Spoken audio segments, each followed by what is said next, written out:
Well, hello, everybody. I hope everyone's having a wonderful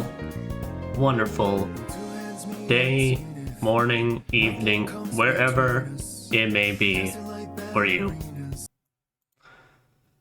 Before we get started, it was about a year ago. Ignore that. It was about a year ago on I was about to say stormy night, but I don't think it was really stormy because, well, I remembered it like it was yesterday. It was a very, very plain day. On a July 12th of 2024, this chuckle nuts showed up on the internet, in which we began our Persona 3 Reload stream with double audio at present, without even realizing it. But that was where the journey started. And since then, we've had many a times, no more double audio, many a times where my computer sounds like it's a jet engine ruining my audio, many times where I have half a stream where all of it is spent on fighting a single boss fight over and over again, banging my head against it because I'm too much of a dingus to either just change my strategy or I swear it'll work this time. I mean, I guess they're both about the same thing, but still. And learning how to power creep the fuck out of a game. And it has all been glorious. Yes, agreement. What a glorious day it was. And now it's been one whole year since then. So hello, Dicky Boy. Hello, well, thank y'all very much. It has been a year now. And I figured, well, way to celebrate that. I have a couple of ideas. But I partially spoiled it because, well, sometimes you forget, hey, sometimes we gotta close those tabs, those silly tabs of ours. But taking a retrospect. So while we do this, I'm going to play us some chill Persona music to vibe to, provided by Omni STWO. I don't know if that stands for something, by the way, they like subscribe. But we're taking a big reflection moment out of all this. And we're doing a tier list of basically all of my streams that I have done and completed up to this point, to specify that. These are all the streams I've done completed, so there will be no Expedition 33s or Resident Evil 2 remakes in here. Kind of as like a post-examination of them. And just in general, you know, since I've had some time to digest them down, see like maybe my opinion's changed on it, but ultimately what this is kind of as well is this is basically kind of a way of me like being able to, you know, both review a game and kind of talk about and discuss like just overall thoughts and opinions on it. Now that I thought about the games themselves, but I do need some tiers list. So there was two in particular I was thinking about. Well, of course, top of the top can be peak. Absolute peak. Nothing better.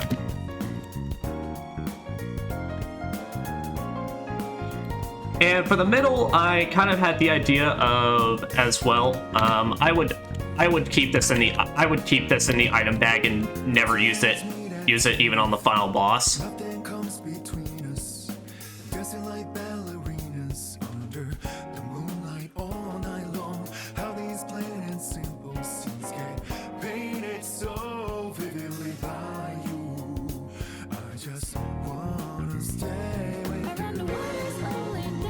Yeah, that's a mouthful. I'm sure he'll love that. And then for the last one, basically, I had the thought process of I'd rather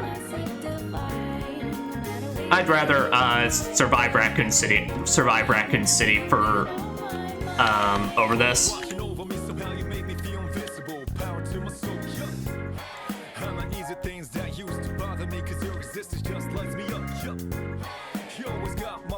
Yeah, the other two I don't really have any idea about, though. I don't really know what we would have between Absolute Peak and between I'd rather try to survive Raccoon City than play this. So we can think on that and as we go. But fact is, I basically have every playthrough lined up that I've ever beaten up until this point. And yeah, just kind of like another name that could work is I'd rather install League of Legends.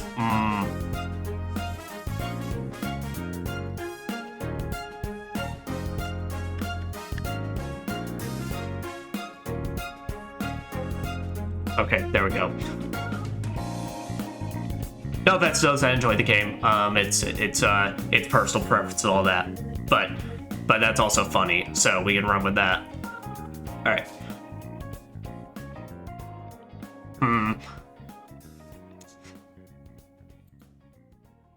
Absolute Peak, nothing better. What would be the level below Absolute Peak?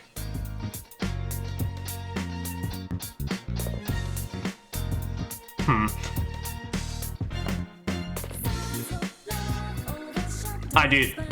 You know what we could do?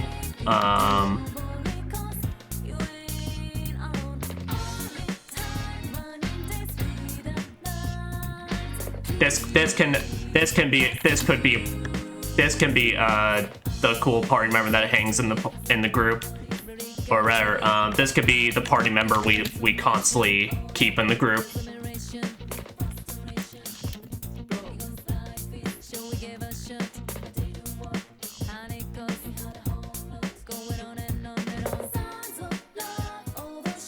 Yep, and then here's what we could do. I would not even start a social link. All right, there. I think that'll get our choices.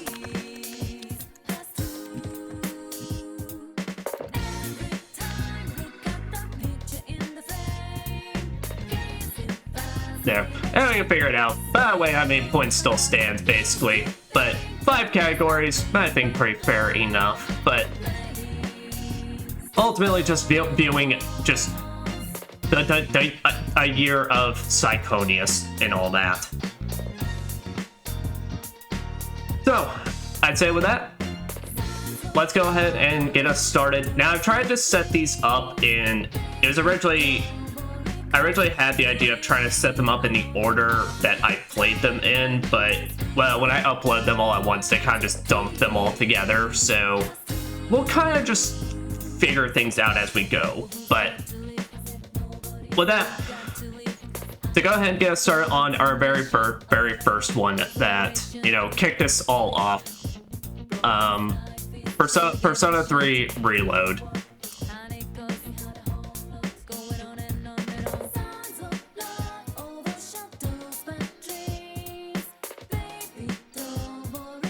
Yeah. Okay. So here's the thing. Now, I love Persona 3 and I love Persona 3 Reload. I thought, it's technically the game that's got this all kicked off and started and everything. But it's definitely, I think in general with Persona 3 Reload, it's kind of like, I now have more of a weird perspective going into Persona 3 now that I'm much older in it and such. I still love the game and I thought Reload was a fantastic remake of it. But let's put it this, it's like as I went back through Tartarus, as I went back through, and some of the social links I think are just not. There are a lot of good social links in that game. I think what it is that they do a lot of them way better, and just some of them kind of just suck to get through. I'm not saying every social link in a Persona game needs to be hunky-dory pretty much, or someone that likes you and such, but Persona 3 has a lot of ones that kind of either feel extremely creepy or feel like they drag on, the fact that one of them is literally your teacher being a groomer and stuff like that, and that's kind of like one of the things that I feel like really kind of messes around with my full enjoyment. some of the writing is rough, some of the social links are just no. Yeah. And ultimately, I think, like I said, it still has my favorite cast in the series.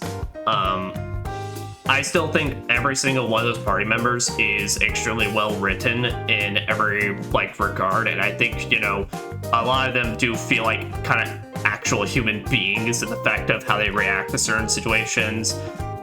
Like when they get frustrated, when they lash out, when they get sad and all that, you know, so, some of it's a bit iffy, but also I still think the biggest thing that stops it from being peak really is Tartarus, because well, I definitely don't mind Tartarus, and I can put up with it and deal with it. Fact is, you know, they would...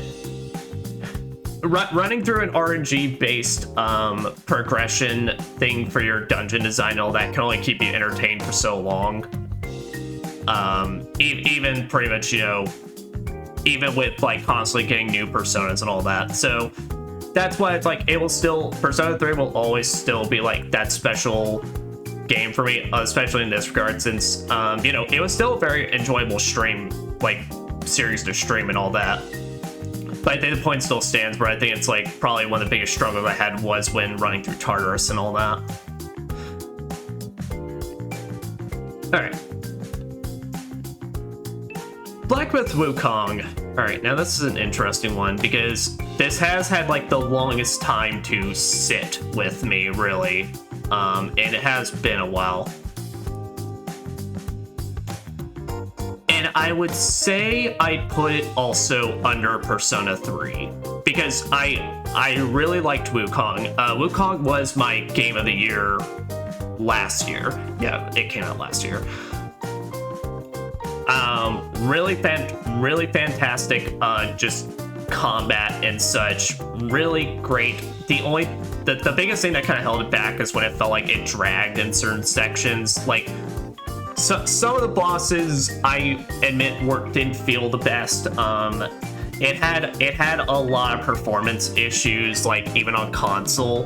Basically, it had a memory leak issue that definitely ruined the pacing of some fights and such. When I would get far enough into them and have long play sessions that would kind of just then bog down the pacing and all that. And on top of that, well, I'm someone that I don't mind a very, you know, a game playing the same through nearly the entire experience. You know, I play Kingdom Hearts and all that. But I definitely acknowledge the fact that, you know, you have your when you find the abilities you like and the upgrades you can go with, you really can just find your entire build and just play the game almost in the same way.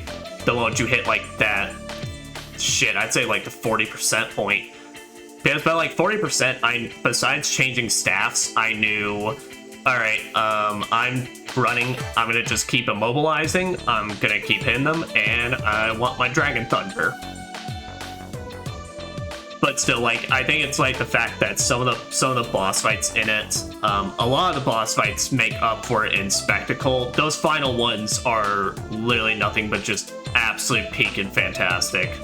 But like I said, and I think the biggest thing is, especially now as I'm watching back through it, Chapter 3, when you're in the snowy mountains, it started off fine and really good, but I felt like it dragged. Too many big open fields where it felt like it was very easy to kind of lose your place. And weirdly, just a lot of areas that if you didn't do the prerequisites for it, for stuff, you just find a lot of dead ends.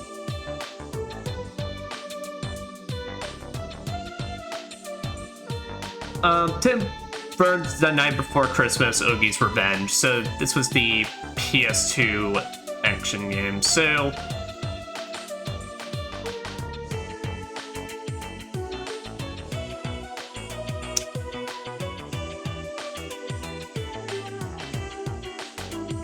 okay. So I'm gonna put it in the middle here. So this was a fun game for me, and I definitely acknowledge that for this, I have a lot of nostalgia bias. What I will definitely say is, it is a PS2 action game that, is real, that I find really fun, have such a nostalgic bias for, and I have a lot of great fun with it. But I also acknowledge it's got some issues.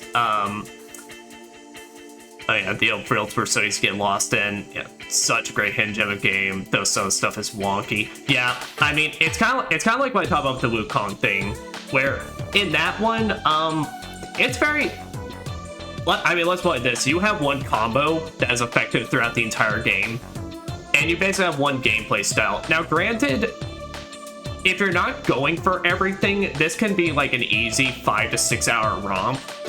You know, if you're just going straight A to B and not really caring about the side challenges or the any extra stuff, easy, just, you know, clear. And that's why it's like, I think it's such a middle of the road. But like I said, the biggest thing for me is that its rankings and nightmare mode are really fucking crazy for the amount of options you actually have in gameplay, and just really it's yeah, as pointed out, it's got some wonkiness. You know, it was the era of fixed camera angles everywhere, so it's just like, you know, and some of them aren't the greatest. That fucking spider boss that they for some reason thought it was a good time to rematch it 2 or 3 more times.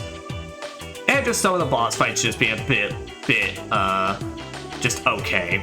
But still, like, it's a fun time. I had a great time streaming it as well. But I acknowledge it's got its issues.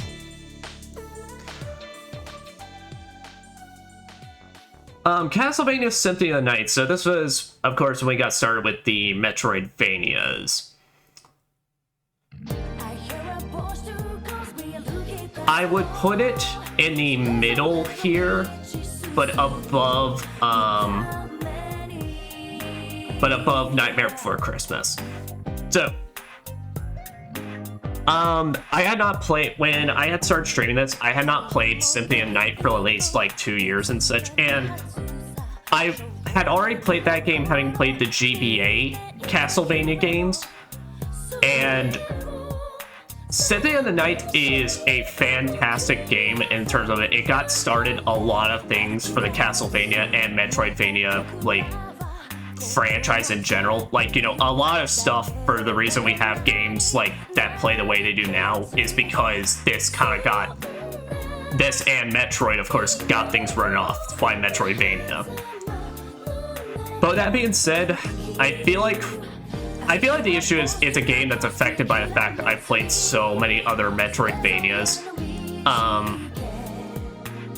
You know, now and then coming back to this, it's got a lot of difficulty issues. There's so many ways to just break the game in half. And if you're not breaking the game in half, sometimes it just feels like there's just a lot of just like really like just stuff that then all of a sudden raises an extreme difficulty, like difficulty hike up and such like that. It's a very bizarre feeling that the game has. It's still good.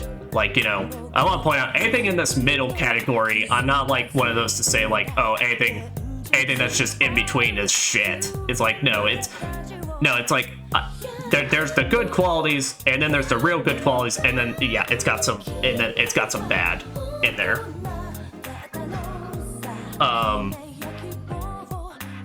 And basically it's just like that and the experience of streaming it was a fun time. Like, you know, with Metroidvanias, it's kind of like, you know, there's an interesting thing of being able to just talk about basically as you're progressing through the game, all the different upgrades and such, and just the different enemies on screen, all that. But I feel like the issue came in when we got to the inverted castle, and then kind of like, I remember that inverted castle being kind of obnoxious to go through, and then especially on like this, it was just like the second time around of doing this, I'm like, I'm kind of sick of it by the in the middle point. So that's why I'd say it's like, I'd say the first half of it, when you're getting to before the inverted castle stuff, I would say it's like, it is a top-notch Metroidvania game with maybe a little difficulty issues, with maybe a little like making it very easy or very like rough. But that's why I say like in the middle, I had a great time with it. Still fun time regardless. All right, Resident Evil 1. Okay. I still love this game too much. I would say, honestly, would I put it? They say to only bring what you can carry. So with the all-new 2025. Okay, well, sorry. You know, I forgot advertisements were a thing. I don't have the YouTube premiums. That's not our budget around here. So we'll just kind of be in silence for a bit. But Resident Evil 1, I really don't know if I would put it here or in the middle or here. Because I don't think it's absolute... I don't think it's absolute peak, but... Yeah, you know what? I'm gonna put it in between Persona and Wukong. Alright. And that just mostly comes down to Resident Evil 1 to me is still like one of the best like survival horror games to this date. YouTube has gotten really bad with the ads these days. I was literally watching some videos like just like on the TV and such with my buddy, and literally we hit like a 1 minute fucking advertisement it said before we could skip. And I was watching on the PlayStation, so like it's getting out of hand. Happy anniversary. Thank you, buddy. Thank you so much. Oh, but yeah, so Resident Evil, I would definitely say was probably it's still a fantastic survival horror game, and I haven't played it in years, so streaming it was a really, really fun time, just being like, because that game still had moments where it got me, kind of like how I'm going through RE2 Remake right now, where like, I played through these games time and time again, but just like, it's still like, their atmospheres, especially in that first game, with the pre-render backgrounds that they use and everything, it's still like, it still fucking got me at points, and it still had like moments of feeling tense and all that. Now, was I absolutely terrified and shitting my pants in every single way possible and screaming, "Help!" No. But it still felt like a really, really fun time. And I would say, like, did anybody really like wanting to get into survival horror, that is a fantastic chance. Alright, mouth washing. Alright, I gotta do it. Because this game still fucking sticks with me. Today from when I played it. Absolute a genuine fantastic just I don't even think it was 5 hours, like 3 to 4 hour experience. Really well crafted story, fantastic just characters. The moment, and when it wants to go horror and when it wants to fuck with you, it fucks with you. And it's just like, and just the whole, you know, it's just one of those games where I would just say, like, there's so much you get out of it. There's so much you can get out of it on your first playthrough, like in the meat of it, and then so much you can still think about and get out of it, like, afterwards. It's just crazy. Mouthwash still haunts me. 10 out of 10. Polly says hi. Fuck Polly. Polly can just go die, monster. Die, monster. You don't belong in this world. But yeah, but it's just still so good. Also, for those that haven't played mouthwashing, mute for like the next 10 seconds as I say a very specific phrase. Alright, you're muted. Alright, fuck Jimmy. All me and my homies hate Jimmy. Fuck him. Alright, good. I'll take Polly over Jimmy. No, it's fair. Fuck Jimmy. Alright. Okay, and then here's another one. Alright. Little Nightmares 1. I'm gonna put this in the middle. Yeah, I'd put it right there. Little Nightmares 1, for those that haven't played it, basically, it's just... And especially when I like viewed it from a streamer experience, it's just a really, really good, just fun, like, horror game. Like, and I wouldn't say it's too scary. I wouldn't say it's too, like, horrifying or anything like that. You know, maybe depending on the type of person, it'll have some stuff that could maybe trigger some phobias, but it's still just a fun little, like, adventure, basically, that's, like, you can easily knock out in 3 or 4 hours, including the DLC. I'd say it's just, like, it's just one of those games that after you beat it, it gives you such a nice, just little impression, pretty much, just such a fun time all the way through. And that's really all I gotta say. I mean, it was a fun time to stream it. I think especially my favorite moment, there was a viewer in there called Isekai World, where during the DLC, there's a lot of these little guys that, like, run around. Like, part of the DLC is you're trying to assemble a crew of little friends, as I call them, little friends. And we spent the entire stream naming each and every one of them. I couldn't tell you that list of names. I know one of them's Luigi and one of them's Skippy. And Snug. Who else? Actually, who else was in there that I can remember? I can't remember besides those three.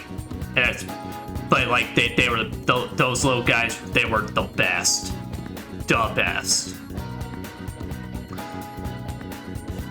Oh boy. All right. We have our first I'd rather install lol.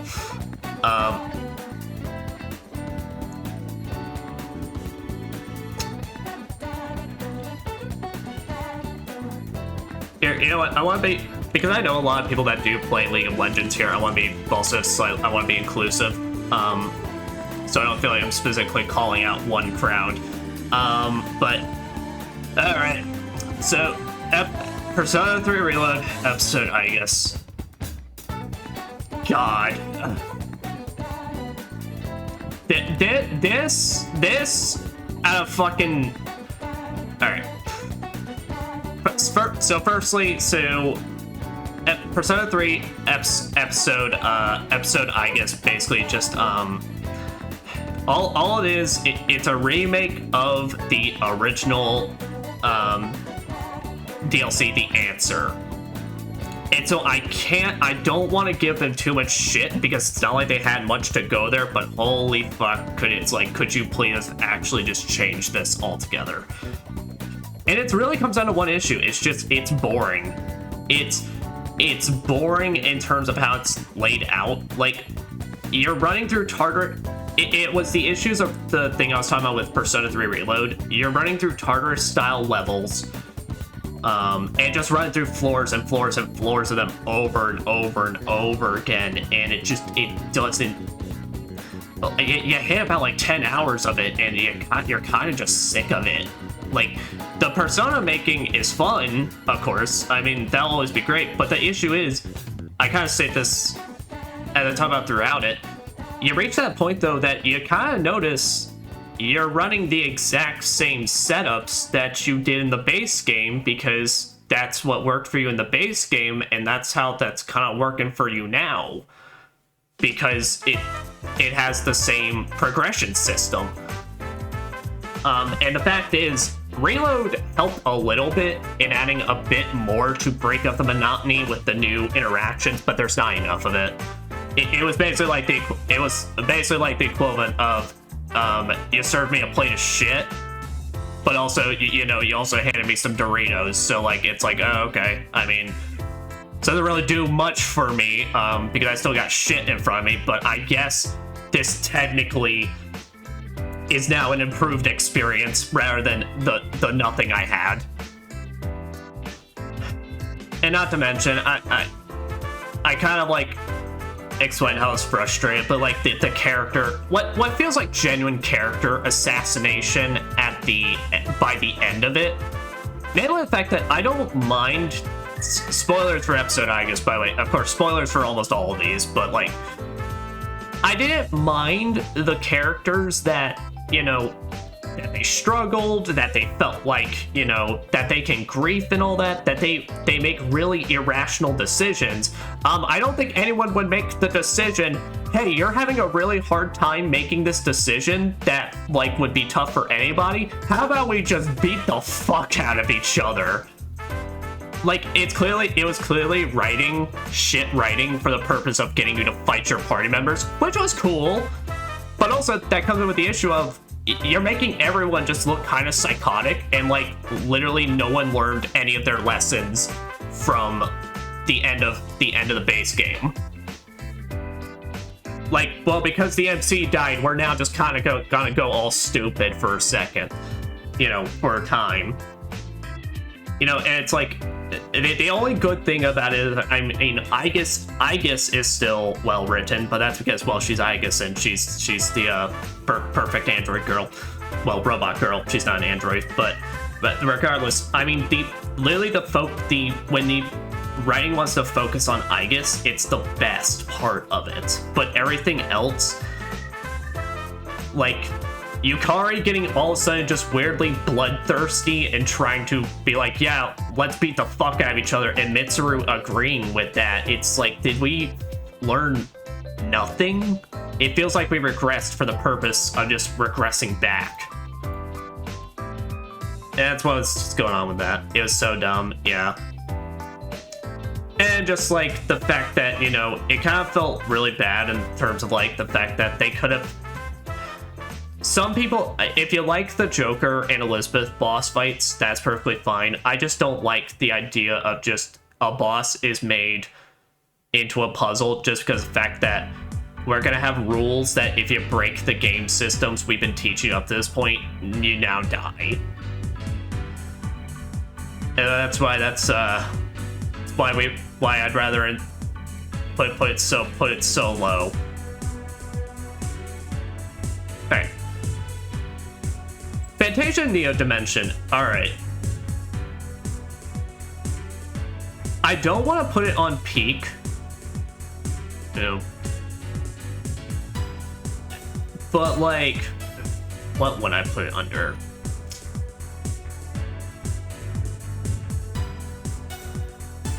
I would say I would put it like this. Fantasia Neo Dimension. So talk about a RPG that I really had no idea what I was going to be going into until I actually started playing it, and being actually really, really pleasantly surprised by it.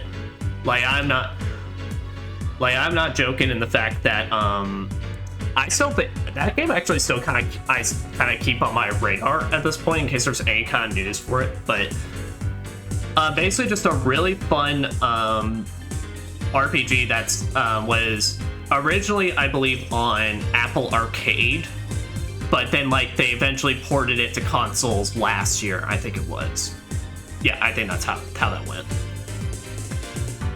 But just like a real, like something I didn't really know much about, like going into it, besides the fact that Nobuo Uematsu did the music,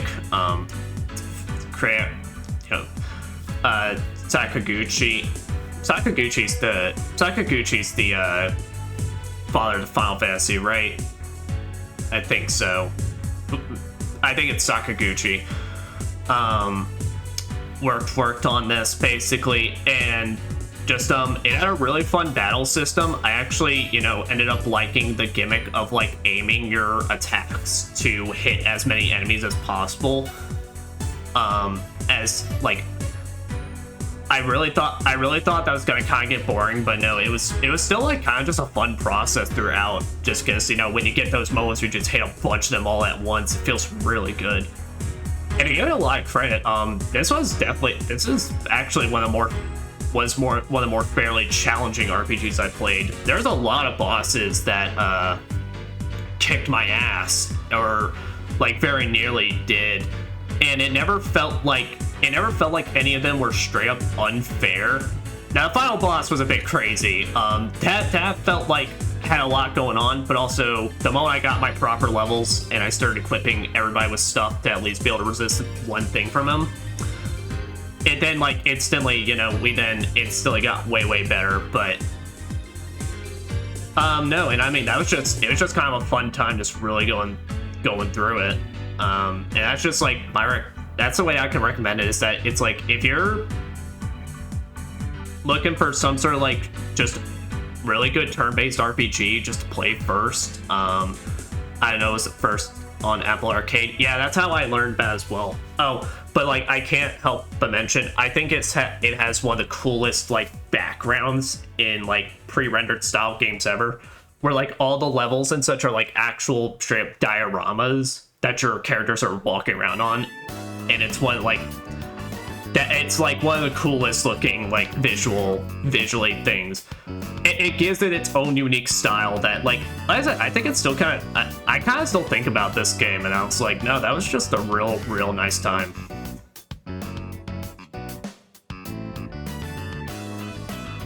All right, Yakuza Kiwami. I'm putting it in the middle section here, under Symphony of the Night. So let's play this. So Yakuza Kiwami, the reason I didn't start with 0 was because Kiwami was technically my very first Yakuza game. Like, I knew about the series, and I knew about it before I had jumped to Kiwami, but, Kiwami was like the very first Yakuza game I properly bought and owned, and I still, of course, got the case. It was the game that I even got it in its steelbook casing, which was really nice. And it's a really good remake. I've never played the original, so unlike Persona 3 or like, you know, some others such, I don't have the original basis off of, but from what I played, I thought it was really good. I mean, it's Yakuza, so regardless of the generation, it looks fantastic. I would just definitely say it's got some issues in terms of the gameplay.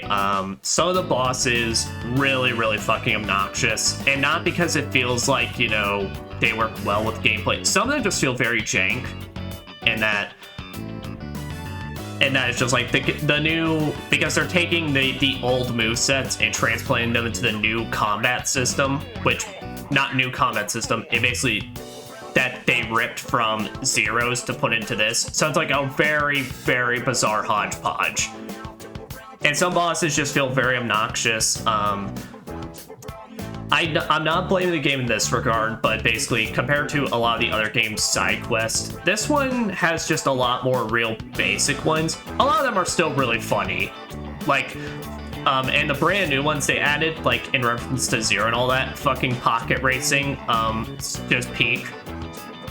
Like, here's the thing, if I could separate pocket racing, like, from this, I would just put it in absolute peak, nothing could beat it, and be number 1. But, that's really just what it is. It's got some story issues. I feel like out of all the Yakuza games, it's the very start of it, but it kind of has a lot of the weaker plot elements compared to the rest of the series. And so that's why but I still think it's a fine game, and I think it's still really fun. Oh, and the Majima Everywhere system, I think I purged a bit of it from my mind. The Majima Everywhere system, really good. It's a fun system that's overused to hell, though. And that's the biggest issue, is that it feels much more like a gameplay system that I should be only occasionally seeing, but instead they made the mistake of pushing it as like this thing that's constantly on the hunt for you. Which, I played this game on hard mode because I already played it on standard.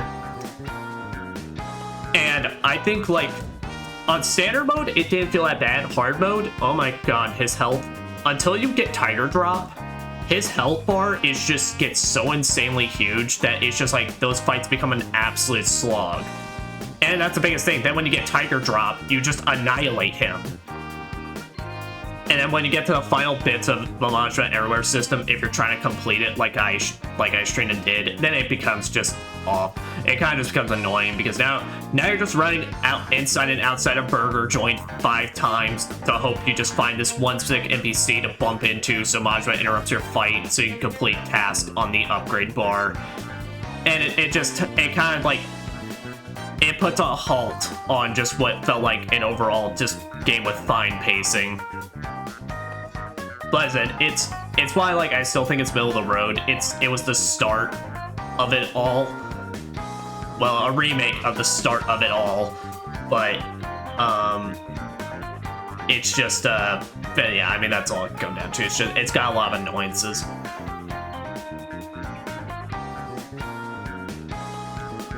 Need to take a sip of Coke real quick. Ugh. Alright, Sonic Adventure DX. So this was a one-off stream series we did. And I would say I'd put it at the end of here. So Sonic Adventure 1, I had a fun time. I had a really fun time going back through this. So for both Sonic Adventure games, for reference, I played them both at the end of last year because in celebration for the release of Sonic the Hedgehog 3 in theaters. And, you know, it was a fun time going back through them. I'll definitely say it probably gave me one of the biggest nostalgia trips I think I've had experienced in a while. Like, it'll never replicate the feeling of me sitting down with the GameCube and playing it, but still, like, going back to those levels, going back through those, all the different characters and all that, it really, really great time. What I will definitely say, though, is I think Sonic Adventure 1, at least compared to 2, definitely has suffered in some of the gameplay department. Now, it's the very first 3D Sonic game, so I don't want to give it too much shit, but, like, I really only enjoy half of the cast of characters, Sonic, Tails, and Knuckles, but even then, like, Sonic feels the most developed out of it all because, well, it's his game, and he goes through all the levels. Tails, I mean, is fun, but, I mean, you break every level in half with your flying ability. And it's just kind of like, whatever, like, literally, hey, are you confident in, like, aiming yourself at all? Alright, congratulations, snap literally every level that's got bottom, that, it's got verticalness to it and just fall onto the flagpole. And Knuckles is fun. I think Knuckles just kind of has the issue where it's like, I think if they gave him just slightly bigger levels to work with, he actually probably would be fantastic. But yeah, and that's really all I say on it. Amy's just kind of a pain to control, and I think you even kind of see that they thought so as well, given she only has 3 levels. Big. So Gamma, really fun, just like running and shooting stuff up, but like I said, when you're running through all these levels together, just run through the same set pieces over and over, and same level design, it just gets very stale. But with that being said, it's only like 8 hours, and I mean, that's 8 hours broken up over the course of 6 characters, and that's really not that bad. Especially given how some are way longer and shorter than others. That's why I think it's a nice middle of the road, and it was a very nice nostalgia trip that honestly has even still got me thinking, like, maybe I should go back and finally just, like, get all those emblems and such.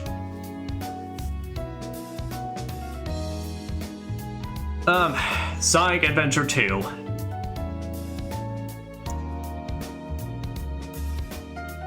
I don't want to put its peak, but it's pretty peak for me.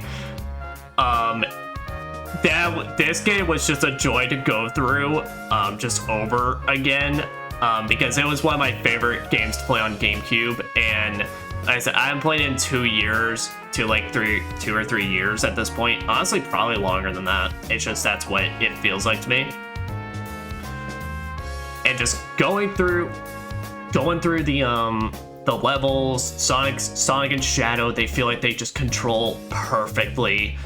The mech levels, well, I don't think are absolutely perfect. You know, they're fun. There's like, I feel like they're still like, there's a lot of it's really satisfying to just shoot things up or really hold that combo for as long as you can to just like really squeeze out all those points. And the treasure hunting stages, now I put this in a reference though. The treasure hunting stages, with modern technology and modern conveniences now, can actually be turned playable. Because, as a reminder, this is kind of like my way of like talking about how I my experience streaming it and reviewing it. If I were reviewing the original, I'd probably put this like in right below. But with a mod known as the SA1 Radar, which makes it so that you can track all the emeralds, it improves their gameplay so much. And I think because of that, that's why it's like with that mod installed, it's like that it just turns to absolute peak. But otherwise, their levels are a lot bigger like I wanted, but they ruined it by only making you be able to track one emerald at a time. But with that mod, it instantly flipped the entire experience back on its head. And it's got Chow Garden, and I mean, you can't beat that. You can't beat that, and Sega, give me my fucking mobile Chow app, you fucking cowards. I'll literally throw all my money at you. Just do it now, do it now. Alright. For those who want more out of every... Ad. Now I'm trying to remember, I think we started Tales of Graces. We started Tales of Graces at this point because Hatoful Boyfriend and that stuff started off way later. But yeah, Tales of Graces.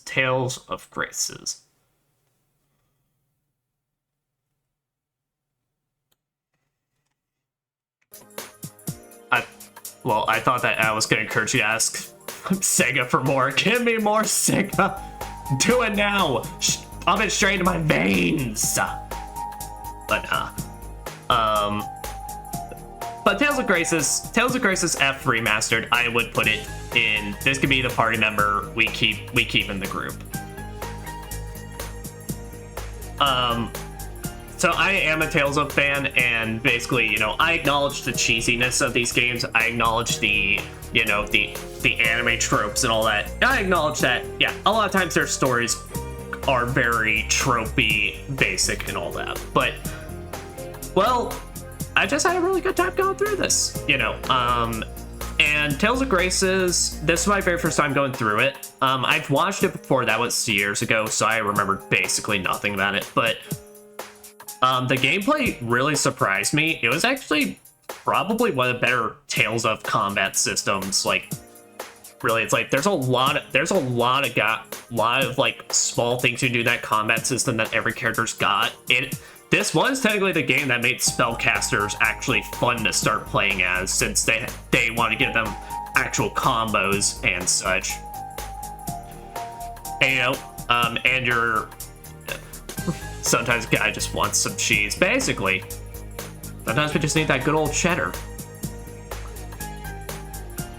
But like, Asbel's like sword moves, the swapping, like changing between like sheath and unsheathed sword. Hubert having the thing where his normal arts are dual blades and then dual guns. Sophie having charge attacks and then just being really mobile. Every character in this felt fantastic to play. And my least favorites to play was just Pascal, just because she was the most like, I'm just gonna stand in place and shoot at them. But even then, I mean, if that's what you like and you like the basic spellcaster, then she's got you covered for that. I think ultimately what it was, is that it was a fun time streaming it when I was going through the main story.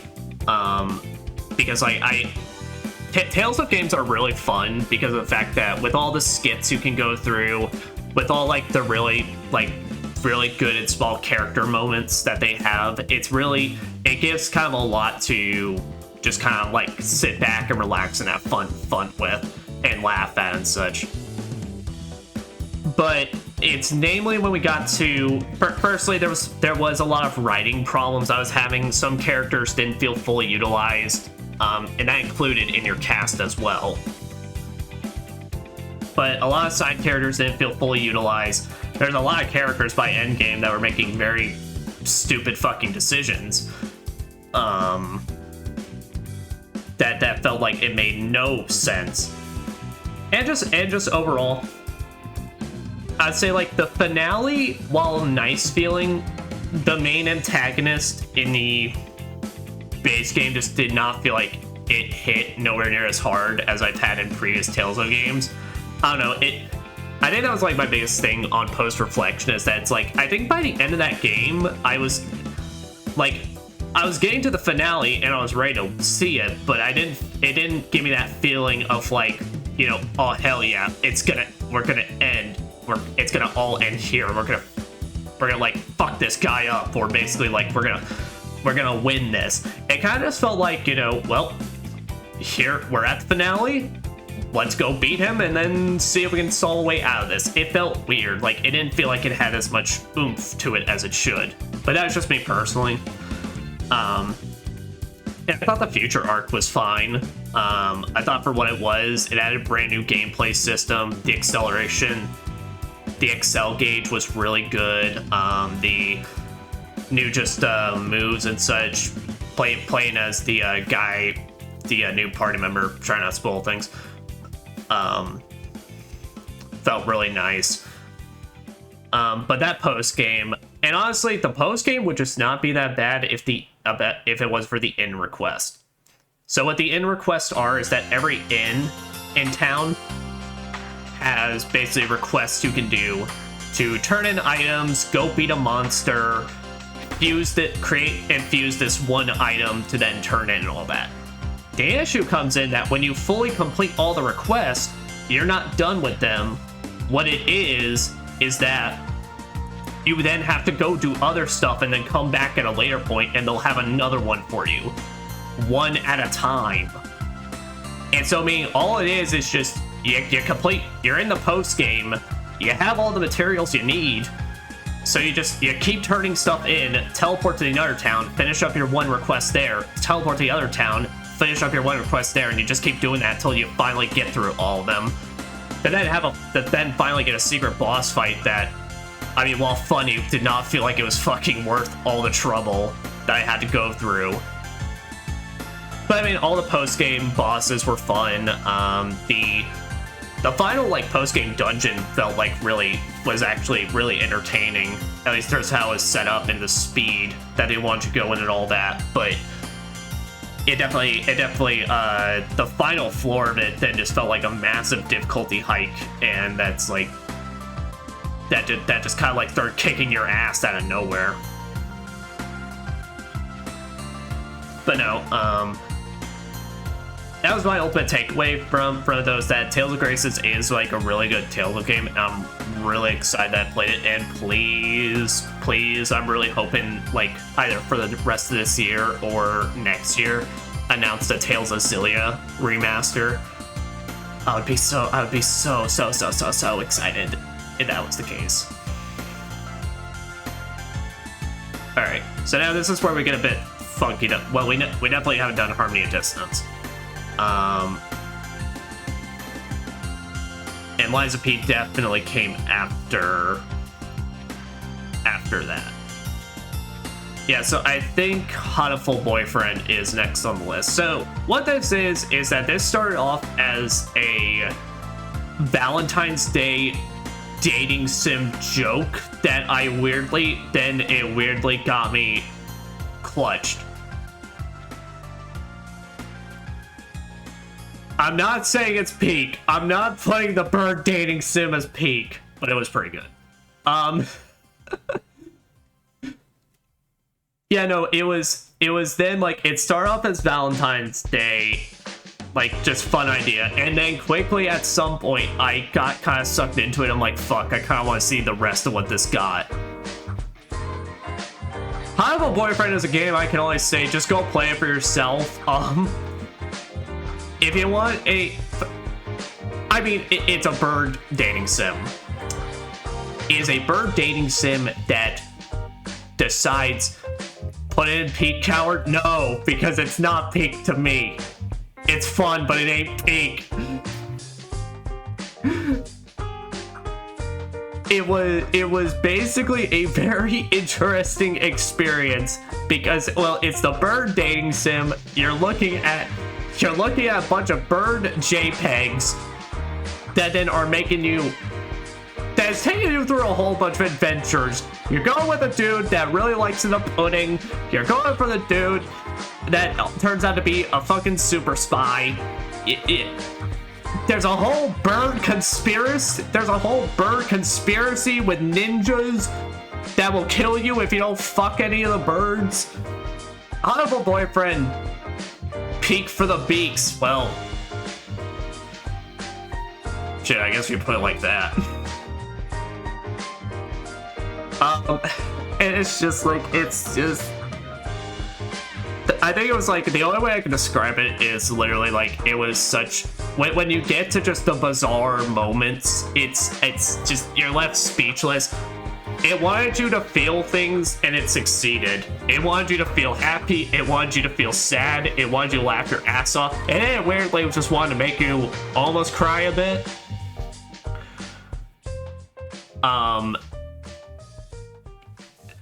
And then just like, yeah, and that's just the best way I could put it, is that it is a game that wants you to feel things.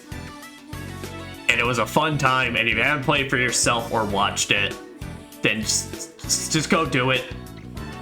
I promise it's more than just the birds hating sim. I've learned that heavily now, especially when I play it for shits or giggles. Honestly, I can change my life. I'm not gonna blame you. All right, and if what the fuck? There's just a space that. Definitely my favorite visual novels ever. Well, yeah, I was about to talk about the one that was actually going to go in peak, John Cena's Sexy High School Adventure, but like the picture's fucked up. Like it's literally just got nothing but the text. I thought he was in there. Well, anyway, anyway, so this is the one that has to go in actual peak.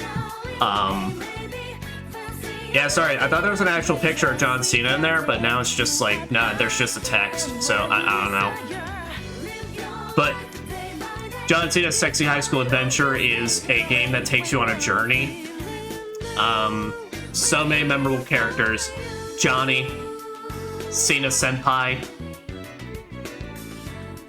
Jonathan, God, and Mr. Cena. I'll never forget any of the times I had with them. Such a good time. It's a game that makes you. It's a game like Half a Boyfriend that makes you feel things, and it makes you cry. It makes you want to get swole.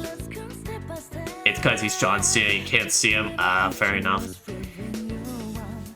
And just you should play it for yourself. It's just that good.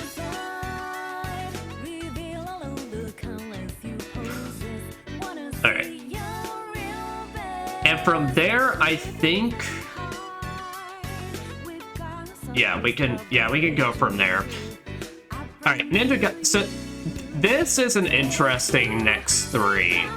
Alright.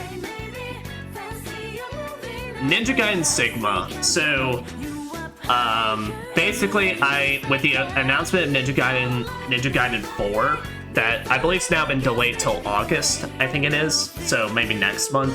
It's either that or later in the month. I can't remember which. I think it was supposed to come out in August, but got delayed. Or maybe it didn't. I can't remember. I think Lost Soul Arise got delayed, and I might be confusing with that. Yeah. Might me to send you a video about John Cena X Bill 9 fanfic. Oh dear God. Am I gonna have to read that show on stream? But yeah. But Ninja Gaiden Sigma, so we're of course looking at these games individually, not the Master Collection, like all together package.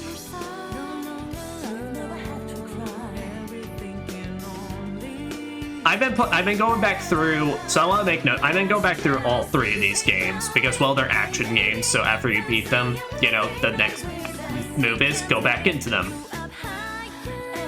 And I think after completing Ninja Gaiden Sigma, I've gotten an even bigger appreciation for it. that I want to put it in here.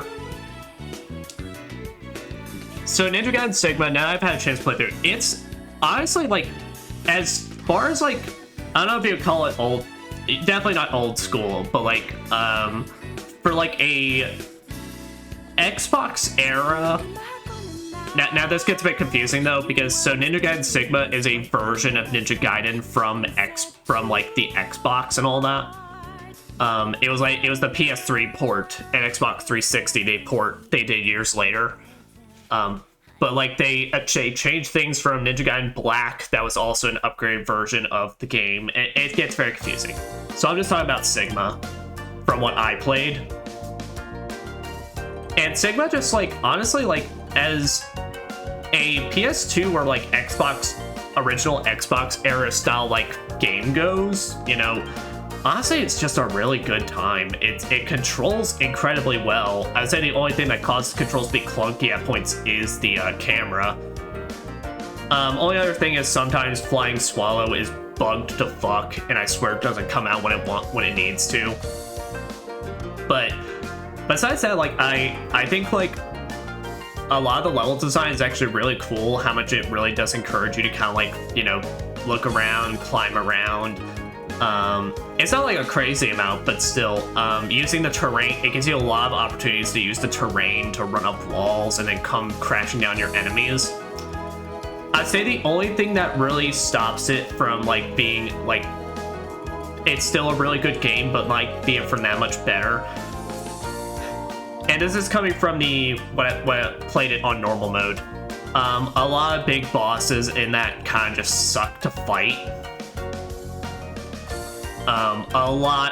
There's a lot of large bosses in that are just not fun, that, like, just they swing all over the place. There's no clear way how the game wants you to defend. It doesn't control well. The dual fights are cool. The dual fights actually, you know, even though it didn't feel like on stream, there was a lot of opportunities for me to keep, like, fighting them over and over again to really learn them. Now that I'm doing it post-wise, like, they're really good.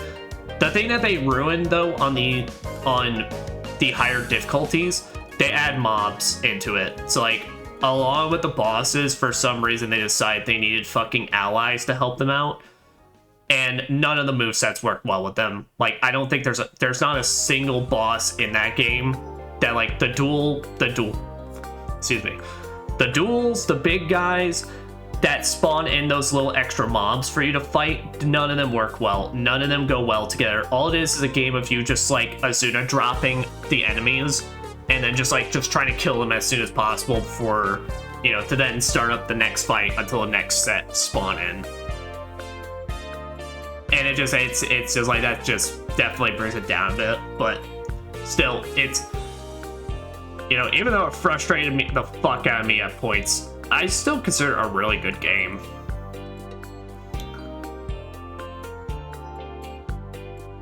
And honestly, you know what, I would, on kind of reflection of it, here, you know, on reflection of it, I think I put it in the very middle. Just because, like I said, some of those big bosses, and there are a lot of encounters that are just kind of frustrating for the sake of being frustrating, and camera issues at points that I feel like putting it as the best in the middle. Also, don't worry, this one will get used up at some point. I already know exactly the ones that will. Now, Ninja Gaiden 2 Black.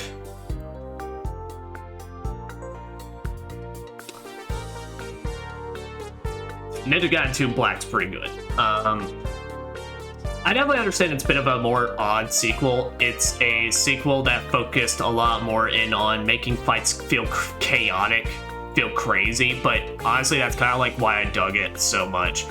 I loved, because there's enemies are aggressive as fuck in that game. May not nowhere near as aggressive as they were in Sigma, but still, it's like, there's way more of them to be fighting around. You get a lot more weapons with so much more, like, stuff to play around with.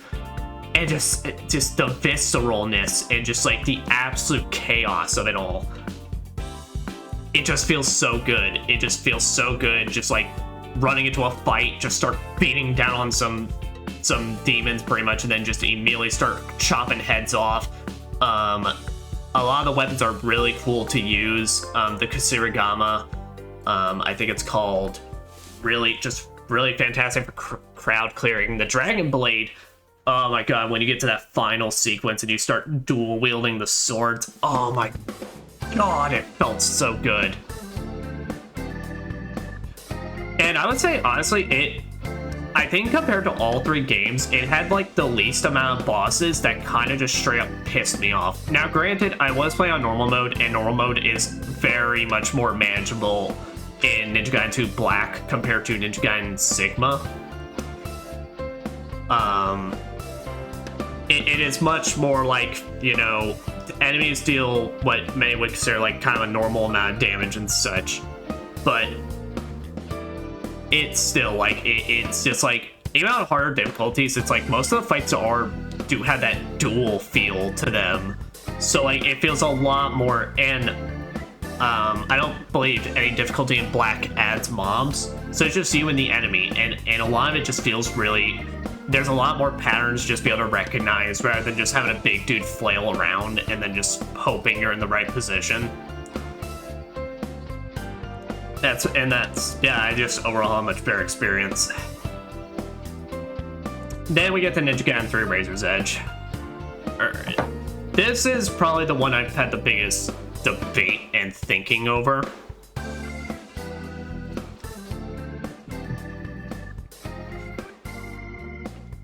And I think ultimately, this is the first one I would put in. I would not even insert a social link.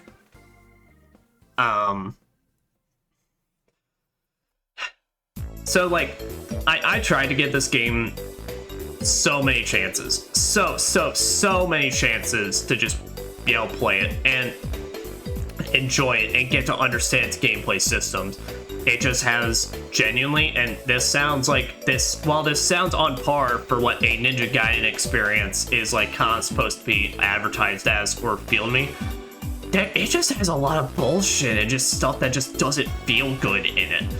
So, for reference, I want to recognize that Ninja Gaiden 3 Razor's Edge is a basically built back up version of the original Ninja Gaiden 3, which was just straight up like horrible and absolute dog shit. Like if we were talking base 3 here, I feel confident saying we would have had it over like down here. But as for like Razor's Edge, the problem is it's a game that's trying to build off like a really bad base. And it does fantastic with it. Like I have tried to do my due diligence and look up all the different ways, all the different changes, and like it doing things like, excuse me, giving new weapons, giving a lot more new combos, giving more just actual like ninpo to play around with and all that, and adding just more gameplay mechanics and such to help out. I think as like, if you were to do like a case study of like what if you're gonna fully redo a game, that would honestly, like, Razor's Edge would really stick out and be like a really good case study and example. Would be like, look, if you're gonna fully redo a game and re-release it as a better version, this is up there. But still, there's a lot of issues with it. I feel like the enemy variety is kind of just trash. All the old ones they brought back feel like they're really overtuned in aggression. All the new ones, like, Ninja Gaiden has a bunch of enemies that just have that feeling of just, you know, exhaustiveness and just kind of annoyance. But like 3 in particular just have a lot of them that I just, by endgame, I was pissed off at them and not really feeling like I don't understand what I'm supposed to do. But not just that, but just I think the biggest problem with 3 is that it's health mechanic. So it brought back the health mechanic from 2, where basically when you get hit, you lose a bit of your actual like max health that you'll get back at save points and all that. The thing with 2 is you had items that you could use readily available to you to get that max HP back. Because they both do the thing where basically when you end a fight, it restores you to whatever your max is at that point. Like, But 2, you at least felt like you had the methods to go ahead and make it easier on you, and much more actually able to manage. In 3, you don't have items. You have Ninpo, but you still have to work towards getting back that Ninpo to actually be able to use it, and even then, it was dependent on how many enemies you hit, or depending on the Ninpo itself, and it just felt like dog shit. Especially when, if you're like me, and you really tried to do those, trials on stream. Like doing the, trials where you would do a series of fights and then fight an old Ninja Gaiden boss. Those were great. I liked those. The HP mechanic fucked it up because there was plenty. There was plenty of those trials I did where it's like I was getting my ass kicked, and it felt like I was put in the position now where if I wanted to do those optional fights, where I recognize they're optional, but also, I mean, they're optional in the fact that, hey, if you do these, you're getting a lot of upgrade points to help you out, and you know, it's kind of like that thing where it's like, well, now if I don't do this, it feels like I'm kind of cheating myself out of getting more upgrades and such. But still, it felt like you could just put yourself in positions where you just feel like you're absolutely fucked. And even for a Ninja Gaiden game, which is advertised as like, you know, the more hardcore action game series, I just felt like it didn't feel right. It just kind of felt... It just felt unfair, like fully unfair. You know, it was quite literally one of the few games where I think it's trying to tell you play perfect or die. You know, and ultimately it had a lot of shit bosses, a lot of shit bosses. Too many bosses where their whole thing is they just spawn explosions around you. That's no good way to evade it. It's just explosions. Get out of the way or get fucked. And that's just not fun. That's just not fun to me. You know, bosses, that's like you have to shoot them you can just shoot them with a bow, and that's all you can do.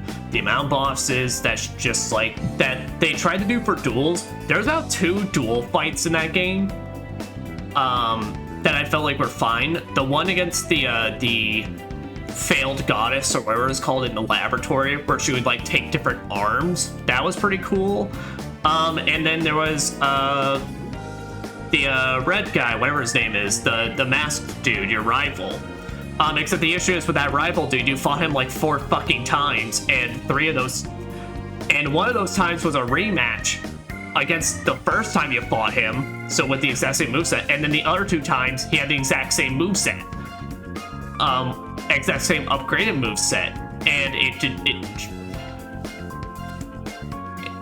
just didn't feel good. And ultimately, I think that's all I can say on Ninja Gaiden 3, is that it's a game I'm in a bizarre relationship with, where in terms of like, I try to get so many chances, and I'm trying so hard because it's got such good stuff in it. The combat is really good, but even then, it feels like some of the moves don't feel they work as well. And it's just like, and then the Steel on Bone, that's the best thing about it. Is Steel on Bone was like one of the best gameplay systems, and I hope that comes back in 4, maybe in a much better way that makes it feel like less abuse, like a thing you have to abuse, and more like an actual, like, you know, skill-based thing. But that's what it comes down to.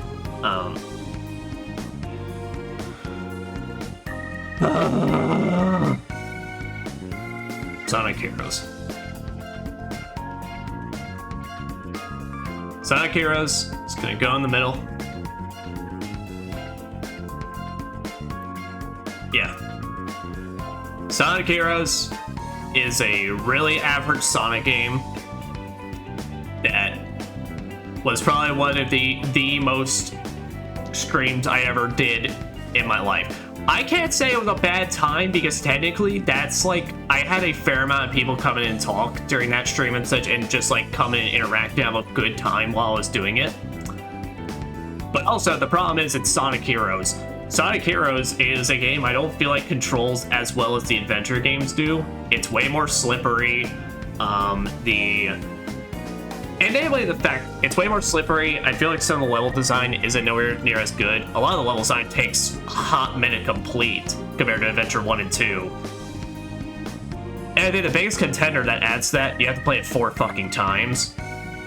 Which, as I think if I was playing it on my own time, I wouldn't be viewing it nowhere near as negatively, pretty much coming down on it. But like, I think because I was streaming it and doing it all in one go, really, I kind of screwed myself heavily. But also, I think that doesn't stop it from like, I still have a major nostalgia thing for Sonic Heroes, but I think on this revisit of it, I don't think it's like, I think younger me just really liked it more, but now older me has weird standards basically when it comes to his Sonic games and all that, and level design and like character feel. And I think it's like, I just kind of acknowledge that it's like, Sonic Heroes doesn't step up to that. But I also understand a lot of people really like this game, and you know, and some still like to say that, and some say like this is their favorite Sonic game, and all the power to those people. I think ultimately that was just like I think that was just like, it was kind of a weird just come and revisit to it, I guess. I don't really know how to put it. It's just kind of, Sonic Heroes just kind of makes me feel weird. In terms of like, I think if I go back to it on my own time, it's gonna be fine, but I also think all I'm gonna do is just replay Team Sonic or Team Dark, and then that'd just be that. Besides that, I think its special stages are also quite terrible and don't control well, and I'm very thankful to myself that I thought of the idea of just downloading a 100% save file, so I wouldn't have to have that be the thing that was preventing me from completing it.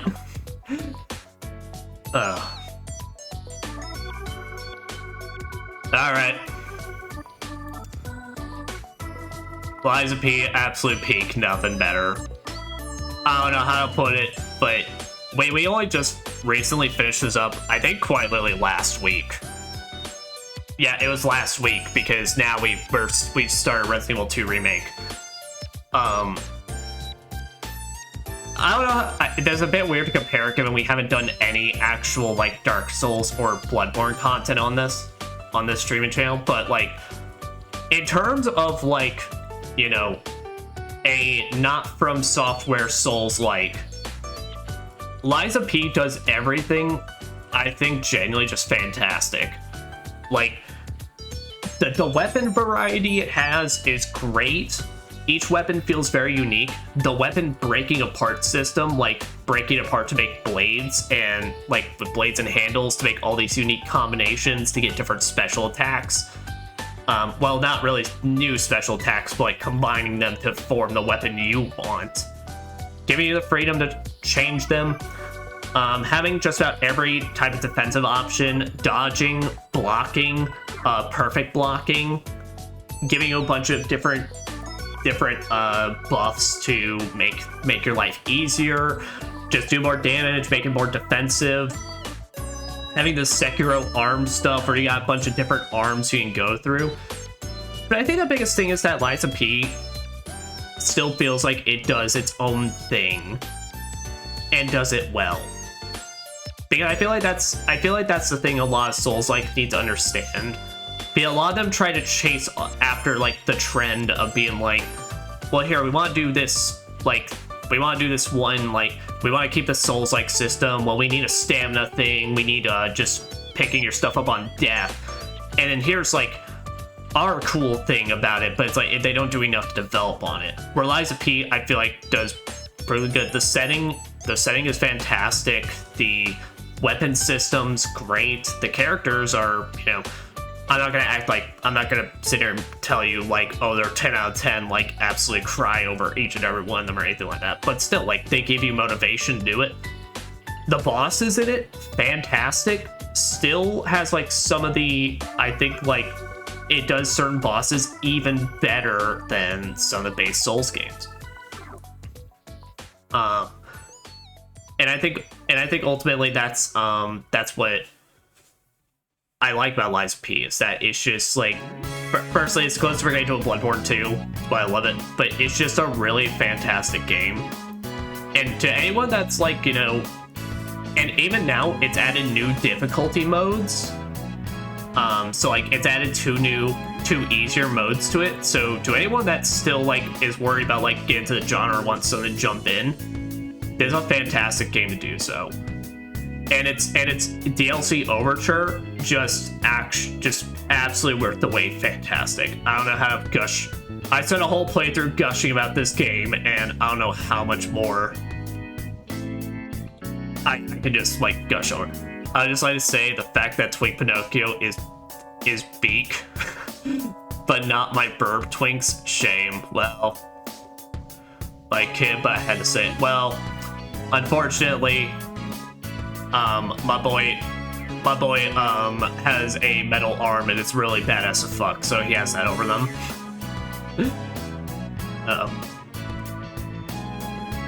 But then that gets us to our last two games. Alright.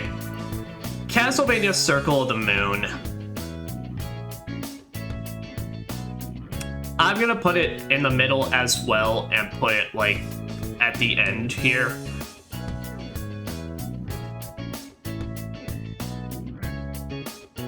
Yeah, I feel confident saying that. So Circle of the Moon, this has actually been a more positive revisit going back to it compared to the next game, the final game we'll talk about. But Circle of the Moon was the first of the GBA games that they did, and I feel like it does a lot of stuff really good. It actually, like, for a first GBA romp, it does a lot of stuff fantastic. There's just two things about it that really prevented it from being absolutely, like, a must-have. And that is, to some this may sound a bit silly, but, like, to me, I'll explain why it's very important. Firstly, the fact that you have to double tap the button to run. And then second, a little less ridiculous, the RNG drops, and that being the only way you get stuff. So, with Circle of the Moon, having to fucking... The double tapping is obnoxious, because firstly, there's really no reason for it. That game gives you your dash, like, nearly 5 minutes into the actual game. And not to mention, it has so many times where you actually just need to dash, like, over and over and over again to reach platforms. There's too many bosses where if you don't dash to get out of the way, you're gonna get hit. That's like, they really should just made it your default movement. And the RNG drops. Just the fact that everything in that game is based off RNG. Your potion drops, your armor drops, the fact that to get cards for your DSS system, which is a really great system, it frustrates me to no end because it's a really, really good system. It gives you so many different combinations to do to be able to access a wide variety of moves, change your weapon, do special attacks, shoot fireballs and such and all that. It's just, it feels so frustrating that all of it's behind the fact that it's like, if I want to get shit done, I have to keep entering and exiting and re-entering a room and smacking the shit out of a fucking armor plate like 10,000 times, just in hopes I can pick it up. And that's really what it comes down to, those two things. I mean, the weapon upgrade, your traversal upgrades being kind of lame, like, quite literally how one of your abilities is just, Nathan Graves being learned how to push boxes. And the fact that that is the one obstacle they, for some reason, feel like they need to spam throughout the entire fucking castle is just... It's just so dumb. I hate it so much. But like but a lot of the stuff just not being that useful besides the super jump for like actual like boss fights or anything like that. Like, and the problem with the RNG dropping is that when it happens, it's that it causes the literal final bits of that game to just kind of feel like a massive difficulty curve, where it's just like out of nowhere, like the final boss like can just two-shot you in its final phase, especially when it starts doing its dashing stuff. It just feels like, you know, unless you've dedicated your time to grinding, you just do not have good stats to work with this or good cards to work with this. in my case, as I even grinded during my playthrough and got pretty much every card in the game, nearly all of them, and still, because nothing ever wanted to drop good equipment for me, I needed to spam the scream nuke. But the fact is, there's ways of making Circle the Moon tolerable, a lot more tolerable when it comes to the RNG stuff. Firstly, you know, there's a glitch that allows you to use every card in the game, and you literally have access to it the moment you get your first two. It ain't that hard to trigger. You can do Magician mode to go ahead and like just start earning. Start off with all your cards, maybe, and so now you only gotta worry about grinding for the equipment. But still, like on a base playthrough, it's the most obnoxious aspect to it. Okay. And unfortunately, to end this on a more, well, we're ending it on the tier list. We're not finished for tonight. We got other plans, but to end this tier list on a slightly bittersweet note. Castlevania Harmony of Dissonance. I would not even start a social link. So as at Circle of the Moon, I had a fairly pleasant time going back to because there's a lot for that game I could actually learn to appreciate. Harmony of Dissonance, I don't. There's nothing for me here. All that really is that I think the game's ugly, and I don't necessarily fully blame the game. What is that? On pure original Game Boy Advance hardware, the game looks fine. When you bloat it to anything else, basically, you notice the pixels, you notice the really bad color effects, you notice that everything looks smudged and ugly and kind of blends in with the background. But not just that, it's just like the amount of things they ripped from the game and just like made an overall worse experience. I think the map is like one of the worst in the series. Granted, I acknowledge there's plenty of times that I messed up in terms of like thinking, I think this is where the game wants me to go, but going all the way like over there and finding out, no, not really. But still, the fact that you have to technically, if you want to get 100%, explore the castle twice, it having one of the more cryptic, in my opinion, one of the more cryptic ways of getting the best ending. And just like the limited, like the fact that they gutted the entire DSS system in exchange for the magic system, which I think is nowhere near as developed and well designed or fun. It's just like it frustrated me because it's more like their magic system. To explain what it was, so when I say the DSS system, Circle of the Moon had the thing where not every enemy, most enemies had like cards you could acquire that you could combine two different card types to then get a different effect. So it's like basically you select a specific type, but then you get a different element that does a different thing with it. Harmony of Dissonance, what instead did is these sub-items you get, so the knife, the cross, and all that, you get these spell books that give you special abilities. That granted, it felt more complete when you have all the spell books, because now you can continue. Now, when I get a knife, it's like I can turn that knife into 5 different things. But then here's the issue. With Circle of the Moon, I could at least then experiment with different combinations in the middle of the boss fight to see what's going to work for me. You know, should I actually use this specific weapon, or should I use this fireball? Should I actually instead proc a elemental shield around me so I absorb this type of damage to make it so I can survive? With Harmony of Dissonance, it's all attacks basically, and fact is, okay, if I run into the boss fight with a knife, I know ice ain't gonna help me out too much.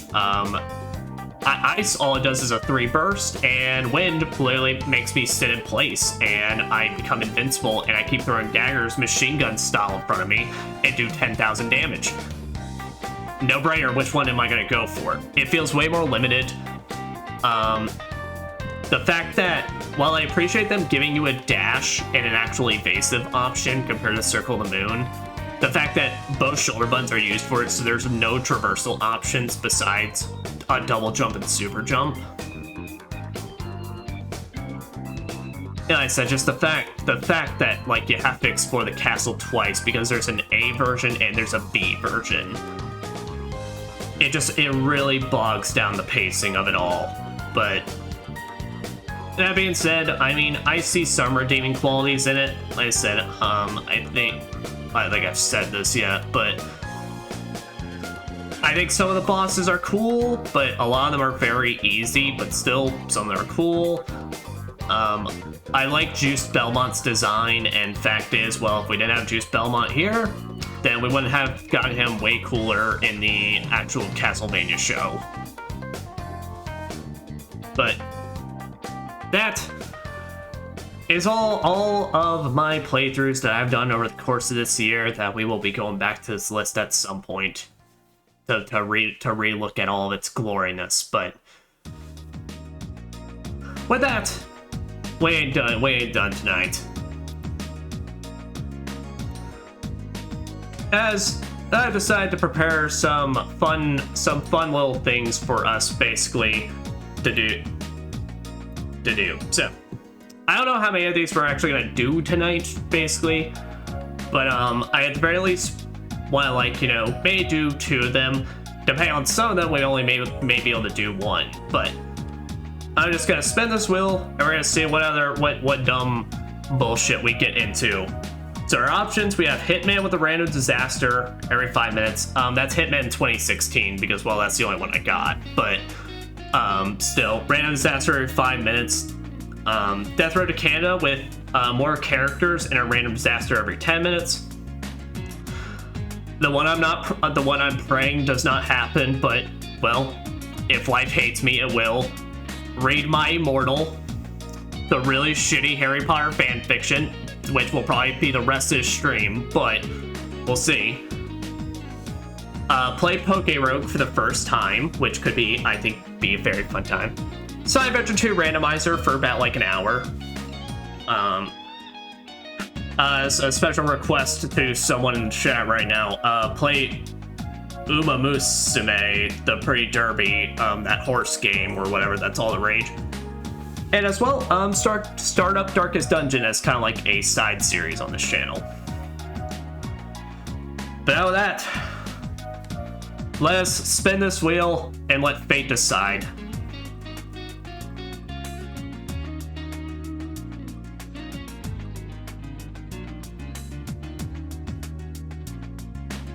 Alright, you got Death Road to Canada with a random disaster every 10 minutes.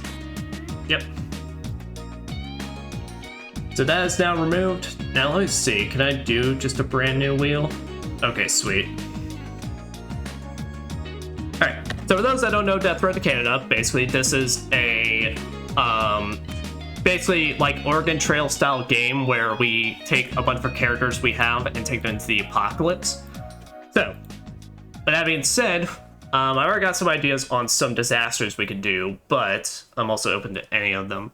But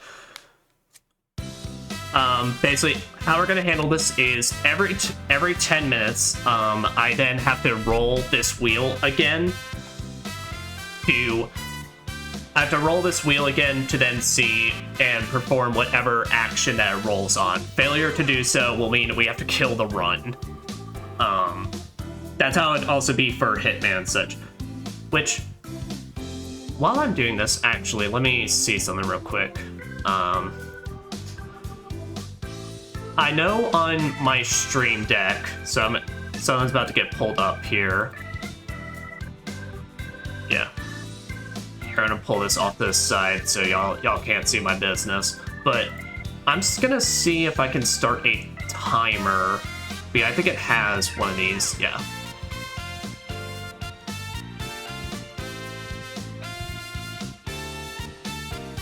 Oh, it can only do seconds? Well then shit, alright. Well no, 10 minutes is 600 seconds, so, timer.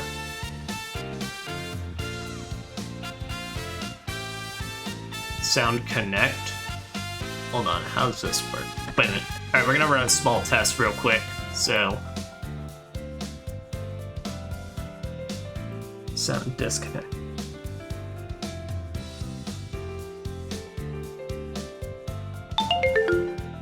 Ah.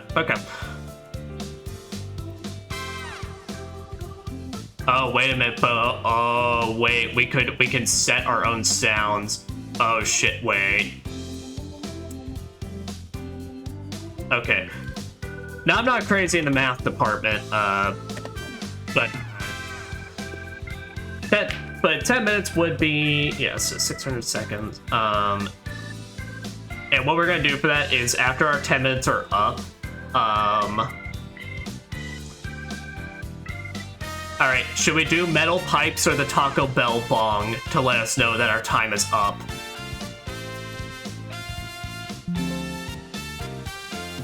Oh, fucking tell me I'm clicking out of it. I'm gonna set it to the Taco Bell bong at this time, but like if we come up with something better, then we can do it. Yeah, I could also download another sound clip as we go. But Taco Bell, alright. But now with that, alright, so our challenges that we can spin. So one of the easy ones, kill off a character in the party. So basically, literally just like send them off to their doom.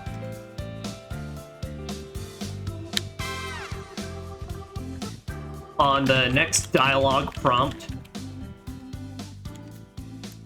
choose worst possible option. So this could be very debatable, basically, but like pretty much, it would theoretically be, obviously, if it's cool it and it's not in the rainbow text, we have to tell somebody to cool it. But like basically, like, you know, Jimmy is not good at wits, so send him into the wits event and see how awful it goes. Or if like one of them's just like kick a man in the balls or something, then we could do that. Just anything like that. Oh, actually, you know what we could do? Nah, that'd be too much. I was gonna say we could do like one for every potential option. Like basically like choose the next violent option. Oh, you know what? We could do that? Yeah. No, we could totally do that. At next trader camp, must rob somebody.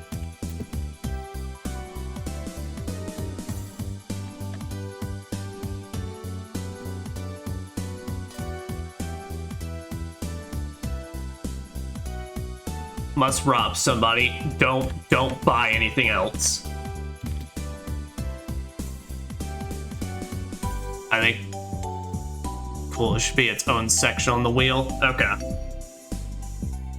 Then yeah, we'll then add more to that. So like we'll do like one like choose the most violent option next, and then like choose cool it or something like that. Okay. Must rob somebody. No buy anything.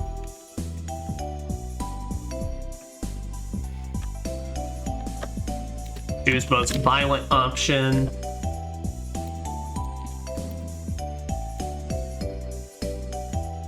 Here at the pretty brutal one, I was thinking drop the entire inventory. So basically just drop it all.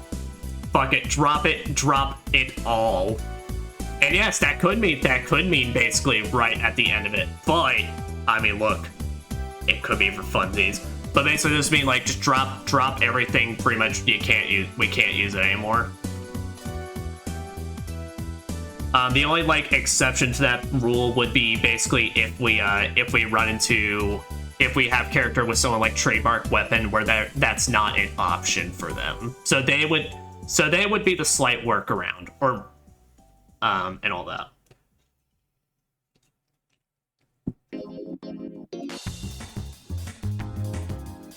Right.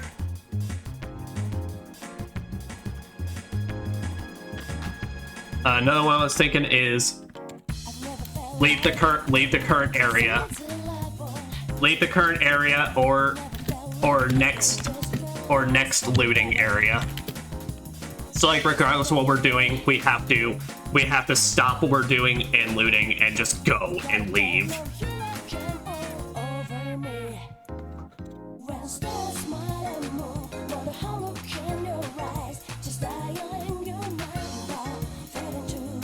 Alright. What else could we do? We already gotta kill off a character in the party.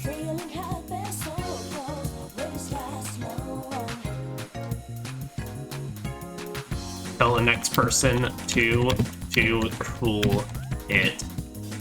No rainbow text. Oh, you know what? I thought of one as well. Must select a red text event, or next red loot space looting event. So what that basically means is typically red symbols, red looting events are kind of things they're at their most dangerous, and so it would kind of force us to have to do it even if we're prepared or not.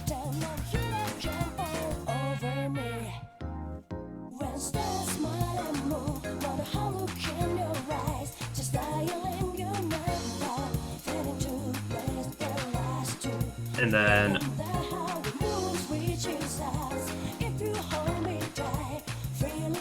yeah, I can't think of anything else that would be like as bad, really.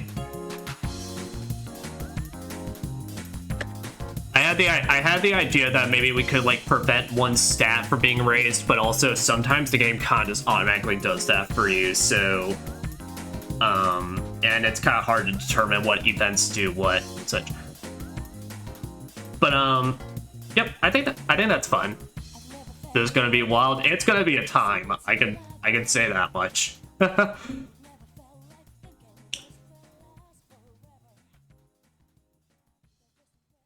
right, and then yeah, I think that's basically it. Besides that, choose the option that someone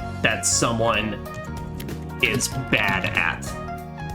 So basically, yeah, like we were talking about earlier, where it's like, hey, Jimmy ain't the best at mechanics. Send him in with a wrench and tell him to go do shit. Alright.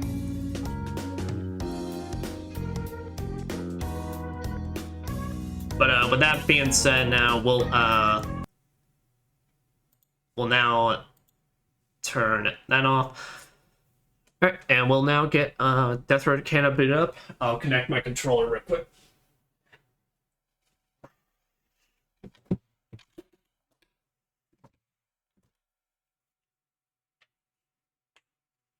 Alright, like I said, so I will not use the Taco Bell bong of my own volition at this point. It will all purely be for timer purposes. Like I said, all these challenges, all these things, this isn't like something we'd set a time limit for. It's basically just like the moment we hit it, we have to do it, or the next time we get something, and then take care of it. So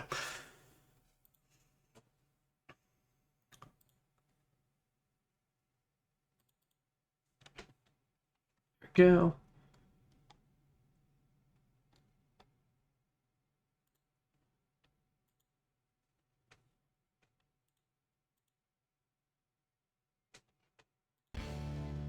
Okay, good. It's best to say. I know,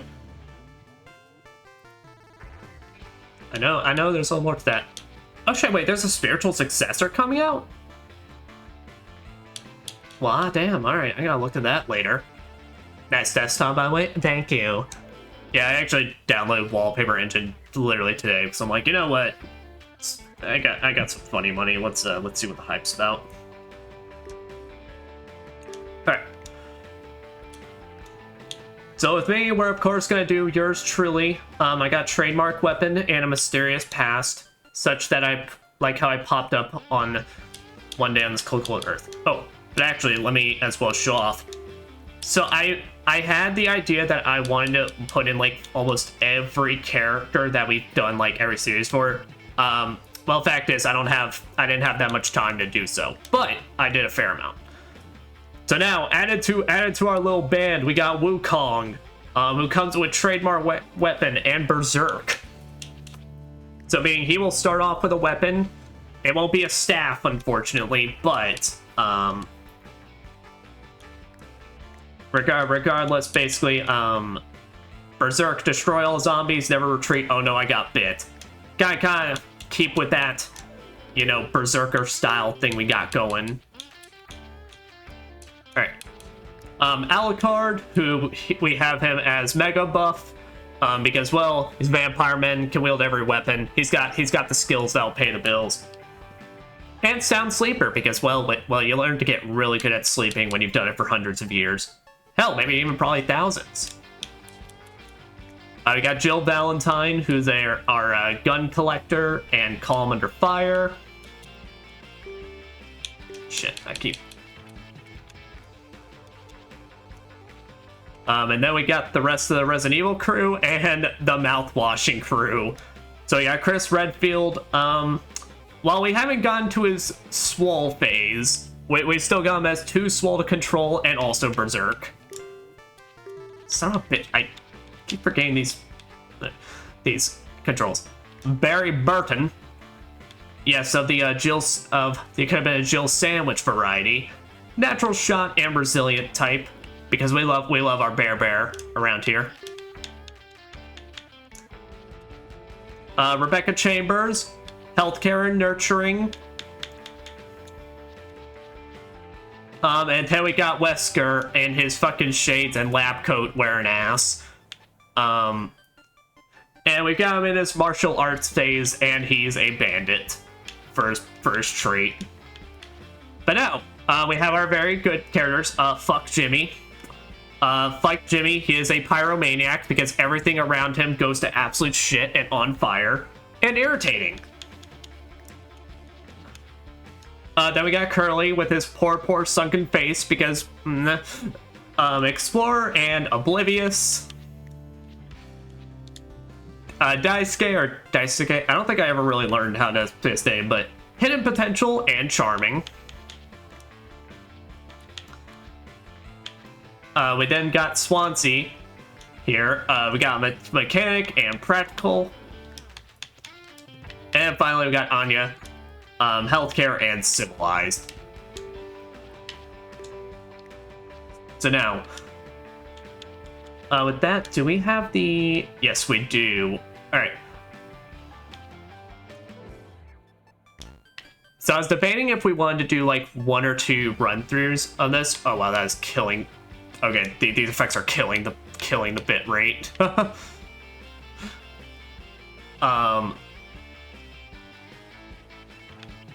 Yeah, I think what we're gonna do is here. Firstly, I think for my buddy. Oh, you know what I think it is. You know what I think. What's kind of causing the game. Potentially a bit of forget. I think we gotta turn off this this grain effect. There we go. I think I'll instantly fix up some of the bit rate. But let me see, who do I want with me?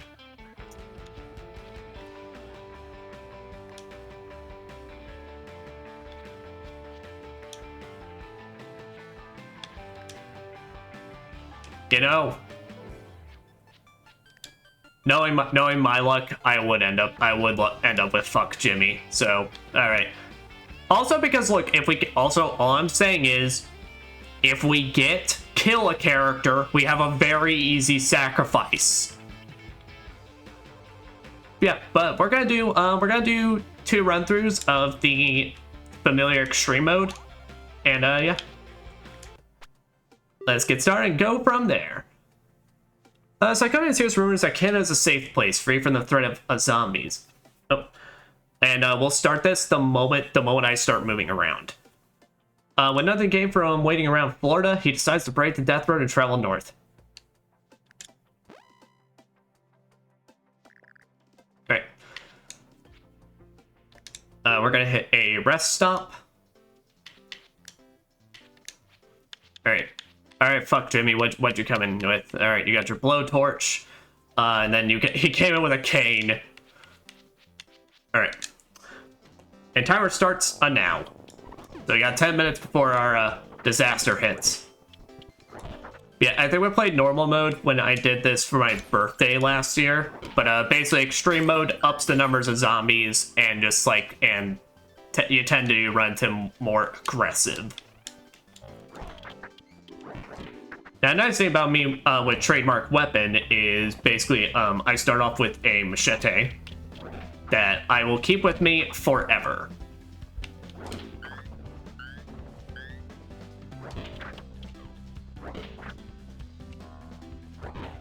That's right, that's where with fuck Jimmy with his cane, and he ain't doing nothing for us.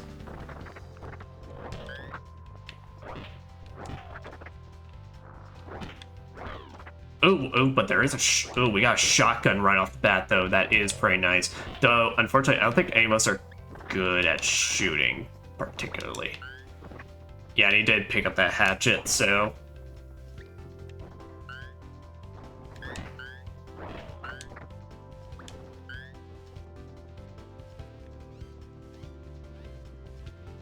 Alright.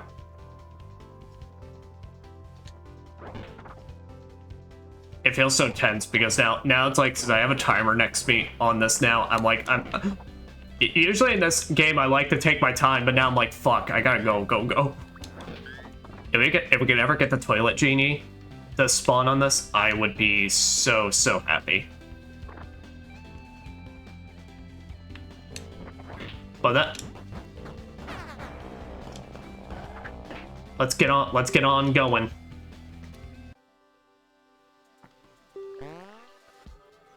Alright, Group Kits has started building. It seems to be an old repair shop with busted machinery laying around. This would be a great time to train with repairing things, but that would make a lot of noise. Group Eats a decent meal.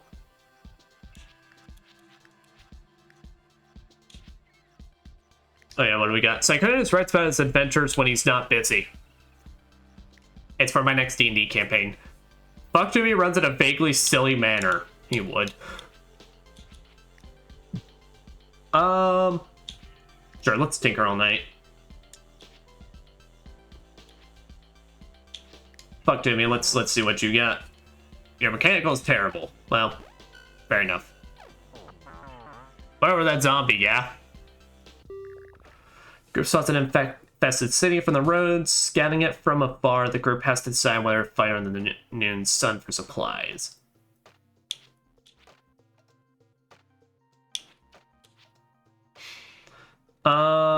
Restaurant. So I'll get a shotgun. Alright. Fuck Jimmy, nobody likes him. It's in his name.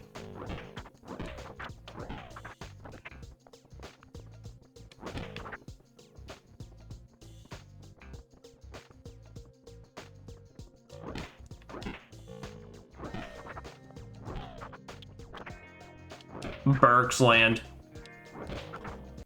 I would trust a place called Bergsland. That sounds like one of those places that's like just one of those hole in the walls that you find open up like 20 plus years ago. But it just it constantly manages to survive.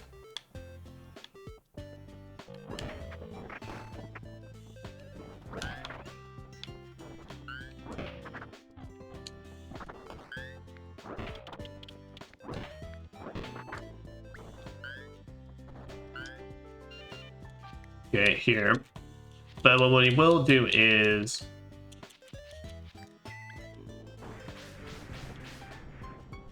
have Jimmy set some of these things on fire.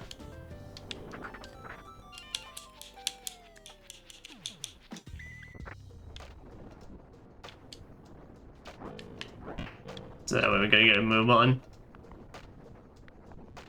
Man, dude, why didn't you just carry around a blowtorch with you? Man, it's helpful, but damn.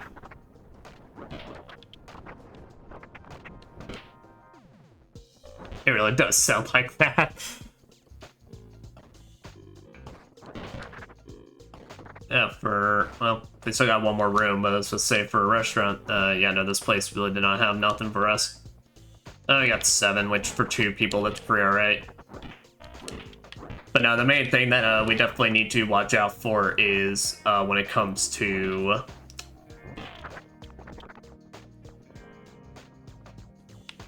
what are they called? What are they called? Sieges.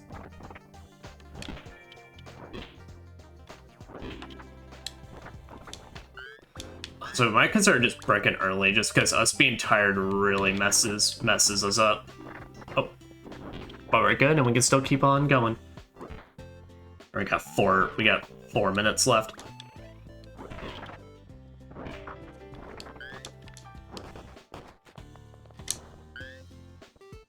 Luckily, with me and a good old sturdy machete, we are doing just fine. But here's the thing, I understand 10 minutes may seem like a fairly generous amount of time, but I feel like with the things we have picked, they are so, like, potentially, like, run ruining that I'm like, I don't know. I kind of think it's all fair.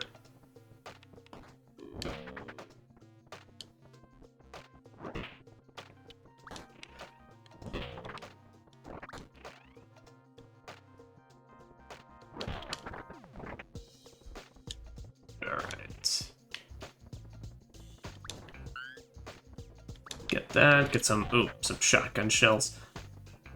Yeah, I feel like I've noticed that the problem with our crew, though, is that none of us are really, like, straight up proficient in anything. Oh. Okay. I think we may just have to make the call and just leave that, just because we are gonna get surrounded in that.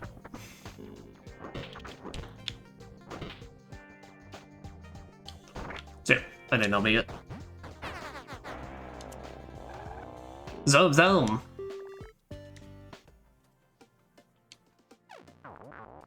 I could sure go for anything else right now. Yeah, you would.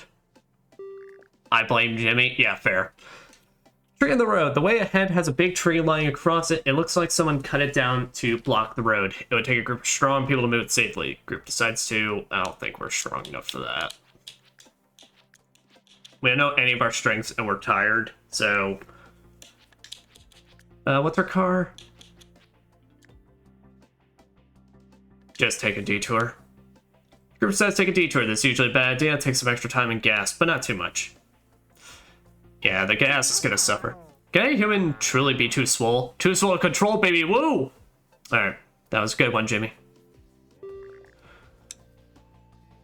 It gets late and there's no great place to camp. Still the zombies hobble around in the far distance and one might sneak up in the group while they sleep. Who should stay up on watch? Your wits are literally terrible and I don't know what mine are, so... me. Sychonias stands watch for roving zombies. He falls asleep almost instantly. The group wakes up in the middle of being eaten. Oh, my loyalty is revealed. I'm terrible.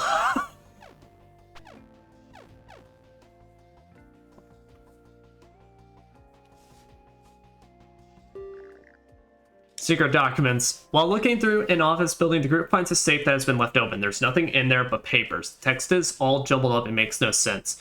They were locked up. They must be important. Who should decipher them? Would any of us be good at that?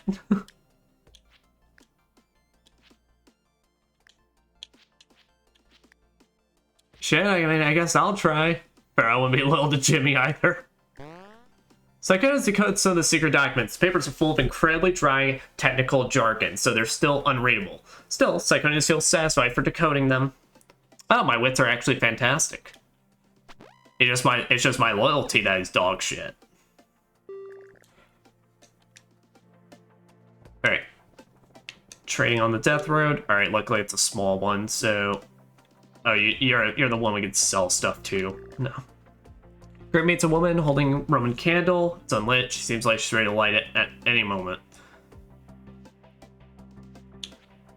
KO Boomer. I think we'll leave that just because if we roll the ditch all our items, basically we're literally just gonna lose those.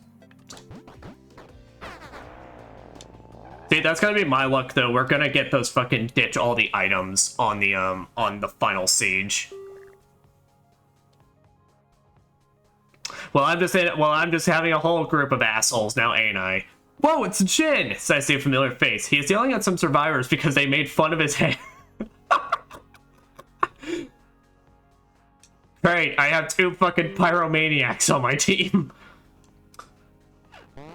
Remember, everybody, in order to get diagnosed with pyromania, you need 2 cases of arson, so everyone gets a freebie. Oh boy. It is time.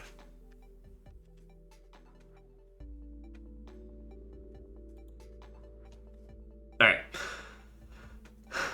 And it's a siege, so this is like the worst time for this to happen, but we will have to go.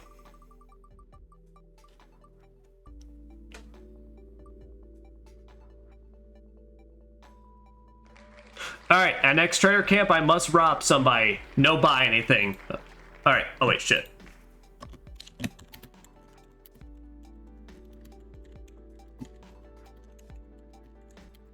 Alright, so, now they don't screw us on this siege, but basically next trader camp, I gotta rob somebody. So that is what is needed. Okay.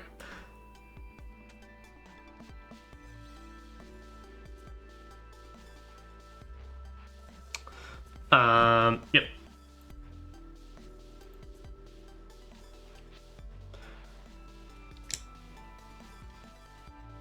So go ahead and start. We have to start the timer then immediately. All right. Well, we ain't greatly set up, but it's not like we got a choice. Now that is assuming we get the option. Wait, I have low loyalty, so yeah, we're gonna get the option to rob. Now, with that being said, I do get the option on who I rob.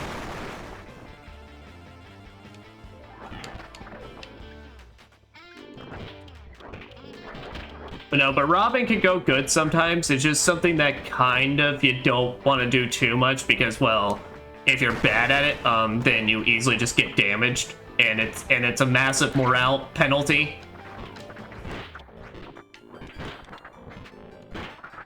Now, that being said, though, if we get to the next trader camp and we don't have the option to rob anybody for some reason, then we re-roll the wheel. Basically, any option we get that we can't actually do, we then just re-roll. And...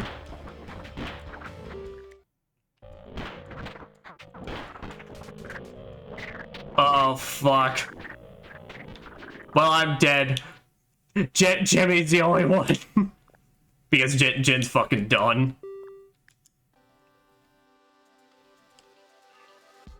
And just like that, we now only have fuck Jimmy. Alright, fuck Jimmy feels inspired after managing to survive that situation. He feels like he's getting the hang of this. He's getting so good at abandoning people. At this point, we need fitness. Oh, guys, I died in my survival trip, so, and the car's gone. Oh, no. Fuck, Jimmy spots a car speeding down the road. Maybe the stranger can help them. Without slowing down, the driver yells out, "Nerd!" And then the car is gone. Heavy morale decrease. So, guys, sorry, I'm taking care of something on my side.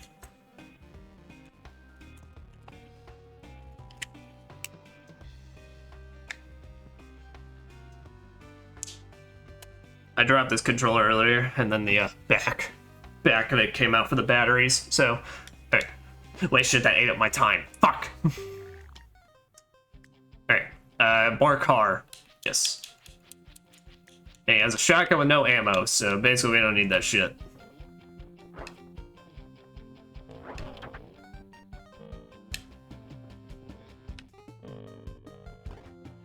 Alright, so Jimmy is just on the run at this point. My man just...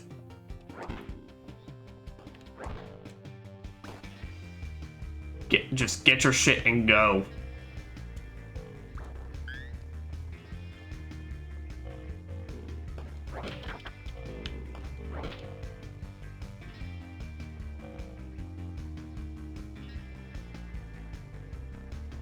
Oh man, the more time I spend juking, the more it means I could just set myself up for bad shit. Now that being said, if we ever do roll to kill somebody and we only have one character, then of course we re-roll. Oh, why is there so many of you in there? I'm just one man.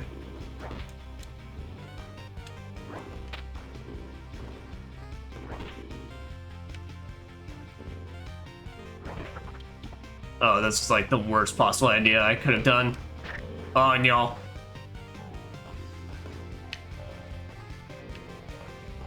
He literally just has to go. We literally just have to go.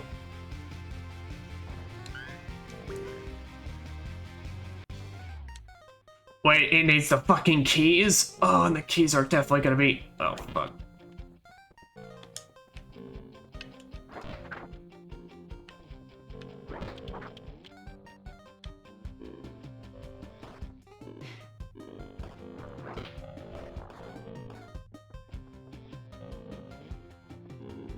Alright, Jimmy. You're gonna have to fucking juke the most you ever juked, like you juke that responsibility.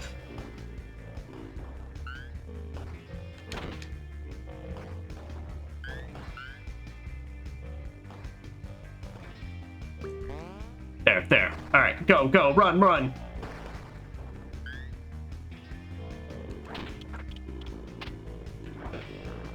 Okay, that was about as that's about as much gas as we're getting for this, which kind of sucks. Get in the fucking chair. Go.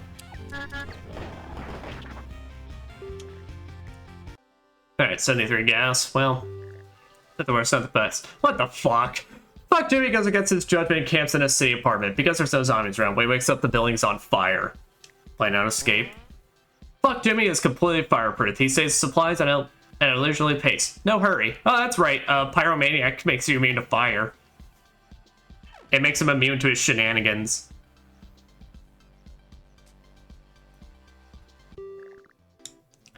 Alright, fuck Jimmy drives to a new city. Noise around the car have already started to draw attention to the undead. Okay. We gotta do lost safe house.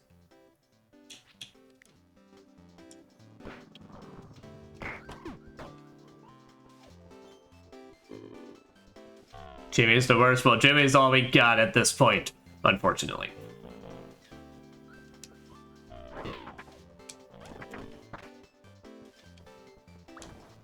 At this point, I am just looting. I'm also just praying for literally anybody else to just come with us at this point. Like, please.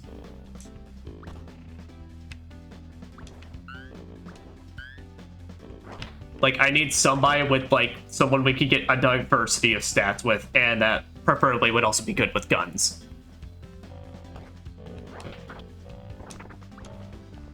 Junk. It's all junk.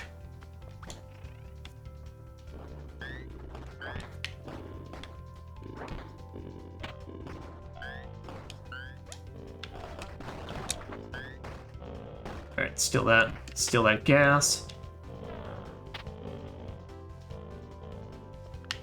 Yeah, I want to keep exploring more. Alright, but at this point we gotta juke out, because if that ends up being a dead end, we're not gonna make it.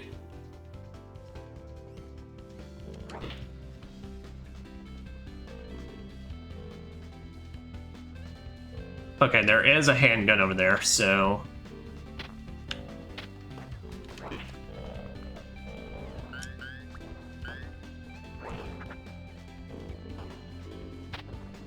Oh.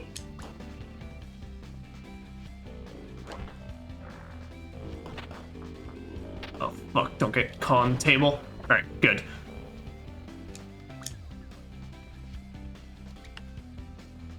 Do I want it? There's too many of them at this point. If I get into a dead end, I'm screwed. Yep, because they're starting to even come to the front. We haven't gotten to the safe house yet, though, so we can still continue exploring around. They're now on that, all on that side. Oh, safe here.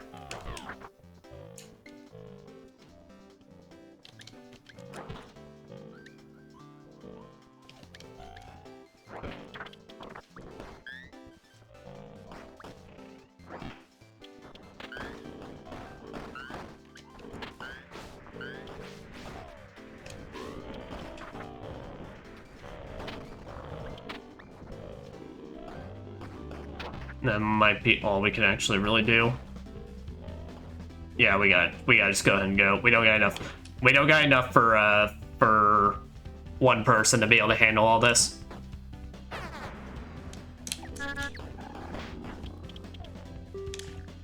Alright. Please. Anybody. Are you there yet? Jimmy, you're driving the car. Fuck Jimmy hallucinates after eating a can of mystery meat. It was probably cat food. Fuck Jimmy is hurt. Fuck Jimmy's morale decreases. This somehow opens up his third eye, granting him temporary moment of precognition. Fuck Jimmy sees the future. Fuck Jimmy, I will find something good. Fuck Jimmy will learn something important. I will face great danger. I will find something good. True to the prophecy, Fuck Jimmy finds a small cache of supplies a little later in the day. But are they exploding zombies than the tongue ones? Jimmy, no. Fuck Jimmy can out in a big field. He finds a row of cans sitting on a wooden fence. Shoot the cans. Fuck Jimmy gets some shooting practice by blasting the cans. Fuck Jimmy's shooting increases. Man, the red long johns runs onto the field with a pitchfork. My cans, my precious empty cans. Oh, look what you've done to them. No.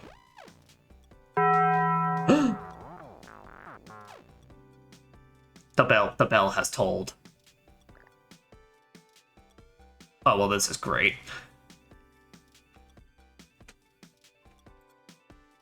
All right, buddy. So we currently have to rob somebody, but now what is our next issue?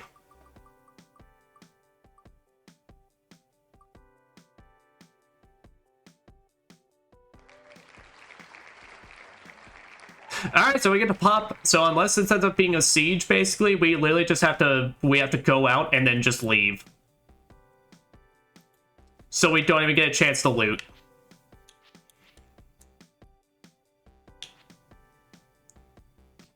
Swarmed Arcade. Video games. Well, we don't get no video games. Fucking leave. This is the worst. This is so bad. I wonder if I can keep one for a pet. No. Jimmy, no. Chess match for your life. Fuck Jimmy meets a man who claims to be a traveling chess master. Armed to the teeth, he challenges the group to a not optional game of chess. If you lose, he demands 8 food. We only have one person. Fuck Jimmy. Fuck Jimmy plays against the chess master in the most annoying way that he could possibly muster. Nearly endless throat clearing, long pauses between every move, off-tune humming, zany catchphrases, the works. The chess master gets so angry that he can't even think. Fuck Jimmy declares checkmate. Also, I don't even know how to play chess. The chess master is too mad to shoot straight. Fuck Jimmy's morale increases. Is the above cool it stratum and chess counted as an honorary cool it point. Alright. I am gonna wait a second because I did forget to start the timer right after that, so alright, we're good.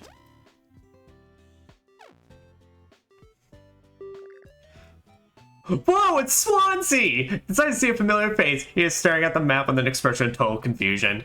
Yes, as Swansea gets so excited, finally other survivors, he looks into the car. Oh, fuck. This wouldn't have happened if Obama... It doesn't matter anymore. Fuck Jimmy. Talk about something else.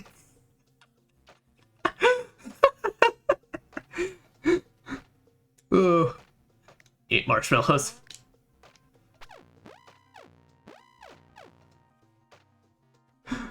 Oh, that's great. That's great. Whoa, it's Revolver Jesus. It's nice to see a familiar face. All right, get in here. All right. We'll need to find another car, but it's fine. They want 16 food. Okay, we can pay it. Better than us getting fucked up right now. Alright, it's just bad stuff happening all the time. Try and reach car. Alright.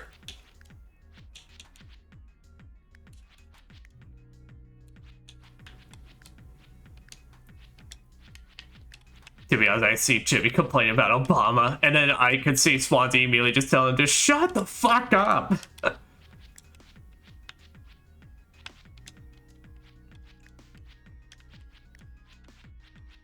It kind of just works out perfectly. All right, so Revolver Jesus here. You can have the here. You can have the rifle actually, and then we'll just we can use the pistol till we get more. Swansea, what did you start off with? A wrench. Okay, that's good. It's not the best basically, but I don't think wrenches break. They're just kind of a bad melee weapon.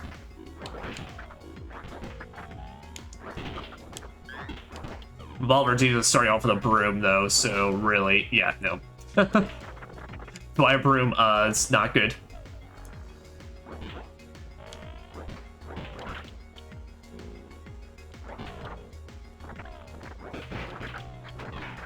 Oh, damn. Okay, he is blasting.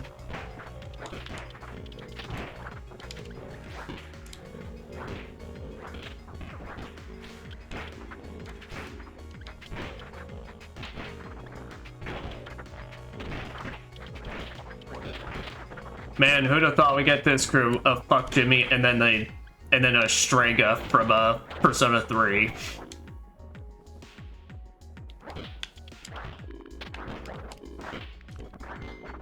Which I feel like at this point Swansea is just actually in hell. Like, this is just his personal hell.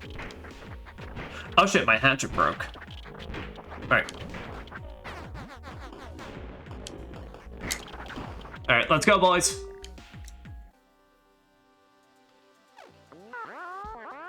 I don't want to go to Canada, it's too cold. Well, too bad. Alright, great. Decides to make a stop for supplies. Hospital raid. We could get some. Really do need some medical supplies. Alright. Roller Jesus, you're just a bit too trigger happy and used a lot of her ammo, so.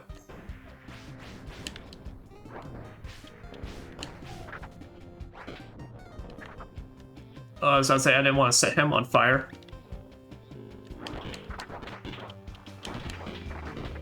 Then yeah, I need to pick up some sort of weapon.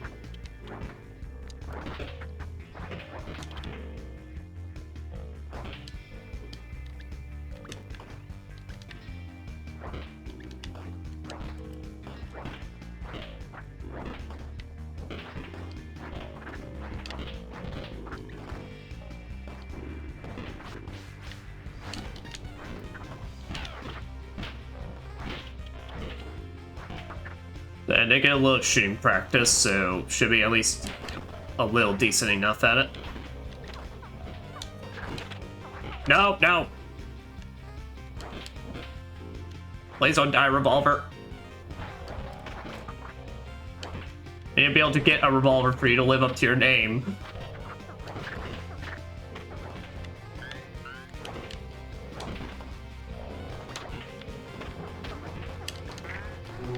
Oh no, Swansea's dead. Oh, and this is not looking good. Oh, and we have a sheep between me and a revolver.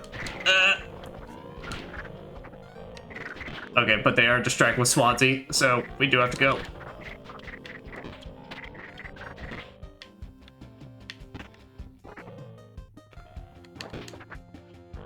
Man, I forgot how extreme extreme was. It's quite difficult.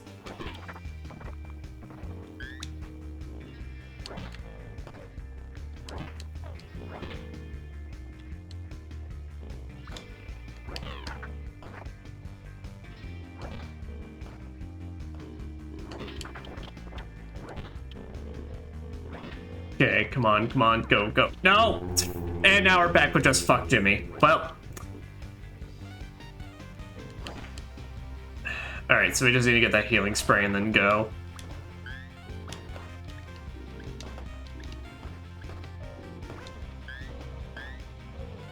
So I don't got nothing on the blowtorch, and well, fuck.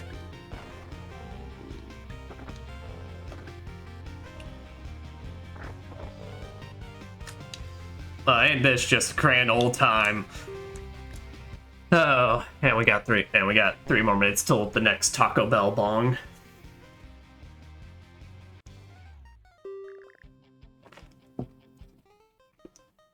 Fuck Jimmy finds a health food store. Seems like no one bothered to loot because the food was disgusting. Most food seems to be rotting away, or maybe it's not. Could be that the food is supposed to be. Look, it's smelling this. Loot the gross food. We need it.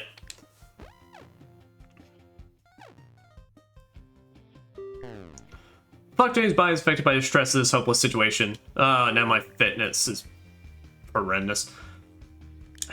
Pay the toll. Oh, this is so bad. This guy's not thinking about Mondays and how I hate them. Yep, same. Try and leave the grocery store. Now he's tired. Fuck Jimmy gets a peaceful moment to rest in his safe house. No zombies in sight. No one to bother him. He decides to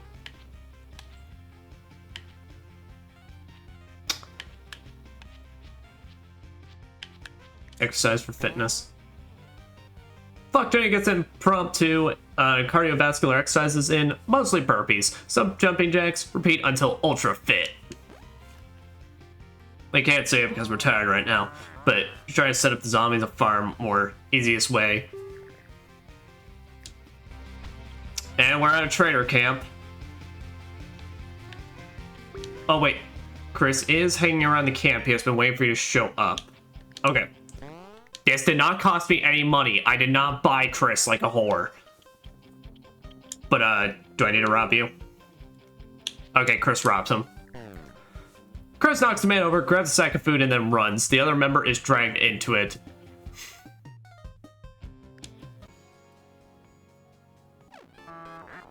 And this is forever now. Sure feels like forever. Fuck Jimmy says that someone in the group isn't pulling their weight and demands that they be kicked out. Why?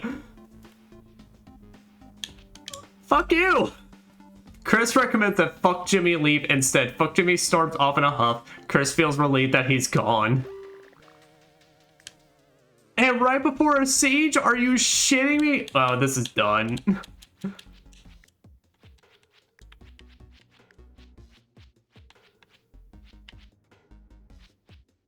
That's it. We can't use a healing spray on him. He's berserk. So he's just he dies in one hit anyway.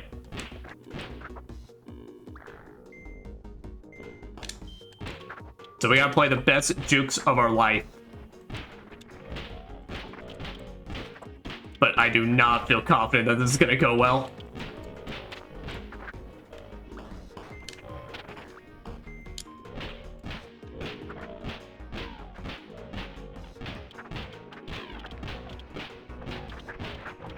I believe you in Chris, though. You've been in situations like this. Oh, fuck. And the bell has tolled.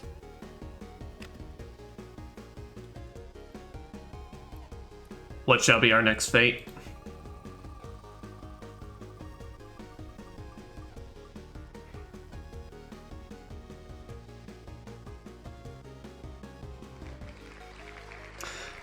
I don't get to loot again.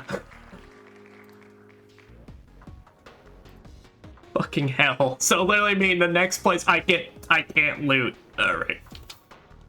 Fuck me sideways.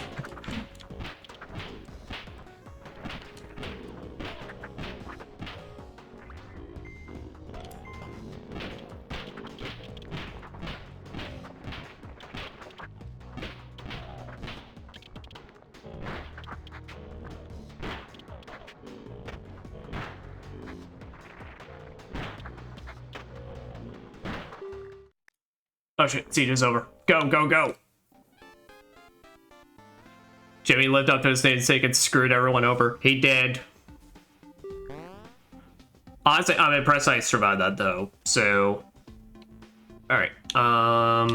Shooting. Because you're already berserk, so you already have like really good hitting stats. Chris is sitting around a campfire resting for a brutal day tomorrow. He eats a decent meal. Who you're telling scary stories to? Remember fun? I remember fun. Man, I miss fun. Poor Chris. Well, I don't get to loot this.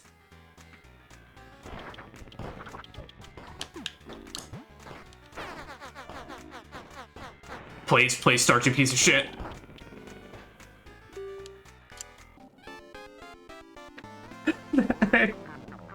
My weapons are a lot clearer than they should be. Are you fucking for real right now? Car is broken down from use and abuse. It won't start up again. Oh, he does it. He could punch it. Could punch it like he does them boulders. Alright, never mind. He just broke it even further. Get that boot. Alright. He didn't take damage. His morale just went down. Alright.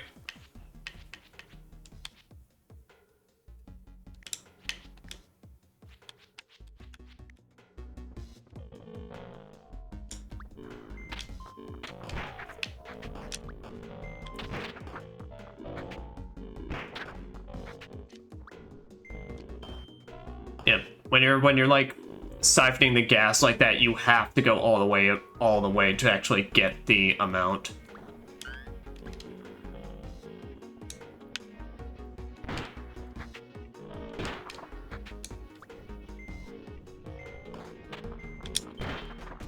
And that's that. Fuck. I should have risked it, but damn.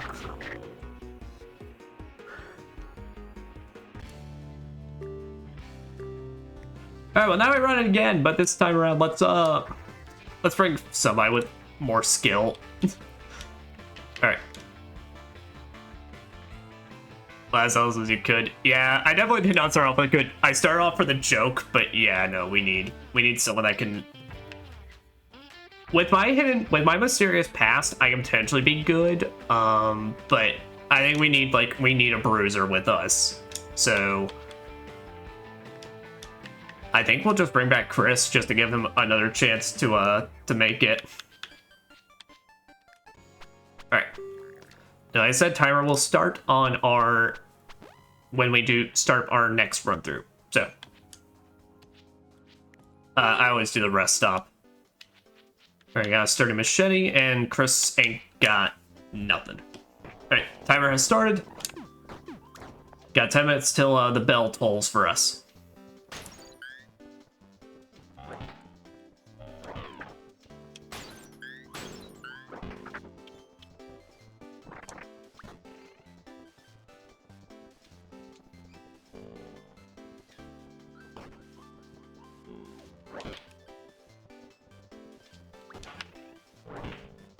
Okay, and here's our big one. Yep, get you a weapon, sir.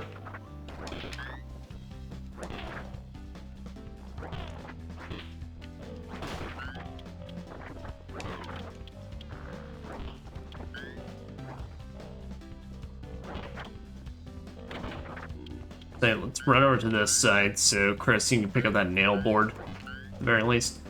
Here, pick it up, buddy. There you go. Alright. Now, hopes would be what we could start doing this time around, like I was wanting to at first, is actually try and work on our stats to up my dudes. Because technically that's what I like to do for these extreme modes that I find works the best. Is if you can, basically take one character and just make them super jacked on everything, like throughout the entire process. And like I said, because I got the sturdy weapon, even if we roll the drop everything thing, I'm at least always guaranteed at least a melee weapon.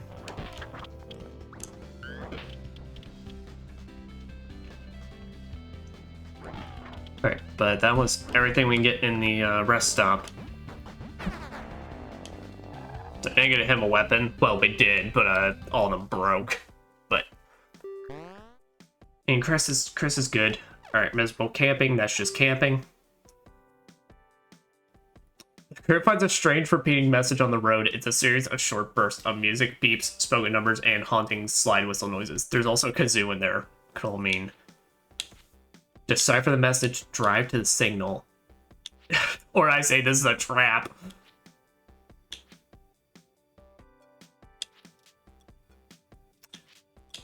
I say let's drive to the signal. Wow, that ate up our gas though. Sometimes it's worth it just to pay off bandits. And that was not worth it at all. I mean, we got some ammo, but ugh. Convenience mart. Let's go to a bar. See what we can find in the bar.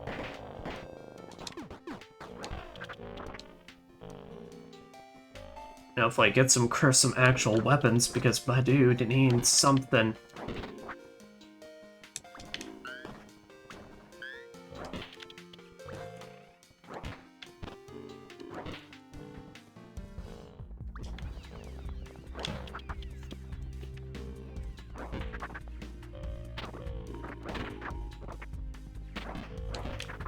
Whoop.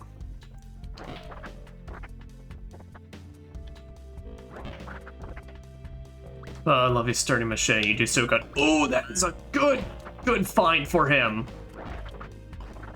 I believe fire axes, they deal fairly decent damage and they don't break. So that is like the best thing we could have gotten for him, at least starting off.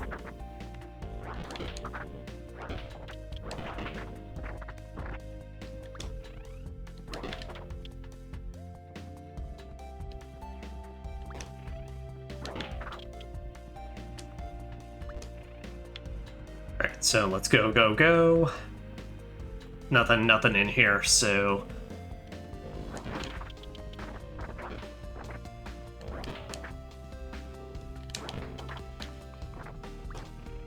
Man, me and Chris Redfield just hanging out. Besides the fact that I'm hanging out with his bulked up, roided out version, which we haven't even seen on this channel yet. Hey, you got all that training done in Europe.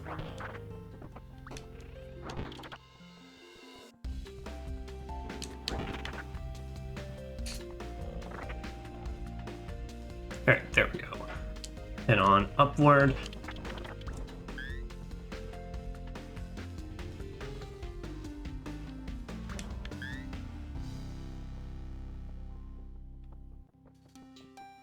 Alright, nothing much there. Shit.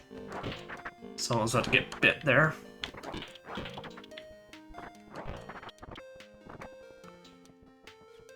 But basically, what it is then as well, if we take any chance to up Chris's, like, strength, then we need to. Because, then that'll just give us all the opportunity. Okay, pull queue. Sweet. Pistol for Chris as well now.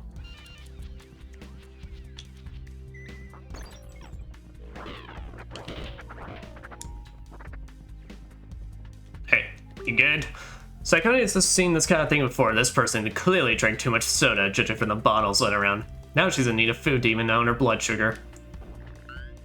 Sychonias starts smushing some food in Larita's mouth as she sleeps. Okay, I'm awake. She says she'll follow you for a while, also that she should meet her outside of town if you both make it. Alright, so nice. Now we got an ally with us. Ally's branch we can then just use for get a reward out of. But yeah, I think that was everything, so.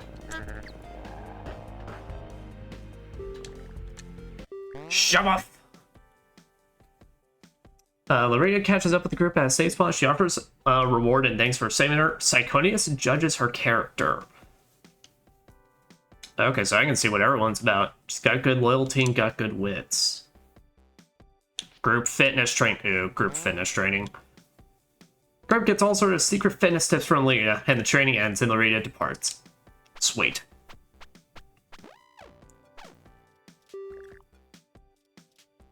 The group sets up camp outside a grocery store. They notice another group has been following them and will probably attempt to loot the place. Send one person to loot.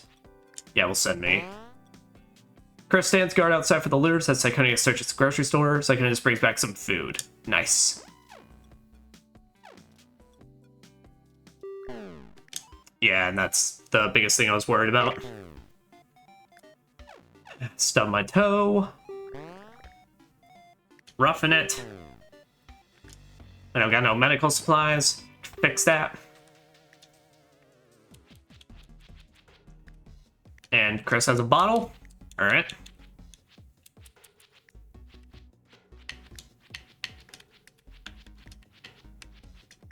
I'd say there, Chris should have the most amount of ammo. He actually can do well with it. Here, Chris said a bottle. Yeah, honestly, just don't need any of that.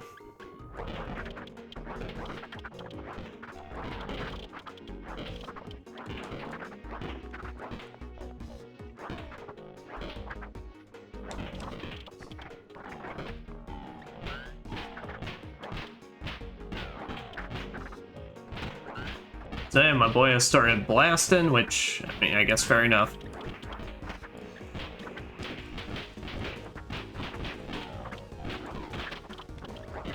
Brother, are you shitting me? There was two of them.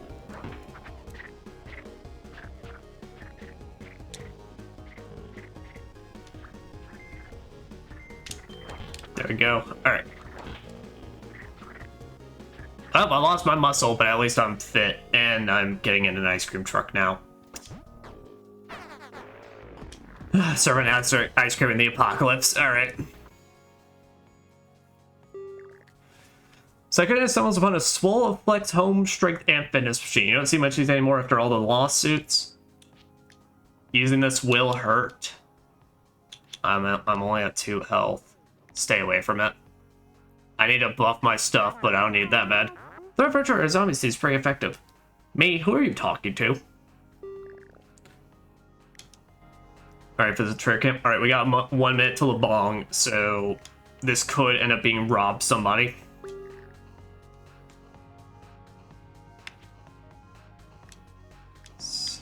Yeah. Treating my wounds will be worth it.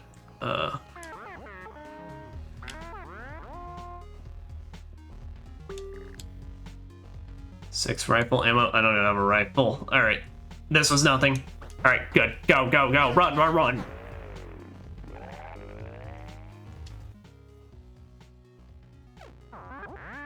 So I have an awful lot of trouble with closed doors. How the hell am I running into Jin again? Yeah, get your ass in here, you fucking pyro. I don't run into any more Mondays. Well, say Sychonias, Mondays are notable, and we have a siege alert. Oh boy, alright. And he has a knitting needle. Now I'm the only one with a gun. And the bell tolls.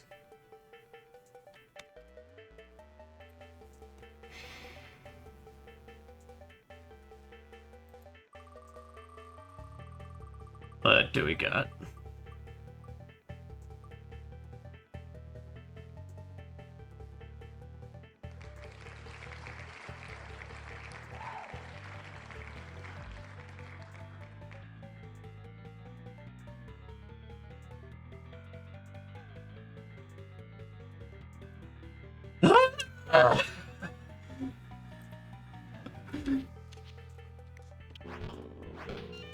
Alright, Jin! Throw your ass into here! No, no, me, not me. No, not me. No, I want Jin to go in there. Up.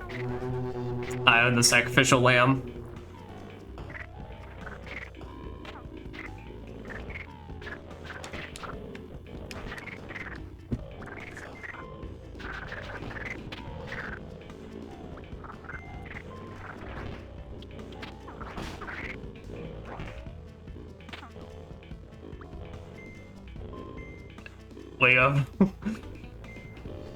We have rolled the worst possible day could have ever gone. Oh, the siege is over. We can try and escape now. Oh, you don't say. Uh-oh. Sorry, banning a bot. Well. Alright. We're going to do this again, but this time around, we're gonna do this on,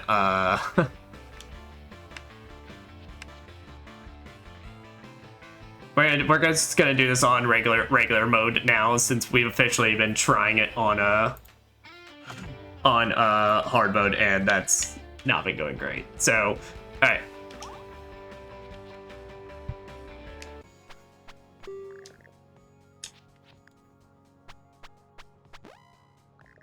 And timer don't start now. Rest stop.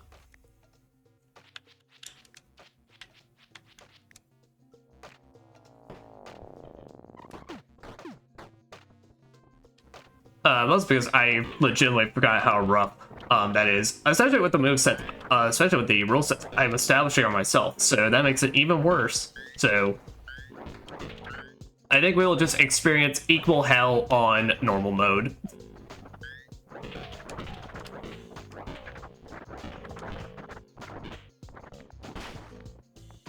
Damn it, Chris. Okay, look at.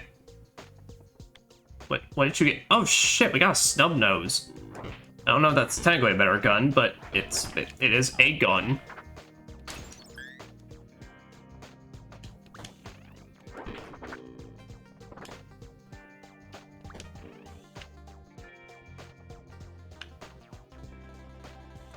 Oh, is that all there was to this?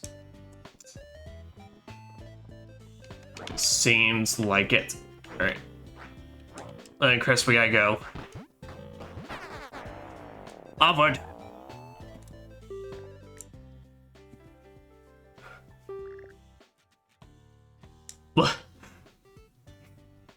You're gonna find an empty spot along the road that looks as good as can be as any. The weather is clear and there's no sign of danger. You can't fool me.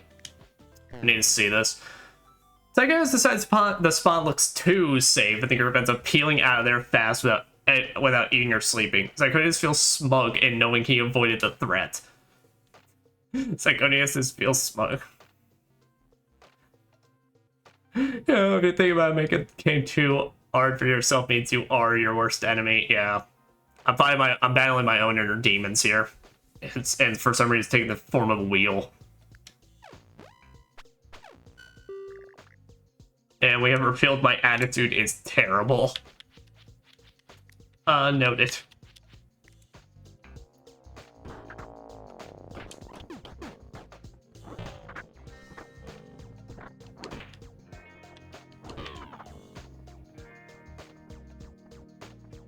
Alright, now let's see if we can get Chris some weaponry, please. I swear, I hear that specific pickup noise, and I swear I think it's my PS5 booting up. And I'm just about to immediately freak out. I'm like, what happened?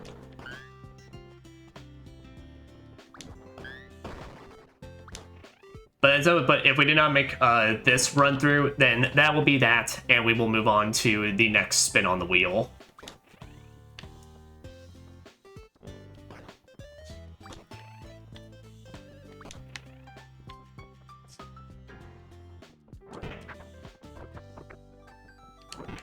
There we go.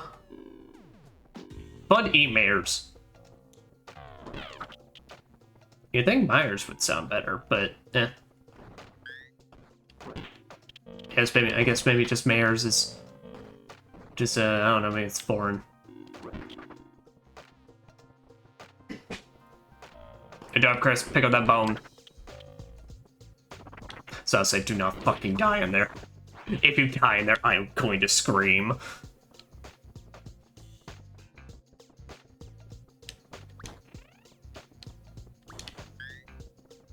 Pop it, you open, get that, go. Oh, it is about to get dark though, so we may want to consider just heading back now.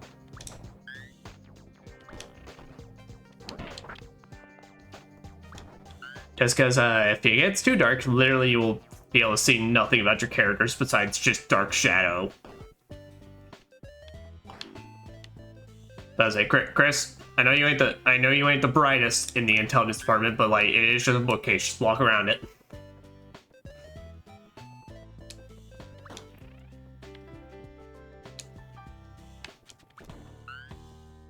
See ya, bro.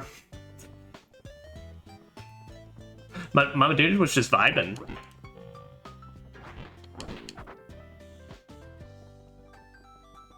But to give Chris some credit though, he will swing that bone hard. See?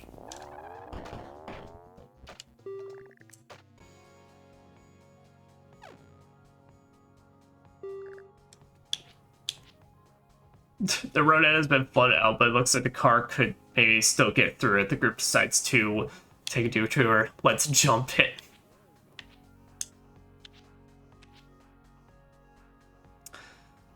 You know, Chris, let's just do some bad ideas for funsies. Let's jump it. Chris has a makeshift ramp and has the spectacularly dangerous idea to try and jump the flooded part of the road.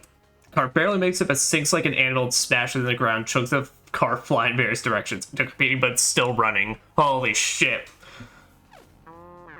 Next time we stop, we may want to use the battery to power my game console. No. Well, shit, why am I saying no? Good sense of camp late on the nearby highway is a bunch of cars. They're broken, but many should have a little bit of gas. Send me. It's like I said, it's gas, but accidentally swallows a bit and gets really, really sick that night instead of sleeping. Oh boy. Well, as long as I get sick and not my muscle, then that's all that matters. Ranting man. The group is ambushed by a yelling man. He's ranting and raving. He doesn't look particularly dangerous, but those rants are starting to sizzle. Chris, knock him out. Say it, don't spray it. Fight him. Chris, knock him out. Instead of being surprised by the ambush, Chris rushes at the man as he's ranting and knocks him out. He doesn't even get time to react. Chris seizes the opportunity to steal his stuff. My loyalty is revealed. I am super loyal. So that is why I'm super sad at this. These zombies have anything interesting to say. Oh shit. What do you got? Only carry the best stuff. Chris tells her to cool it. We could go ahead and get a chainsaw, but if we roll and we lose that, that's gonna be horrendous. The bookish trader talks about how she's selling valuable rare books. Please don't mess with the display books. They're fake. I put them down to confuse book thieves. Mormon's Guide to Surgery. P.L. Larkin's Map Atlas. The Ultimate Guide to Dogs. Books are for nerds. I don't think any of those are kind of benefit what we're going for. Girlfriend says someone selling extra rifle ammo. She says she's frugal with ammo, often killing multiple zombies in one shot. Do you got anything I'm looking for?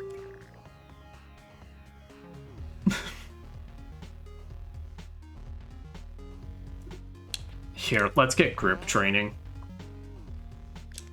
There, up Chris's shooting and make mine technically better. We just can't see it right now. Right, and then let's get going.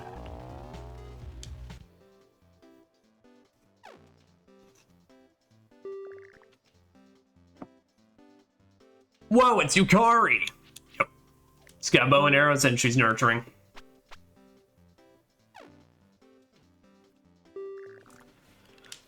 Alright, and we got a siege alert, so, okay.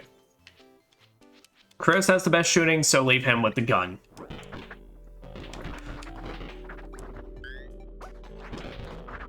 Okay, I was about to say, he's not shooting them right off the bat, is he? No, that's Yukari.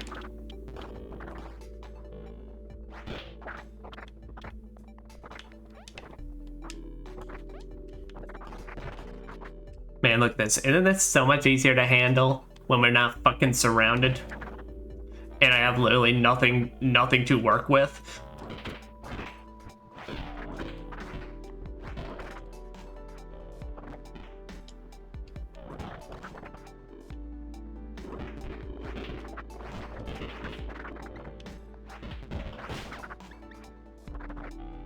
Okay, there we go. Bam.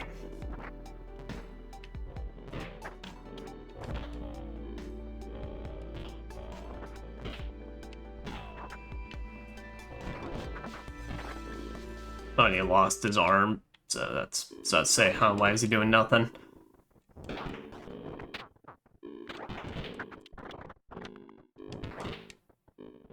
Shoot. That's fine. Just walk around and juke him again. Yes, let's go. Run.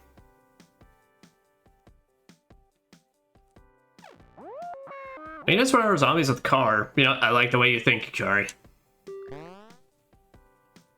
Plus one all skills, sure.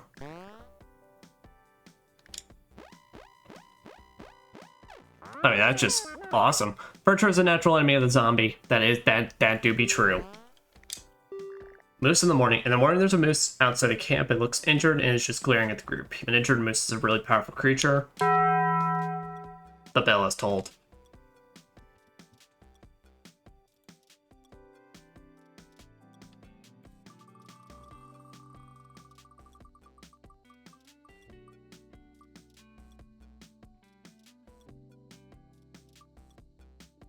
Okay, I was gonna say, please don't make me have to kill off someone immediately. Next dialogue, choose the most violent option. Understood.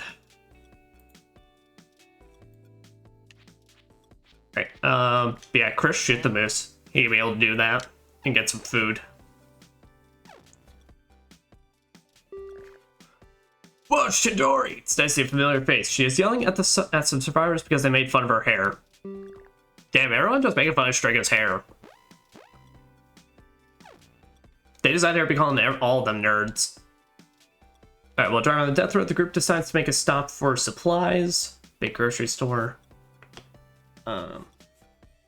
Swarmed gym. Alright. I'm gonna give it a second because I forgot to immediately start the timer again. Right after that. But yeah. But big grocery store. Alright, got a group of 4 now, and we good to go from there. But yeah, but basically our next dialogue choice, we have to pick the most violent option, whether that be fight somebody or just screaming, I don't know.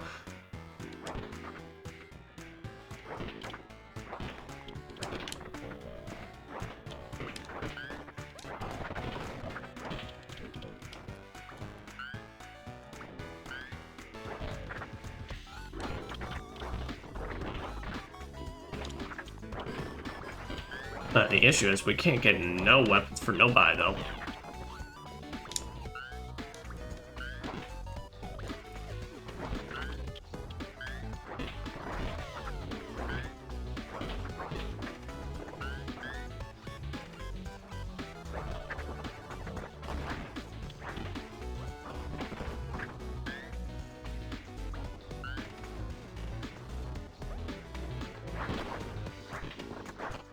I thought that was why you shot the moose.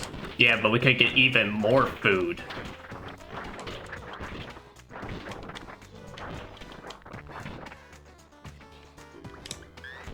Because more food means more currency. It means more extra change we have on hand for when one of these dialogue prompts fucks me and we lose our entire inventory.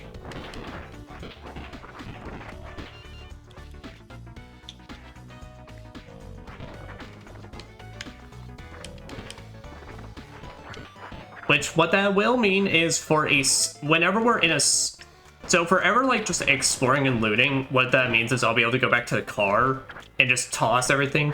If we are ever in a siege though, I will just have to finish out with whatever gear I have, because we can't toss anything from our actual just inventory. So that is something to keep in mind.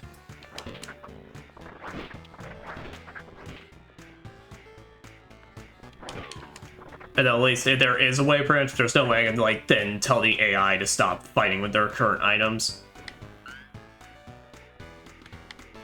But there is still totally the risk that we could just like draw it right at the end when we have to make the rush for Canada.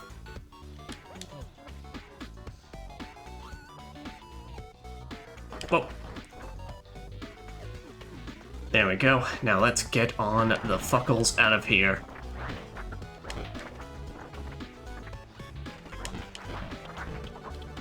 As Chris is probably now just having the most, like, weirdest existential crisis in his time as he's traveling with a bunch of anime weeaboos and weirdos.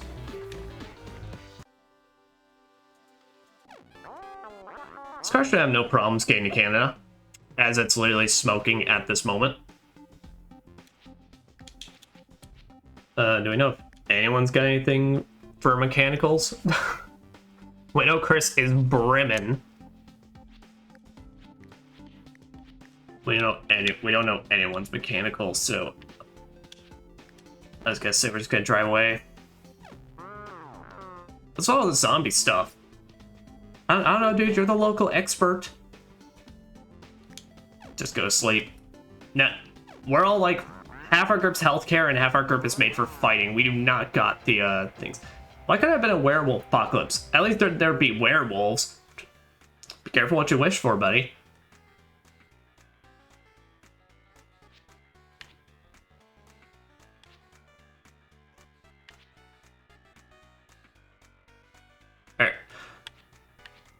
We haven't encountered any violent options yet, so, like, for dialogue. So, let's go to the Infested Stronghold.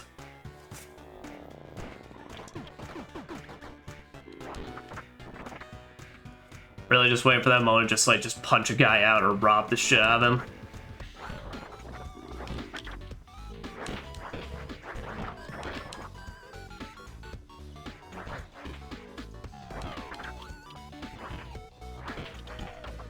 Because while we did shoot the moose and such, I don't think there was any particular violence in on that. Because I don't view wrestling either would be would have been that. I need some real shit. I need some fighting stuff.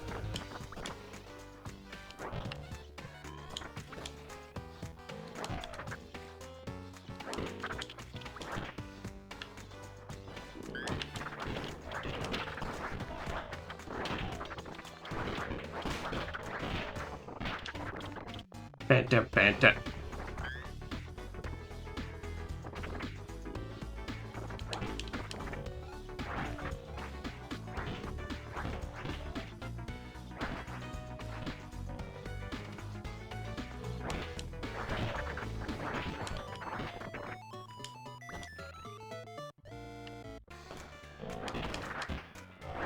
And we are getting to just about nighttime, so we probably do need to be making our way. I got 4 minutes, 4 more minutes till the next bell toll.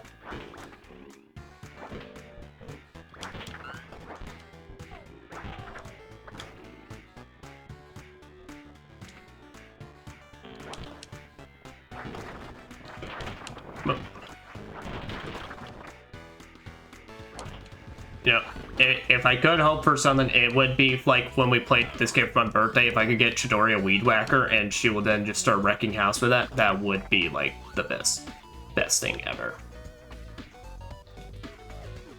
Just the image of just Chidori again in the apocalypse, having to go through this shit just with a weed whacker.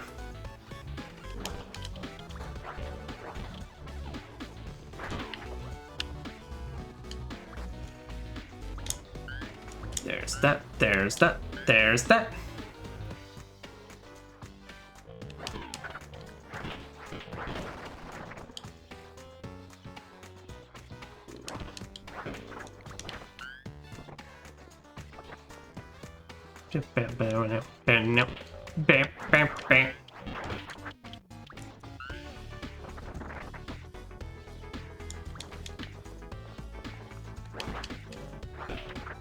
And yeah, after this, we just need to go then, because it's about to get out dark. Hey, Toilet Genie? No Toilet Genie. No Toilet Genie for us. Shame. Wait, where the hell's Chidori? Chidori, what the fuck? Don't scare me like that, girl. Granted, I know that's kind of your thing, is making everyone terrified that you're, like, actually dead, but, like, not in the apocalypse, girl. That's too much.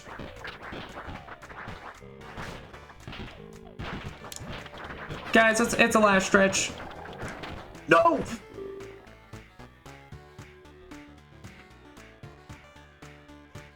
I left him behind. He just kept shooting.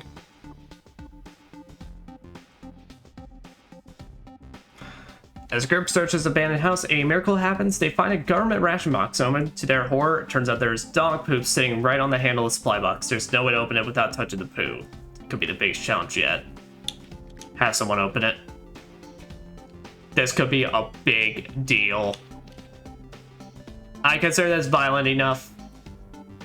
I consider the poo violent enough.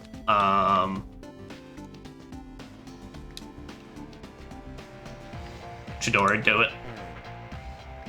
Oh, her morale is say like look at how bad that is. That morale tanked. But the bomb kept out of line. Chidori, what the fuck? What does that have to do with this? Man, she touches some dog poo, then she just gets on a tirade. Car is broken down from use and abuse and won't start up again. Punch it. My strength is frowny face. Alright, we got a free fish.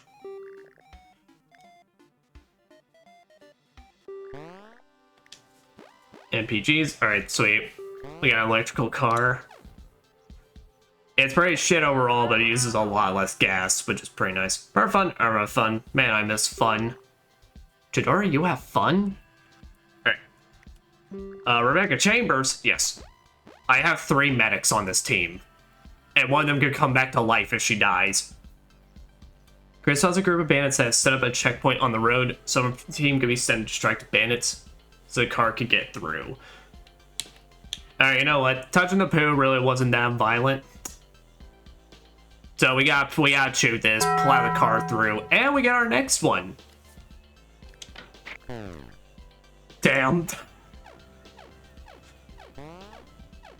Alright, so wait till the next one.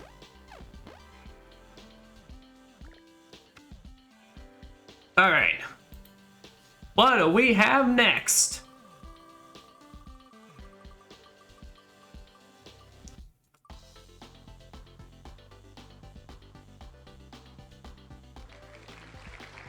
Okay, so on our next one, we must select a red looting event.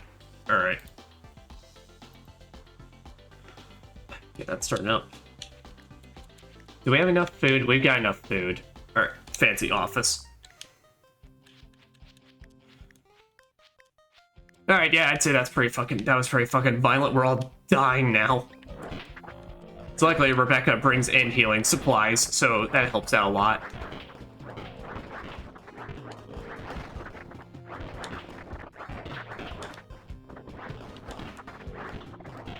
I just got me and my Charlie's Angels. Once again, in a situation where we have a Resident Evil character and 2 Persona characters. So Rebecca's not in an existential crisis. She's just kind of like in a very, just kind of weird state of mind right now. She's kind of like, she doesn't really know what to think.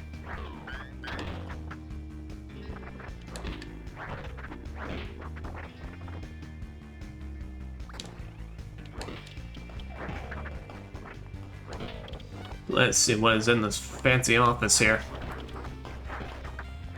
Whoa.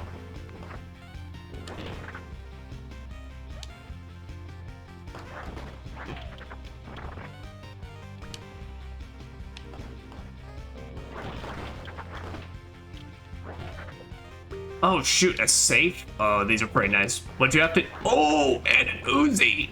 Oh, that's like one of the best shooting items. And a grenade. Now, Uzis literally just get someone with good shooting and then you just melt everything in front of you. Alright. But what we have to do is we have to search around this place for a combination. And then we can take it back to that to choose a reward. It's really, really nice. Damn, Chidori girl, you are violent. Oh, I got a key. Alright, and there we go.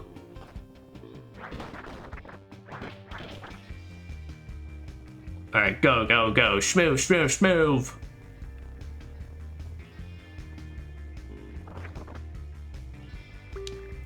Then what we got here? Cowboy rifle and 30 ammo. Box of 60 rifle ammo. Cowboy rifle. There we go. Honestly, I would have liked to choose a lot more bullets, but I think the game sensed it gave me an Uzi, so it's like, nah, this is all you get, bitch.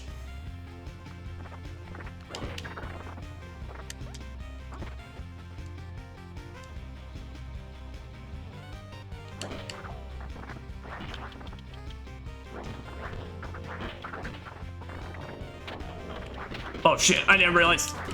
Oh fuck, I'm dead. Alright, it's ladies' night out now.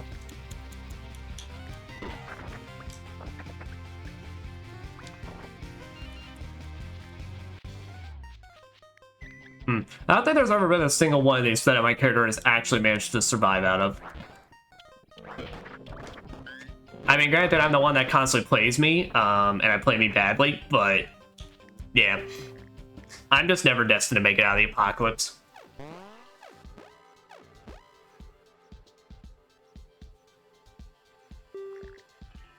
Alright, Bandit Watch, stay on time camp. There's been a lot of times bandits today.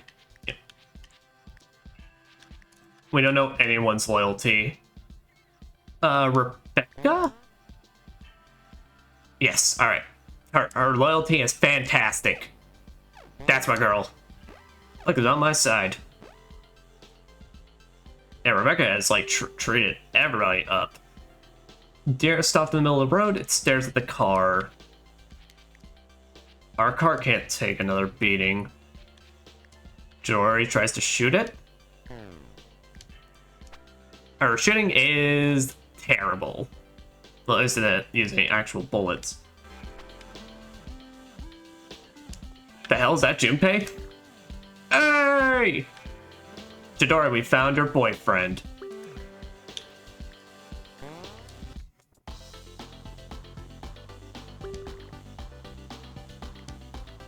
Alright, he's got pipe bombs. What about you? You have silenced weapons, which are pretty decent.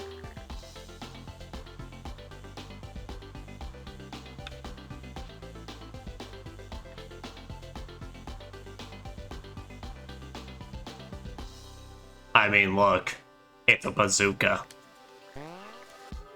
We could lose it, but it's a bazooka. Alright, now let's get us back in our care. And I forget, we still, if we encounter a red area, we have to we have to go there. Look forward to the cold Canadian weather.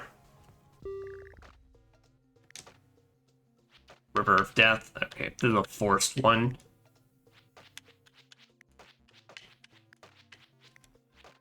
Where we have to run through the sewers.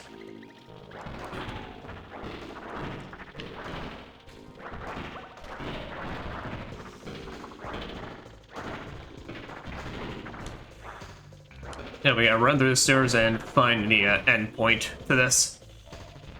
Whoa.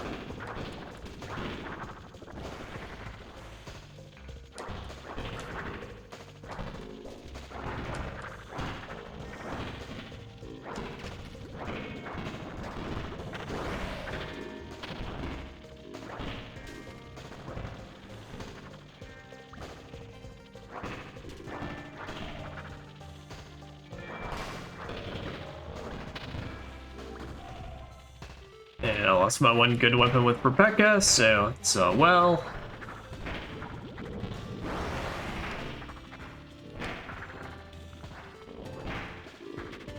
I don't think our shooting's actually all that decent, but well, it's something.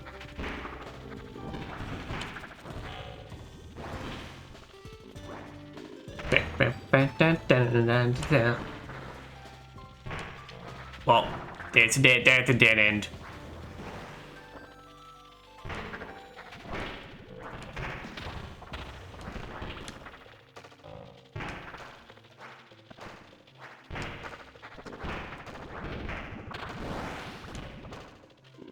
Oh shit, we found another Uzi?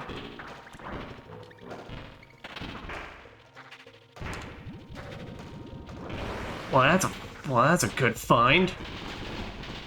Okay, girl, we don't need to be shooting off now. Oh, she's probably out of everything. That's why she's doing it. Okay.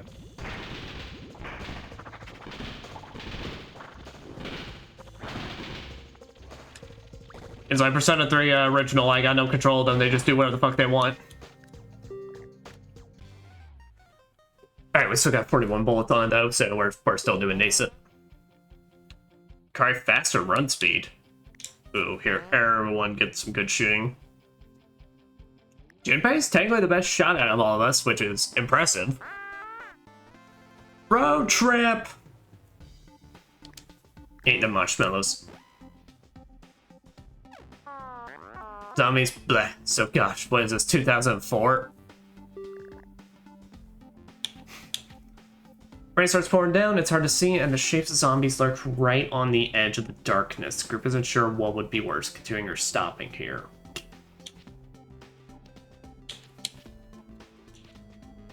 Seek shelter in the house. Oh boy. Oh boy, we don't got no one with, like, just normal weaponry besides Junpei with a hatchet. Okay, Chidori has a couple things.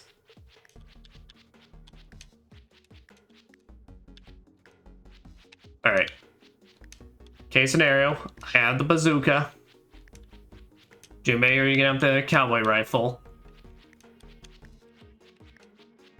And then Yukari's got the grenade. Worse, done to worse. Alright.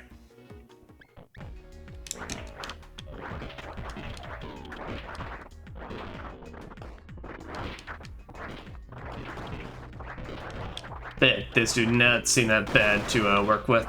Yeah, they're gonna come crashing through, but alright.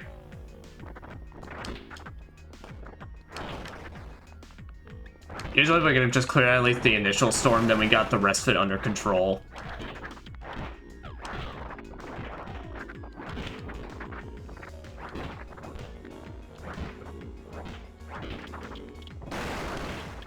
Oh boy.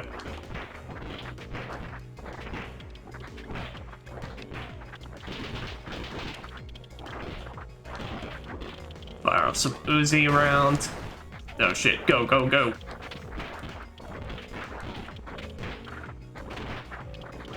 Say, Junpei got bit there, so, my boy, you are running some risky ass schmoves.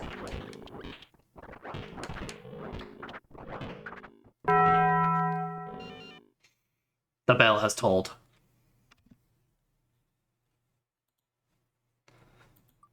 It has said that we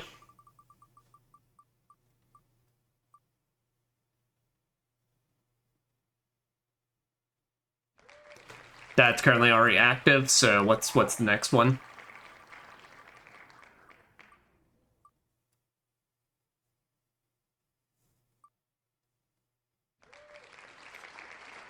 At our next trader camp, we must rob somebody.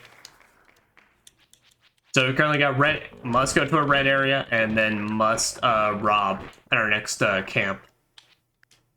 Or I guess, but we could technically do that as well. Is that... That one counts. Because the point of forcing us into robbing somebody is that it's a massive morale penalty for a lot. I haven't got any reds though, so I mean that's both good. And these both a good and bad thing, because what it means is that when we get one, it'll be when I'm trying to hold on to my resources then.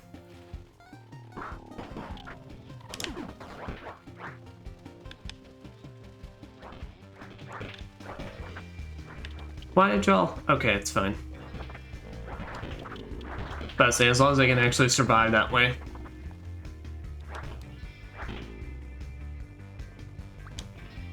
Also, I really didn't need to bring the bazooka with me in this, but, well, I forgot. Also, I remember Becca Dewey, the Resident Evil character, so she just always... She knows the importance of the rocket launcher to finish off the ending sequence.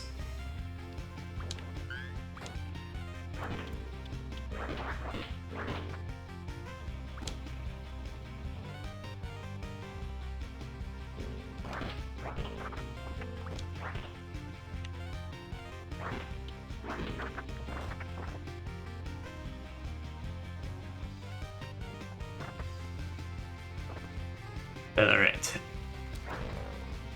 And then let us then just get on over yonder.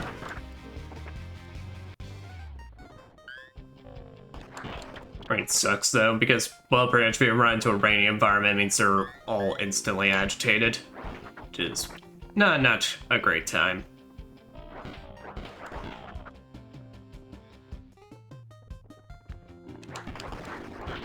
But everyone's in the fucking way. I need to move.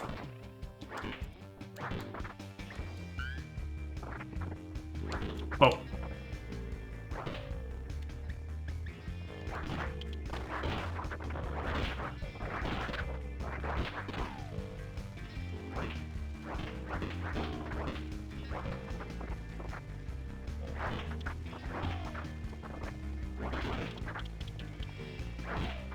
Small gun drug. Not drugs, just a singular drug.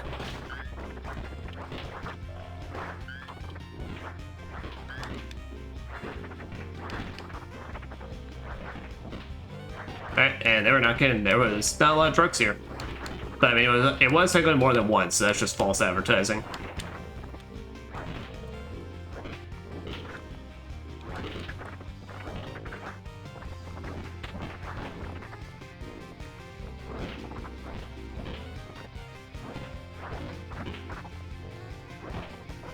Saying, can y'all stop coming on through?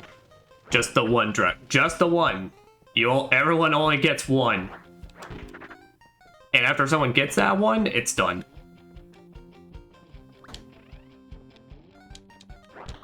And no, you're not allowed to know what it does beforehand.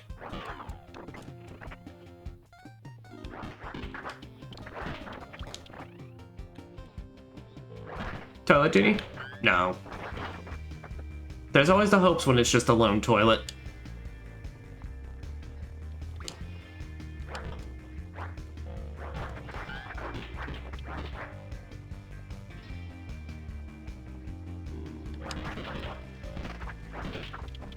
Alright, and with that, I think we got everything, so we can head on out now.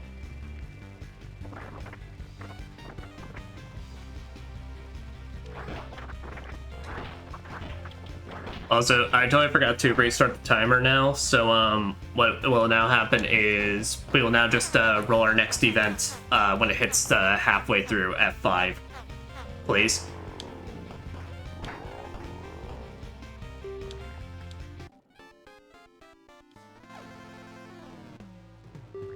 Yeah, I'm pretty sure it's totally within 5 minutes. Alright, group finds a large campsite that is occupied by a few carloads of other survivors. Can't move strangers to escape, but there's nowhere else to go. None are heading to Canada. Junpei doesn't trust them. Let's just camp with them. See, nothing even happened. No one ever listens to me. Junpei punched the car? Nope.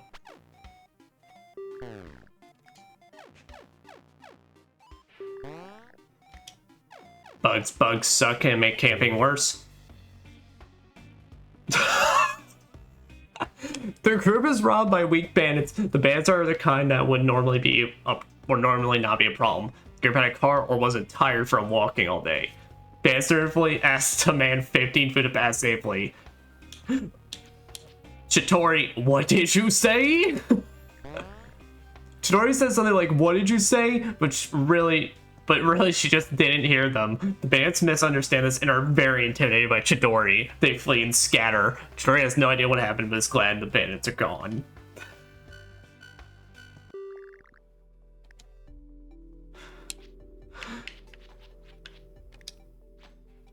Oh, she wasn't even trying. Oh, hello. That's why we love our girl.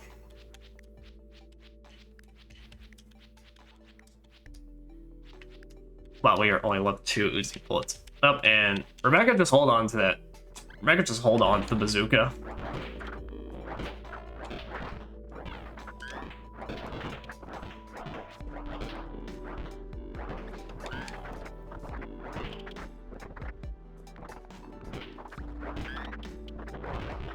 Whoa.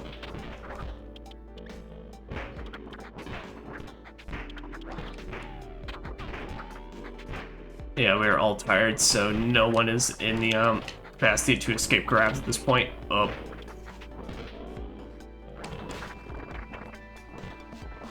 Did not look like a jukeable point, so...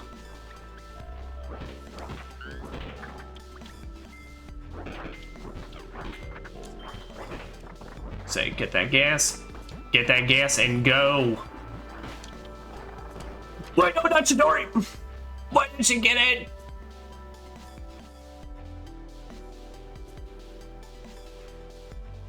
Girl! Alright, well, no! No! Chidori, why did you get in the car? Now Revolver Jesus said, I heard there's a place on your team for me. Sure. You do come in with a bunch of guns.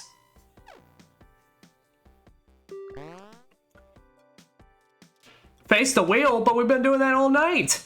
Group stops at a small village. Rather than being a safe training spot, things quickly take a bad turn with the locals. As punishment, they bring out the wheel. The wheel spins. It stops at gift basket.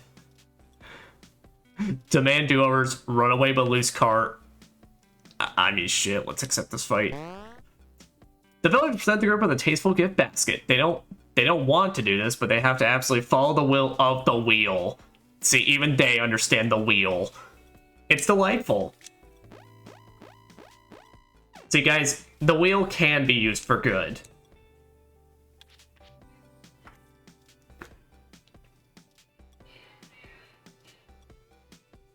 Stash in the woods.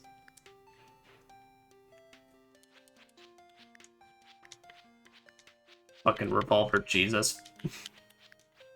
Immediately just making his way in. Being like, I heard the Chidori's left you. Do you got some room for me?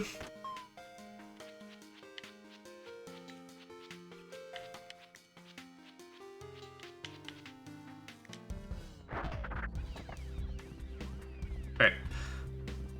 I would take that log, but I don't think anyone's really, like, good enough for it.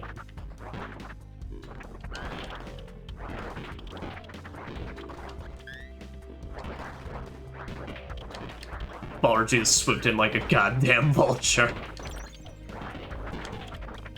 Alright. We don't have Taco Bell noise, but we can do a metal pipe noise. For our next spin on the wheel.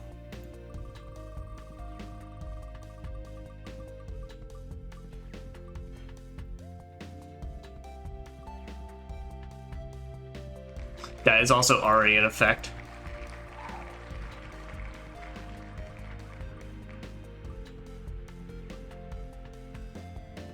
That is once again already still in effect.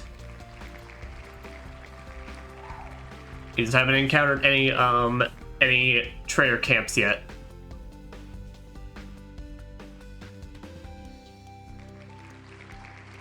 Choose the option that someone is bad at. Oh shit. Alright, so maybe we have to purposely throw our next decision and just hope everything works out. And we run into a situation where the event is we don't have any clue what anyone would be, then we just choose random and pray. We basically choose who we still think would be very bad at it. Well, the wheel demands crime. It really wants crime time to happen. Alright, and that was the stash in the woods.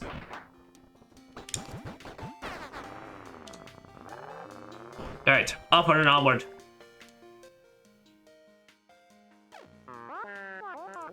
But okay, it'll be better than here. You would say that. Alright. Bird finds a candy bar on the side of the road. It's fun-sized. Who gets to eat it? Also, I am going to give it a second because I did get started right on time, so we'll see.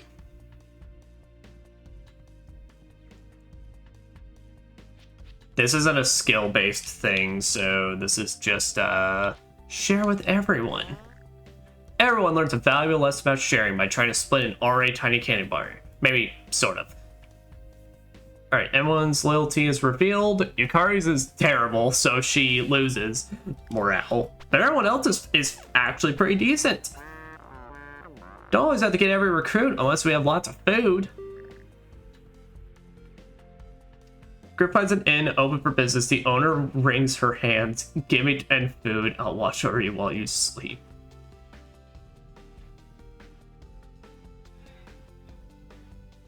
Okay, so here's the thing. It's technically not something he's bad at, but this is basically a bad thing. So I think it should basically count because it just makes it worse for everybody.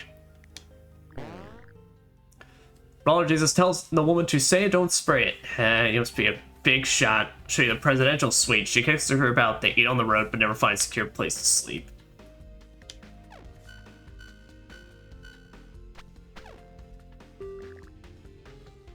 Whoa, it's Anya. It's nice to see a familiar face. All right.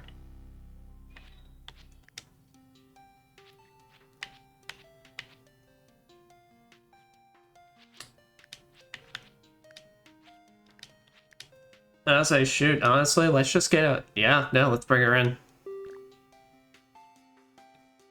And then, sorry, Yukari.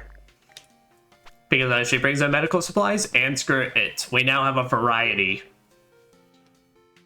Cooking with gas. The group attempts to loot a restaurant. They find no food, but there's a bunch of spices in a functioning kitchen, thanks to a gas generator. Take gas from the generator. How much gas do we have? Here we cook a meal. The group eats an extra full meal cooked in a kitchen, brimming with flavor. What a morale booster. It's too bad the next meal will be straight from a can. Damn, we got everyone's morale so far up. It's so good. Oh, okay. So we're forced into our red thing, but this still counts. So, cabin rescue. Alright, stage alert. Good. Alright.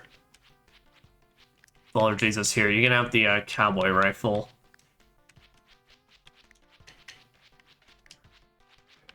Anya here. You could just have all that. And I got everything I need as Rebecca. I got a cleaver and I got a bazooka. Billy, what more could you ask for?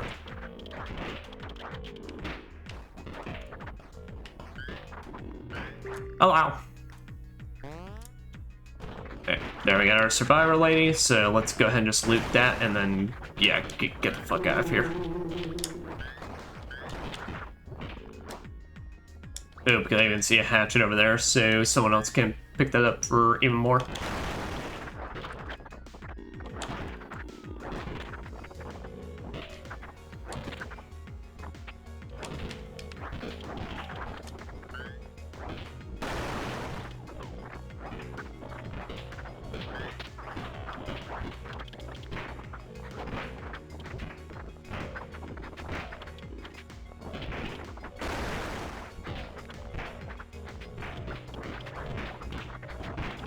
Yeah.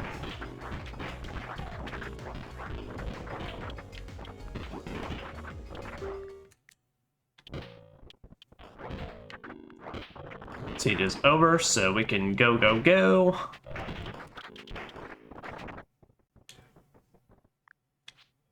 Yes, let's hit the road.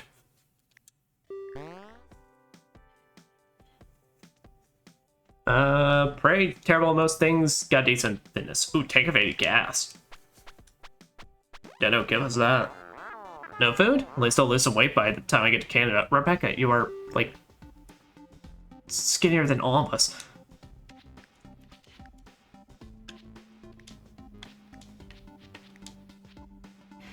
Okay, this is someone that...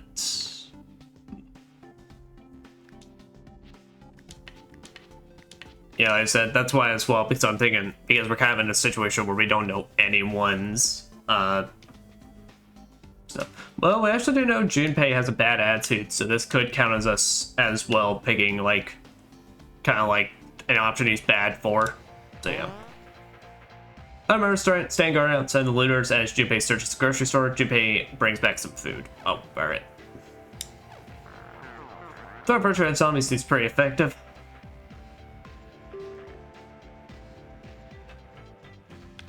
Yeah, try to wait. I don't think anyone's got good mechanical. We're just gonna find a big zombie we can ride around on. Oh! Nope, you are sell stuff too. Nope, you are trade stuff too. Who are we gonna rob?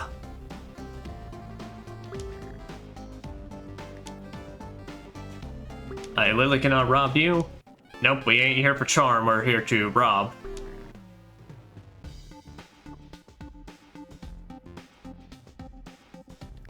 We'll deal with you later.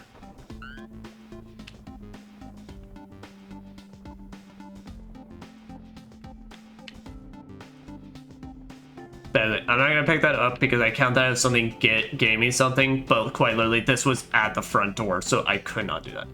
Alright, we can't rob anybody, but basically the ruling is we can't buy anything, so... Alright, so we just gotta go. I tried to commit crime, but the game said no crime, so... But basically it's like, but both conditions have been met. Okay, and we got another siege.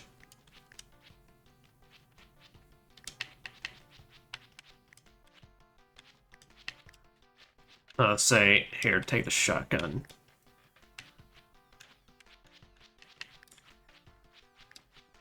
Here, Junpei, take the hammer, so that way on you can have a decent weapon.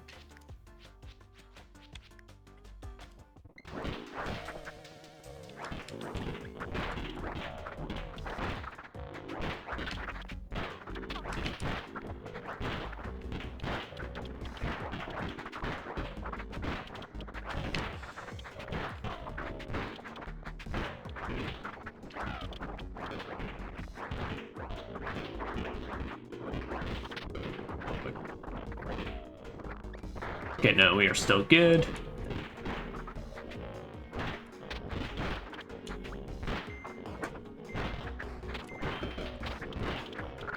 Oh shit. Oh, revolver, Jesus, wait. Oh fuck, wait. Oh no, this is bad. Oh, shh.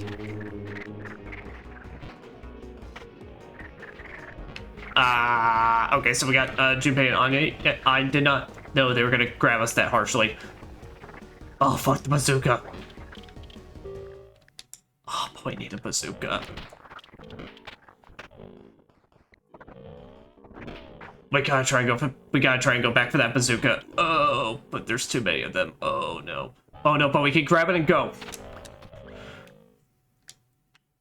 But no, stay here. Oh, I blew us all the fuck up. I choked. Well, that was our attempt at Death Road to Canada. We gave it 3 tries. Damn. Alright. The wheel demanded blood, and blood was given. But alright, so I need to remake the wheel now, so let me see here.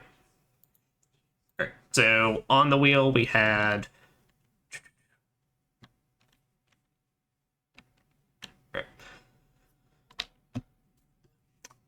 rest in pieces. No, if I literally just did not choke right up there, that would be good. So, alright, so read my immortal. The only thing we're gonna take, so we're gonna take 2 off the list as well. We're gonna take off Hitman now, since that'd be too similar, basically. But Sonic. But here we got Sonic Randomizer. Again, it's still totally start up Darkest Dungeon as well. Horse, Anime Girls, and the Bell Tolled. Rest in spaghetti, never forgetty. Alright, read my immortal, Sonic Randomizer, Poke Rogue. And I said I'm taking off Hitman, so I think... Oda, is that basically if we take off Hitman as well? I think that's everything.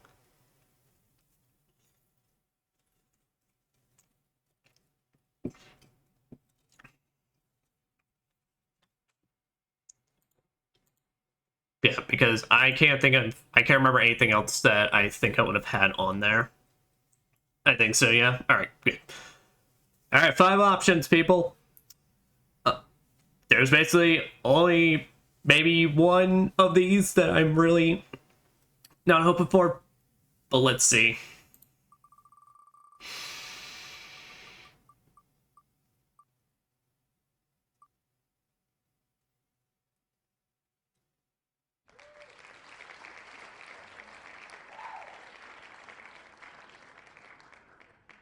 I was ready for some horse animes. All right, you got your fucking wish. As let us try out some Umamusume Pretty Derby. This game supports my Xbox controller? What the fuck?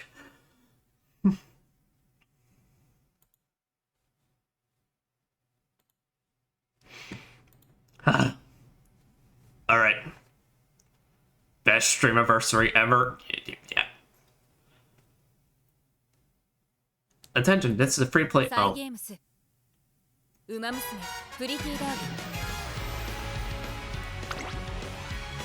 God. Alright.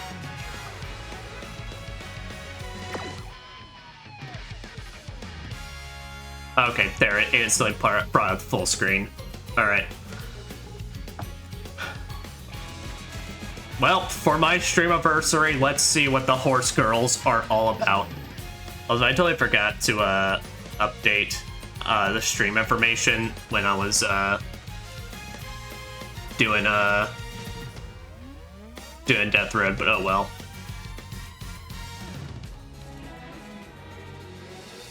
Oh yeah, I didn't even see this, but that's fine.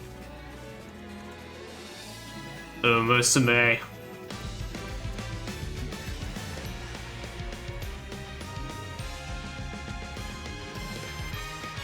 Okay. Well, let me finally see what's going on with this. Why have horse girls invaded my feed? Terms. View what? Fuck. Why do I got? Please read the privacy policy. How about you suck my nads? All right, I agree. I promise I'm not gonna use the horse girls to rule the country. Hey, your birth month, the fuck? Here. Hey, your birth month and year, son of a bitch. Alright.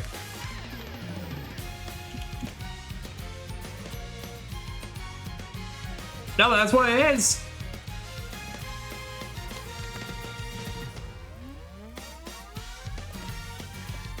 The hell do they want out of me? The age is registered, it can't be changed. Yeah, but I need...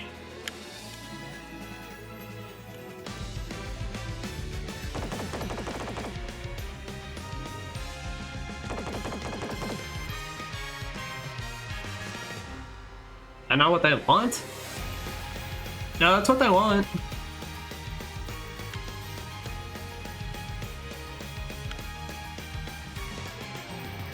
Oh, that's what they want. Oh, because they're fucking psychos. It's your den month? Yeah. Oh. I do gotta download this, so stream may shit itself for just a tad bit. Okay, no, it's holding on. Nothing, thankfully.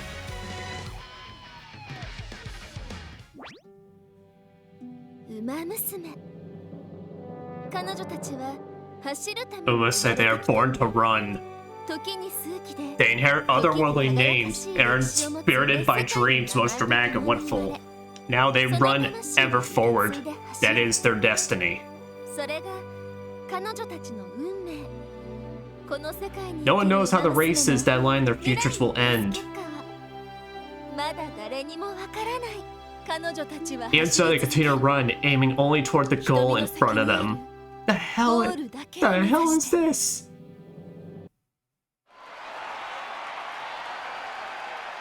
One day at Tokyo racecourse.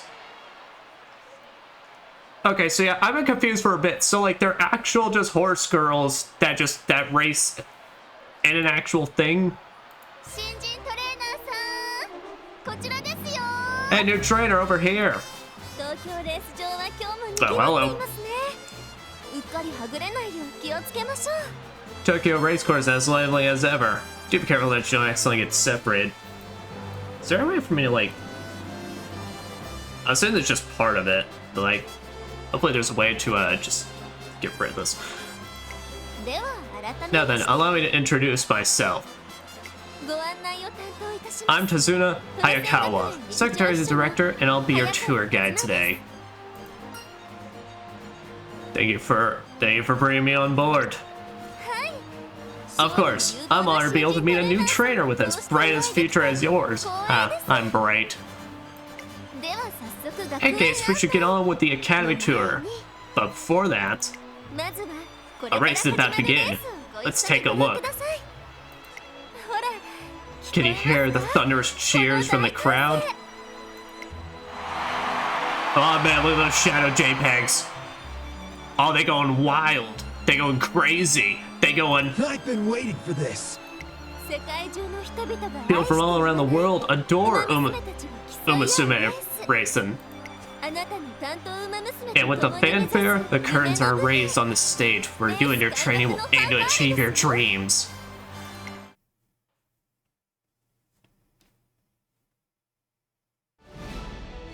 What the hell? What? Its name is just vodka? Super Creek, Daiwa Scarlet, Oguri Cup, Mayano Top Gun, Gold Ship, Rice Shower. That just looks like Dorothea from Three Houses. Najiro McQueen, Tokai Teo, Special Week. Okay, so I'm guessing these are like actual straight up real life race horses. Silent Suzuka, Grass Wonder, Nice Nature, Haru Urara, Anya's Tachyon. I ain't even gonna bother. Symboli Rudolph, Narita Brian. Alright. With all due respect, I'm gonna butcher the shit out of that. Yep, okay. I figured. I think I've seen like at least some sort of video where at least this Haru one, it's like apparently like she's getting so popular they're like literally even just putting her, the anime girl, like on the actual like horse fence post and that stuff like that.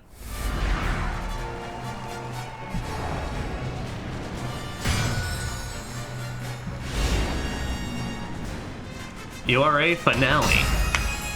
You are a finale.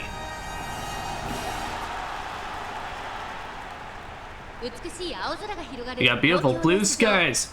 Here at the Tokyo Racecourse, the turf should be nice to aim for the... Oh, shit. I can't keep up with that. この評価は少し不満か。2番人気はこの子サイレンススズカ。さあ今日の主役はこの There's something about just seeing them, the tiny 本日の一番 fences. 人気スペシャルウィーク。私が一番期待しているウマ娘、気合い入れてほしいですね。各ウマ娘ゲートに入って体勢整いました。スタート。Oh, and there they go.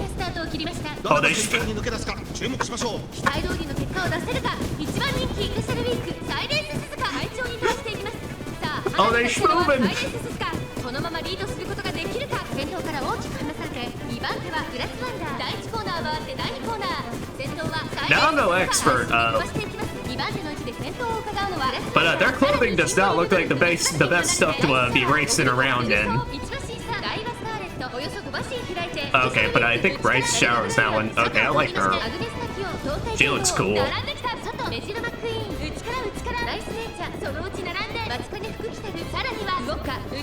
Vodka. Can vodka please be an actual just alcoholic? 順位を振り返っていきます。先頭は相変わらずサイレンス鈴鹿、続いてグラスワンダー、そしてその外から行ったのはライスシャワー。4番手にはシンボリルドルフ、ダイバスターレット、続いている。そして外目を突き出しては Holy shit, if this is actually how fast commentary goes, I have nothing but respect for these people. 東海帝王、少し離れてレジルマックイーン、それを見るようにライスネイチャー、そしてその外を回ってウォッカ、ラリナブラ Is ン vodka. 並んでくる。残り 1000m を通過。後からマヤのトップガン、外でスーパークリーク、その後間近で服着てる。そしてその内から行ったのはゴールドシップ、ポツンと一人春うらら、大欅を越え4コーナー。 Oh, yo, Goldchip? Okay, Goldchip's falling a bit behind, but do you like getting back into that crowd? Oh shit. Oh, they pushing. On top of the final turn. I'll get them anime determined faces going. Okay, so can one of them like then pull like a super, just slam them into the post and just send them right over? Ah, look at good for her.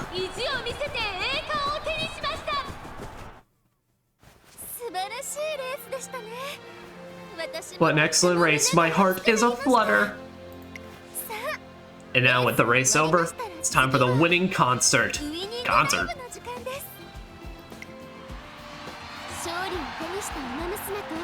The winning concert is where fans and runners they support share in the delight of victory.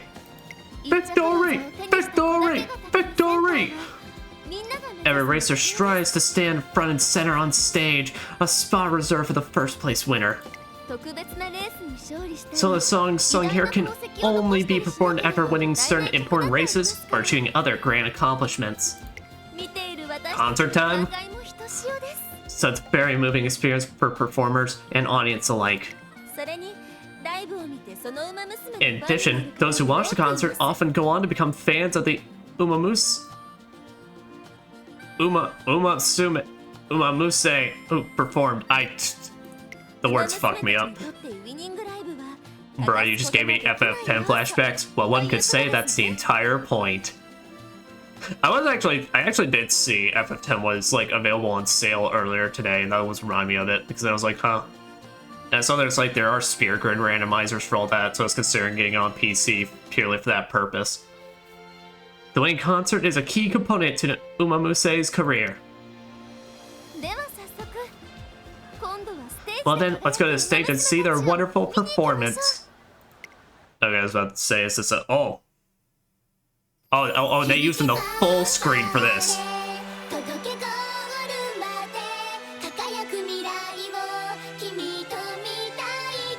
So they're also just straight up idols. Gotcha.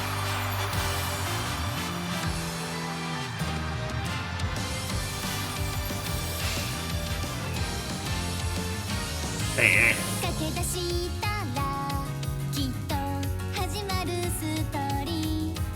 Yes, isn't it great? It do be quite cute. Also, this has like a crazy amount of like effort and budget into it. It's kind of insane.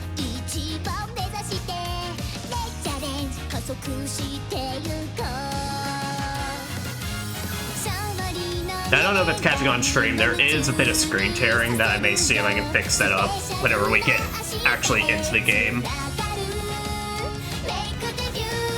Make it debut.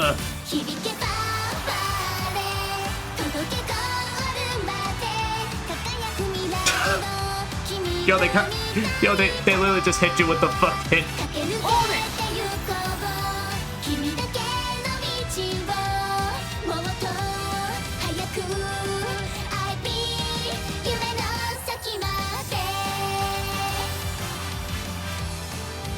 They line up ahead on the field and not in the glue factory. Now to ask, if a horoscope doesn't live up to what she needs to be doing in the training, can I just send them to the glue factory? Is that an option in this game?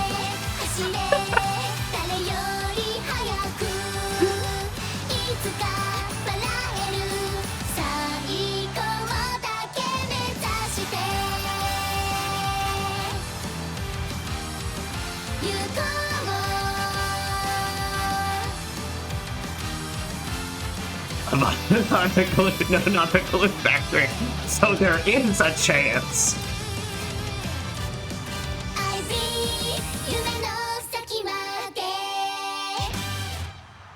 Your dreams do lie ahead, but they also do lie in a circle, given that's the gate we're constantly heading for and running around over and over again. Ugh. Day after watching the race with Tazuna. Hello again, trainer. Welcome to the Japan Umamusume Training Center Academy. It's the finest Umamusume training establishment in Japan, home to countless students who dream of the racing world. Well met. Oh. Goodness, Director Akikawa, you scared us. Apologies. Seeing such a promising new trainer gets me so excited. I just got here. Oh. There's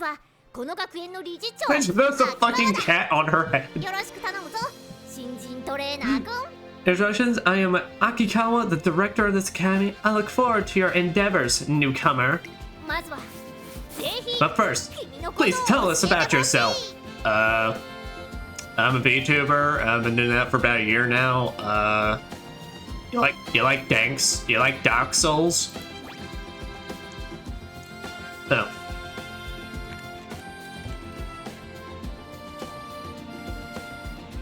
Yep, I am the Sychonias.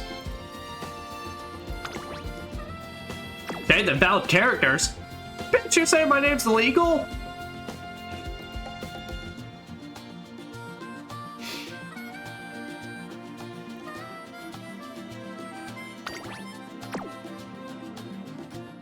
Two, 3, 4, 5. Okay, so it's not right now. Alright.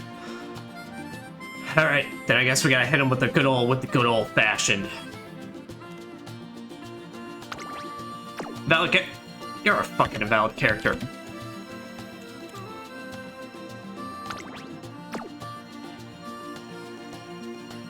Alright.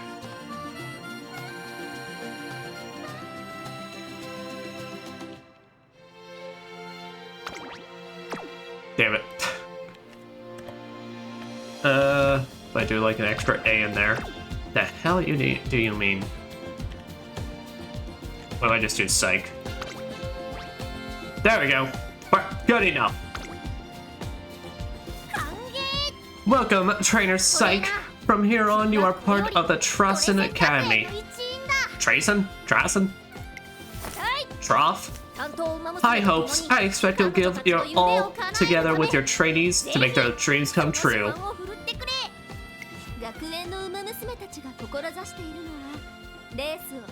The goal of our academy students participating in the highly renowned Twinkle series. Sparkle, sparkle. So what you, trainer, to teach, guide, support your trainees through and through. That's all. I hope you will work diligently to bring honor to the trainer badge you wear on your chest.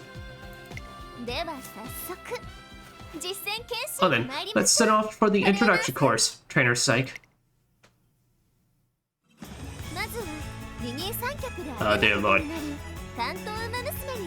So many options. First, let's go meet someone that Umamusume you'll be working with. Umamusume, you'll be able to train in the career playthrough known as Trainee Umamusume. This way there, if you add an Umamusume to your trainee Umamusume roster, you'll be able to train her in career playthrough. You meet new potential trainees by scouting them. Well then, let's try our luck in the Pretty Derby Scout. Let us go try it out in the gacha. for the tutorial. Alright. Wow, you're so excited for this.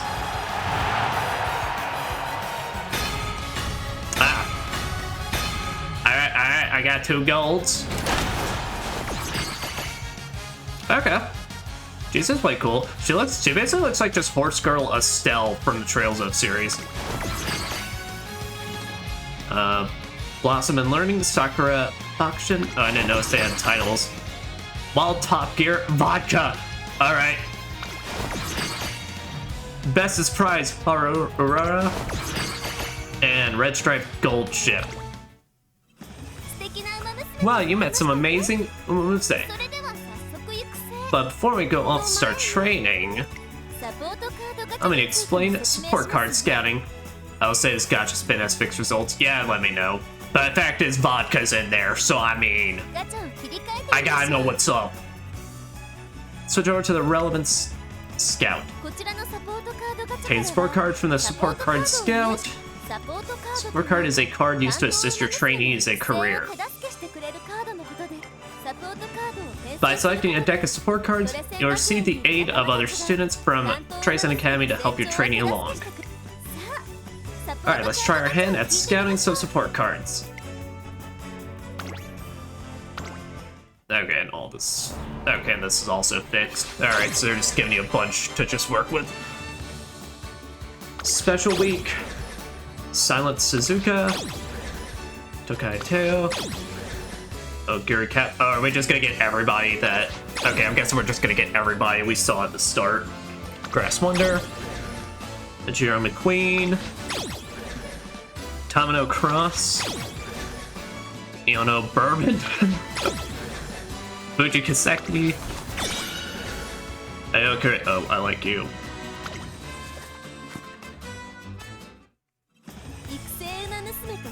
Scout some trainee, Umamusume, and support cards. Now that we have that out of the way, let's begin your everyday life with your trainee, Umamusume.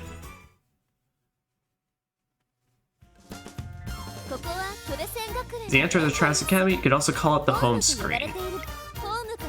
From here, you can access various places from within Travis Academy. You can get a career playthrough for any of your trainees here. First, let's make preparations for your career playthrough. Select scenario to play. Every day is a busy day at Travis Academy. Select a career scenario and tackle the problems happening around school. Finishing playthrough will help your trainees grow.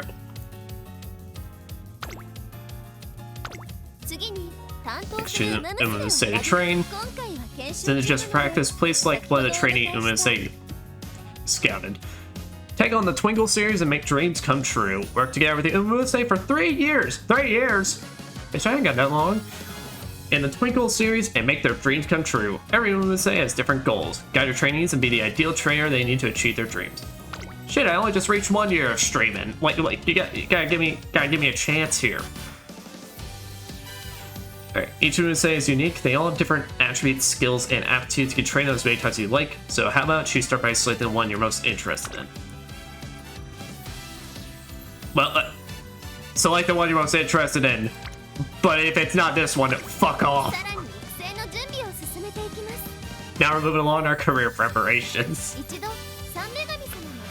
Let's over to the 3 goddesses statue for a moment. The goddesses statue? Trainer, you're familiar with the 3 goddesses statue? No, I just got here. Please, tell me more. 3 goddesses, the progenitors of all Umamusume according to legend. They're also described as deities who watch over and guide the Umamusume. What fucking JRPG shenanigans is this? Traditionally, the students of Travis Academy come for the statue to pass on their ambition. The days spent running toward their dreams, the emotions experienced on their journeys, all this is entrusted into this statue. Future generations of runners come here to inherit this ambition. They are so lucky, turn it into power. And so the legacy of one runner is passed on to the next, and the next. Quite mysterious, isn't it? Decorated runner who passes on her ambition to your trainee is called a veteran Umamusume. Once a runner has completed her career, she can be registered as a veteran Umamusume and chosen as a legacy. Now then, go ahead and choose your legacies. Legacies can pass on sparks of inspiration, which grant your trainee attribute boost and skill hints, among other benefits. And don't worry, legacies can inspire new trainees as many times as you like.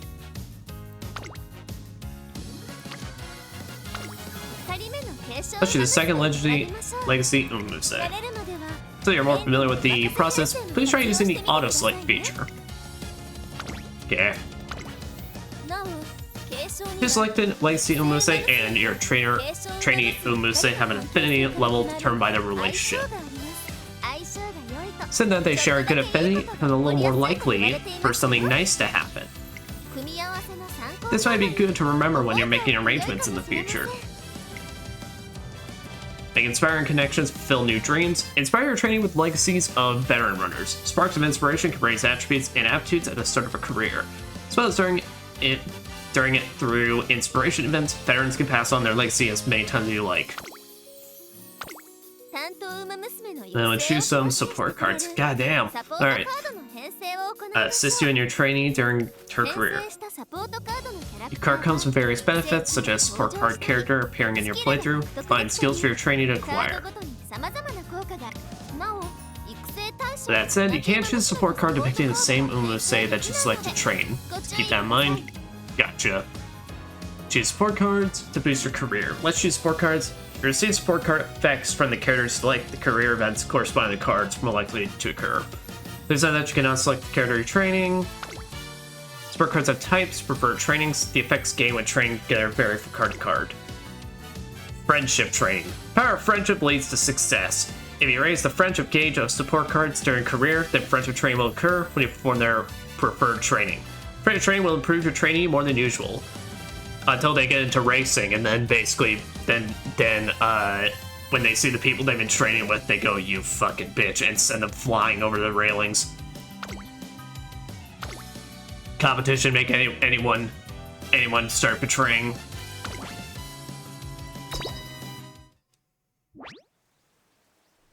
This is Tracing Academy. Here, promising young Umamusume gather to train as racers, their hearts filled with dreams of glory found in the Twinkle series. Together with their schoolmates, they spend their days training both body and mind. And yet, not all are content with the current state of the academy. Emergency! This cannot go on! What's the matter, Director? Kazuna, I, the Tracing Academy Director, love my students more than anything. Therefore, I cannot stand to see even a single racer's potential squandered. And yet, this is exactly what is happening. Which is why... Proposal, I shall create a completely new racing event. What? A new event? From scratch? Affirmative. Our students will now have another set of races to look forward to beyond the Twinkle series. One that includes all distances, all courses, a racing event unlike any that have come before. We're doing the smorgasbord of horse racing here. I shall call it the Ura Finale. Her fucking new. Ura Finale? Prepare yourself, we're about to get very busy. Yeah, so that way, pretty much, we can make JoJo references as everyone in the crowd cheers. Ura, ura, ura, ura, ura, ura. Quickly, we must schedule a press meeting. The world must know this great news. We're going for world domination, baby. Director. Understood. Leave it to me. Thus begins the story of a new racing event, the Ura Finale. Everything's a JoJo reference. Everything's a JoJo reference. By the way, super excited for Steel Ball Run. Please, I need more. I need all the news on that. Great to help all Umamusume shine. This race shall be the stage upon which you and your trainee's story unfolds. The beginning, or the finale.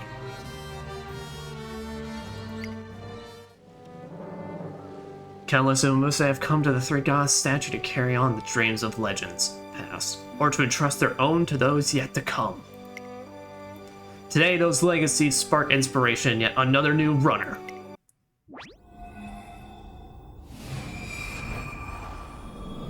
What in the hell?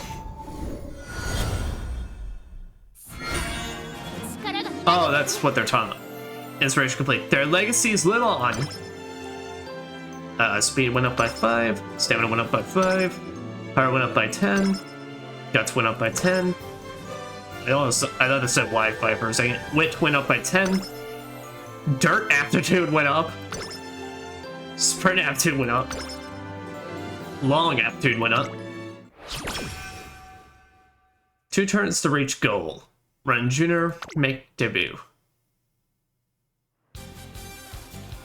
Today I start training with Daiwa Scarlet in earnest. Well, I wanted vodka, but oh well. Our journey to make her the #1 Umamusume begins here. Umamusume has different goals. This is your goal for the time being. These commands let you progress through the career.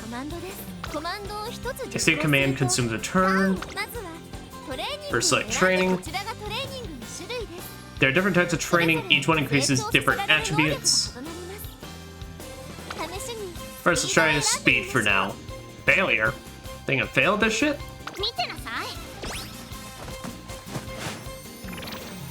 Energy went down by 18. Splendid! Okay, their training regimen is going swimmingly. Ah, Director.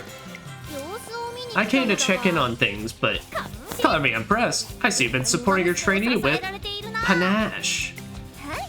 Yes, keep up the good work and watch your training grow stronger over time.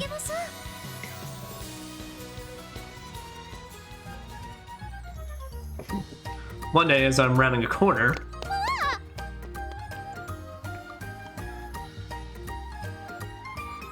oh no, look out! Crash. Very. I'm so sorry, I was in such a huge rush that I... Alright, I'm sorry, but I made a promise, so I'll be... Oh, promise? Yes. I completely forgot I promised to race with my friends, so I'm rushing over there now. You'd better hurry then. Got it.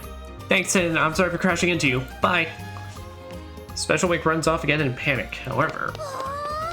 Uh-oh, out of my way!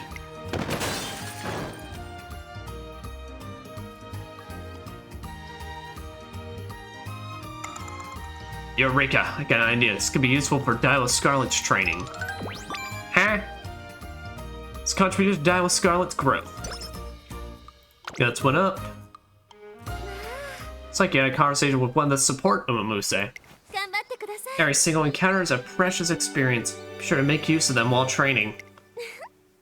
Incidentally, the Academy is a big place, so you also have a chance of meeting individuals who weren't included in your support card deck.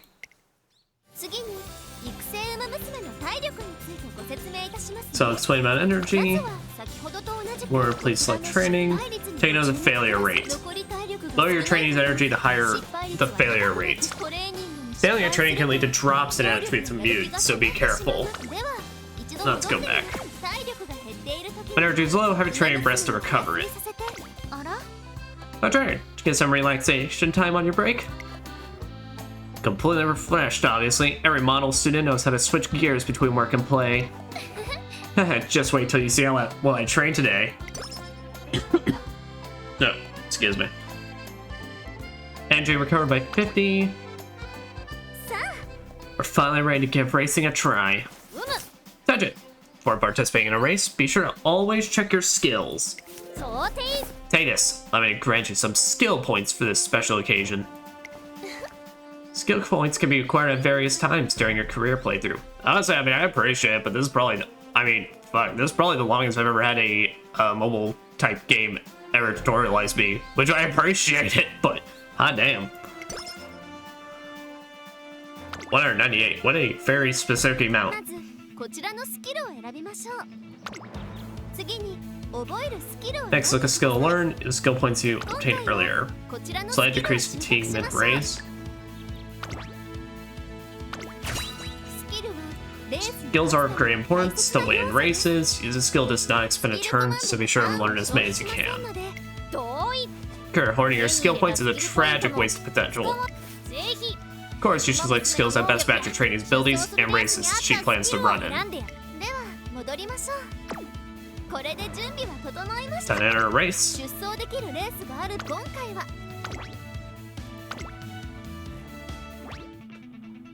It's time for Dial Scarlet's debut race. Last, I'm gonna enter the Twinkle series. よし Can't wait. Let's go. My legs are itching to run. Go get that #1 spot, you hear? You don't need to remind me. 私が一番 Oh, the most spectacular debut there ever was. Everyone will wish they could copy me. ここはパドックと言います This place is called the Paddock. Runners appear here for the race to excite their adoring fans. 注目 Attention, there are various things you can confirm here at the Paddock for the race. 詳しくは I'll leave the detailed explanation to you, Tazuna. 説明を It's 頼む long.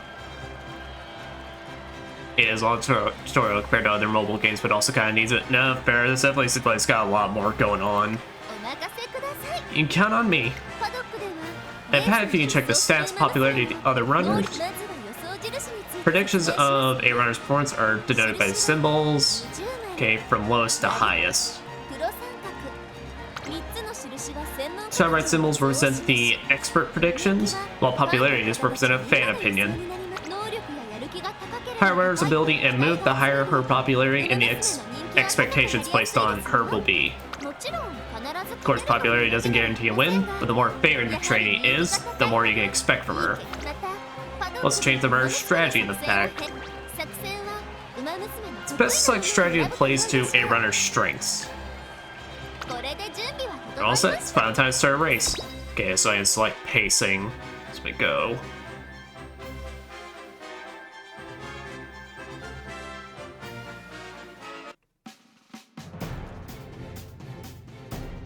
Pleasant clerk, tip of tongue.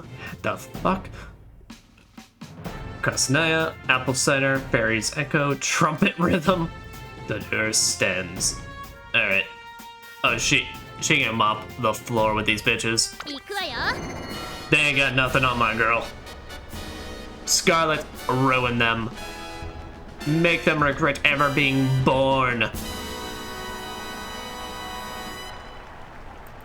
晴れ渡る空の下行われる京都レース場芝2000メイクデビュー9人の馬娘たちが挑みます3番人気には7番この評価は少し不満か2番人気はこの子5番威風堂々とスタートを待つのはこの馬娘本日の1番人気ガイバスターレット My girl will be so overdressed for this, but that would make her so ゲー good. トに入って体勢整いました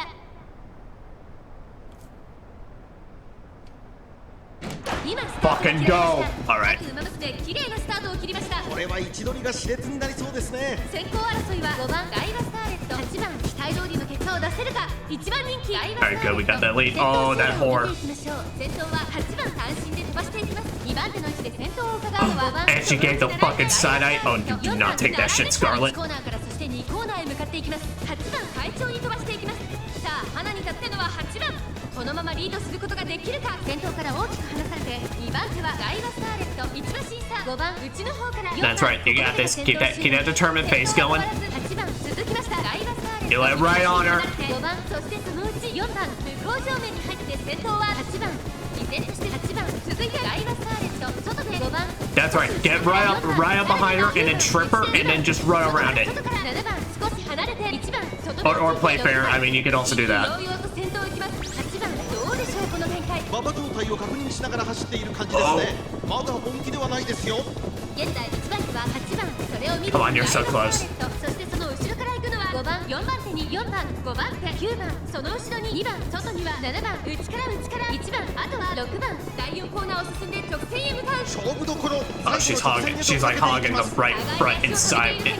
これは直線勝負になる Front inside the gate. Come on. まだ抑えたままだ栄光まで400ダイワスカーレット前を狙っていると最終コーナーを曲がって最初にかける Damn straight she's aiming for that lead. 抜け出したのは5番だが後続も追いすがる残り200 5番苦しいけど粘っている2番手争いはダイワスカーレット Yeah, that's what I'm talking about. ダイワスカーレット完全に抜け出した先頭はダイワスカーレット変わらない強く見せつけてダイワスカーレット That is what I'm talking about. 今勝利です That is my girl. ウマ娘はいるのか勝ったのはダイワスカーレット2着は5番3着に入ったのは8番ちゃんと見てたでしょうね私の走り Number one. Guys, the way consider this the first page of the legend you'll write together. Yes, we've now gotten slightly further on the bottom of the pyramid. So to get first place, make sure you praise your trainee for all their hard work. Usually, winning concert is held after a race. Since we're in the middle of practice, we'll skip it for now. Gotcha.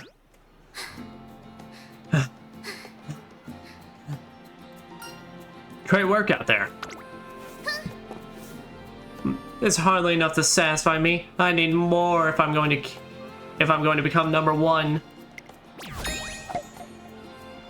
Oh, look at you! You even got a whole little chibi model and everything. Go to the complete. Splendid! You reached your goal. Well done. Bravo. The goals that you're after will differ depending on the Umamusume. 頑張ってください Please help your trainees reach their goals during their careers.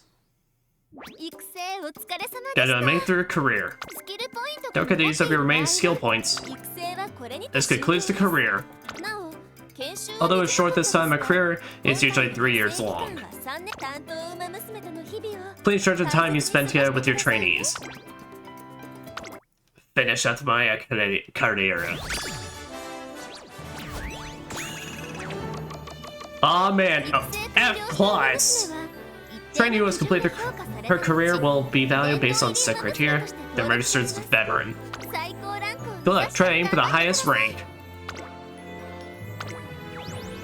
育成が完了した馬娘 Trainee who has completed her career can obtain す sparks. ることがあります継承馬娘 If you select her as a legacy Umamusume, you'll be able to use her as inspiration for another runner, pass on her sparks. Okay, gotcha. So the idea is keep racing with your horse girls, complete their campaigns and such, and then basically, you know, then use them to power up the next set of them that you're working on. Gotcha. Spark that gives a skill hint for preferred position. Spark that increases medium distant aptitude. Spark that increases speed. 一応俺言っておくわどうも Alright. Yep, it's a roguelike. It's the horse roguelikes that I never knew I was gonna need or play in my life. Go today, that will be all for the introductory course. 他に不明な点や疑 Something 問 is unclear or you have any concerns, please click the I button to view various tips or access the help menu. さてトレ Now ーナ then, ー trainer. これからは担当 From here on, you'll be working hand in hand with the Umamusume through training and everyday life here at the Academy. トゥインクルシリーズのレース Take on the Twinkle series and make your trainees' dreams come 夢を true. 叶えてあげてくださいトレーナーさんと馬 I'm very much looking forward to what you'll achieve 私も together. 楽しみにしておりますね Lady, it's gonna be a lot of confusion, but we're gonna make it work.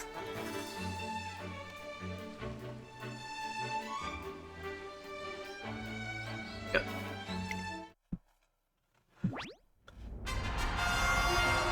Oh, and we get the anime intro. All right.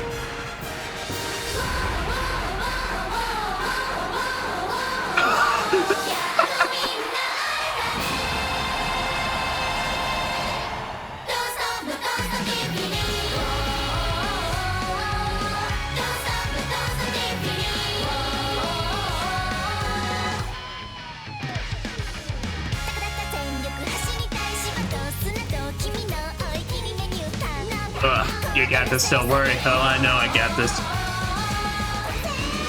Because these girls know if they don't win, I won't hesitate to send them to the glue factory. We only breed winners here.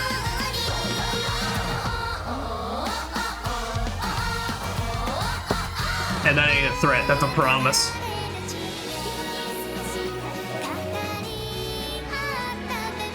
What the fuck?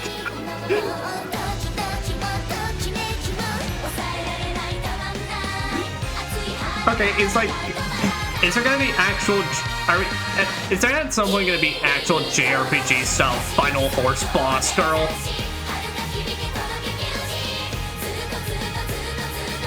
Is that what like this is building up for?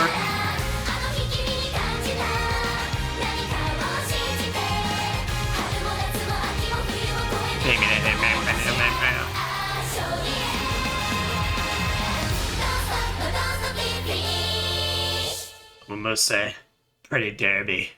Be nice to my gay horse girls. No. Enhance. Here you can manage your veteran Umamusume. The racers who complete a career playthrough can also strengthen trainee Umamusume in your support cards. Strengthen your trainee Umamusume and support cards will set you up to gain better results in your career playthroughs. Materials used for strengthening are mainly acquired by racing. Should enter your veteran Umamusume in many races. In daily races, you can earn monies and support points, among other things. You can only run these races a set number of times per day, so make sure to enter every day. Let me explain team trials, where you can create and complete with team. Sweet Jesus. Hey, that vodka? Sweet. Create your own team and rise to the highest class. Form a team of veteran Umamusume. Compete against teams from all over the world. You'll move up class according to how well you do. Once a week, you'll be rewarded according to class you're in. Raise your score to get promoted to the next class. Achieve excellent race results and record your high score. Every week, the class you're in will change based on your high score. We have 15 Umamusume to complete five different races. Team trials, 5 races with different conditions are held at a time. As your class increases, the number of Umamusume that can participate per race will increase up to a max of 15. Form a powerful team and challenge the team trials. When you raise your support cards to a certain level, they will contribute to team trials. You race against the teams of runners, carefully assembled by other trainers. Okay, so multiplayer. Alright, train, let's try and make a team with some veteran Umamusume, finish their careers. Alright, I get the idea. Throw in your best ones. Umamusume excels a particular distance in tracks. Trick is form teams based on the aptitudes of your racers. Also note that as you go, adding more highly skilled, better Umamusume to your team will raise your team rank. Continue training strong runners to raise your team rank higher and higher. It's great to show your ability.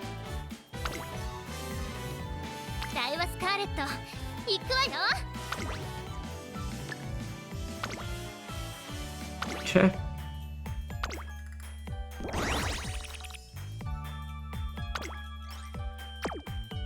Oh, and the special currency is called carrots. Nice. There are plans to hold many more races from here on, so be sure to participate as much as you can. Complete a career playthrough, compete in races, see the rewards you gain through racing to power up your training Umamusume and support cards.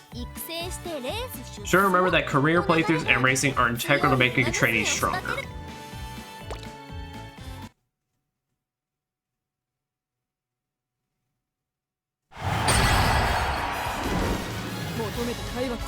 What the hell?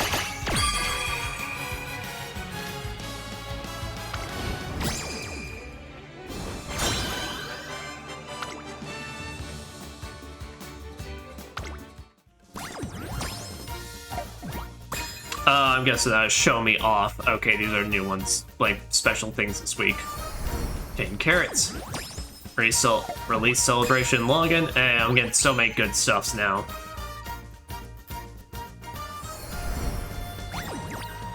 That's our login bonus. Dear God, how many of these are there? Oh wait, no, but this is probably my daily. You're new here now thing. I've had so many carrots. Use them all. これが今日のログインボーナスね。 This today's login bonus. Wait, all that wasn't a login bonus? 明日はこれがもらえる You'll らし get い this わ。 tomorrow. Thank you. You've unlocked a new main story episode. Play the main story and get rewards. Lead Team Cirrus and advance the main story. You'll be rewarded for progressing through the story.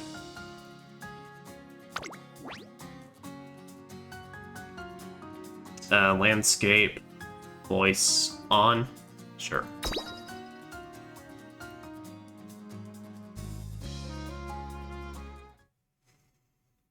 I switched my whole TV monitor to a landscape mode. Those are special bonuses. Yeah, I assumed so, because they're celebrating this being released and everything. トゥインクルスピードのグランプリレース有馬記念ファンの期待を背に16人のウマ娘がスタンド前を駆け抜けていきます栄冠をつかむのは一体どのウマ娘でしょう The か Harima Kanen crown. 8番のウリキャップ今日がトゥインクルシリーズでのラストランとなります怪物の異名で呼ばれている彼女ですがここしばらくはらしくないレース The name Beast Oguri has quit herself. Remember her overly string and take first? What, did she like go crazy and then just start killing all the other horse girls on the track? ファイトですわ Does she like start like dragging them by their faces down into the dirt as she runs? チームのエースのラストランですのよこれまでも信じがたい走りをいくつも見せていただきましたわこの大舞台でもきっと Huh? Well, 観客席におりますわよ小栗さんの走りをもっと近く you で must be an even closer 目の前で spectator. 見るためにまもなく第3コーナー後方集団も一気に差を詰めてきましたここから最後の力比べ Bro, did a horse hurt you or something? No, I'm just saying. Look, we're gonna reach the point where sometimes you just gotta play dirty. 大栗が来た大栗が上がってきた第4コーナーを回って最後の直線ここで大栗が先頭に Sometimes the power of friendship's a bit overrated. Sometimes we just gotta, 大栗キャプテン you just gotta ラストラン hit some motherfuckers. 見せるのか Be nice to Axel's gay horse girls? No.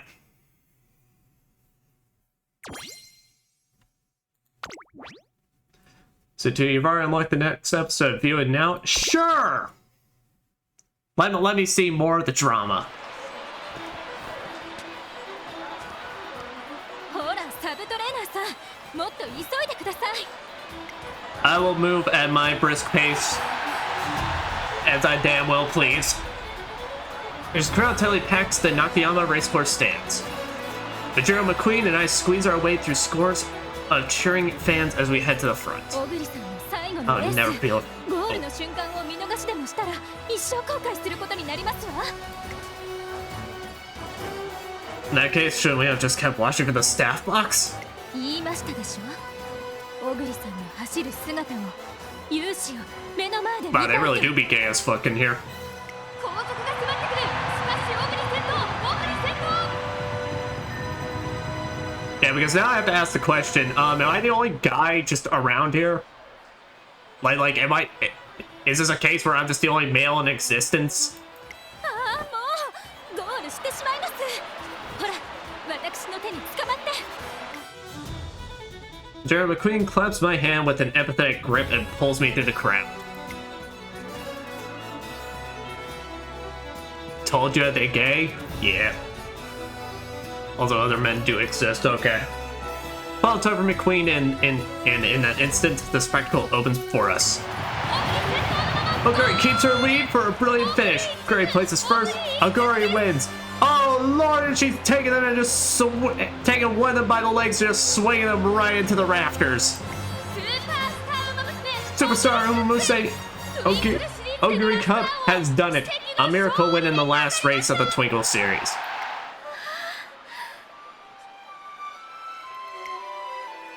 Never forget the marvel, the miracle that unfolded in front of my eyes today.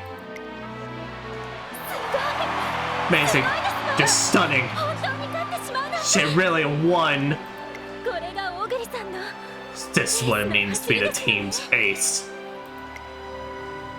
I think she's been slumping lately. People even started saying she was done for when she placed 11th in her last race. Oh, well, okay, that answers my question. When we heard folks spouting that nonsense, we both knew we had to prove them wrong. Team's chief trainer approaches us. This man has told me everything I know about being a trainer. He's so important to me that he doesn't even have a face. Veteran of 30 years, he decided to make this his last race. However, you can't possibly retire now. That's kind of fucked up. That's right. Especially after you and Oguri put on such a spectacular race. The man's still 30 years. Let him be. Just listen to those cheers. Victory! Victory! Victory! She stands their very core. They're pierced into your soul. Yeah, she have a... Okay. Crowds passing 100,000 chant the superstar's name. Singing the perfect job my mentor did preparing her for this race. It's all the proof I need to know that he still has much yet to give. Yeah. That's it for me, I'm afraid. I have a long road here, this tank's on empty. So the blades are shaking. Team Serious in your hands now. See you later, fuckers. Smack. So I'm pushed on with a vigorous clap on the shoulder. Everything I know. I learned during my 2 years as an assistant trainer for Team Serious. I'm about to lose by getting late. One that was always there in times of weakness. I'd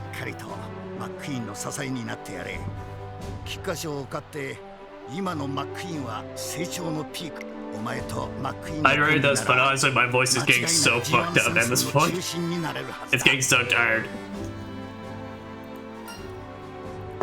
You got it, Chief. サブトレーナーさんはちょっと頼りないですから。私が春の天皇賞を勝てば、少しはサブトレーナーさんも自信がつくでしょう。The spring Tenno Hall show. どうぞご期待くださいませ。Yeah, sure. 早速尻に敷かれちまってるじゃねえか。けど本当に楽しみだな。俺の作ったシリウスがどんな風に変わっていくのか。はい。 Sir, I will take it so that we will run so far we will reach the depths of space. Space! So a deep crimson falls upon the turf of Nakayama racecourse. With a big old connecting in the sky. Okay, maybe not yet. Maybe let's go do something else for right now.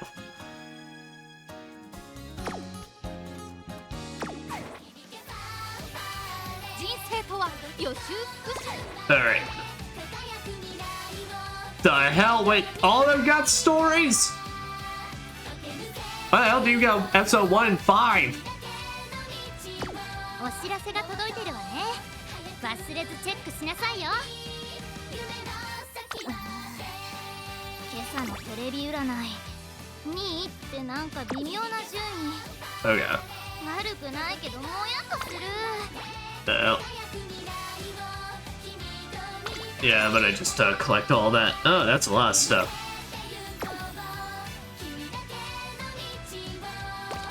Okay. That was 8. So what all... There. So I have a bunch of carrots. So you know what? How about we do this? Wait, what the hell is this?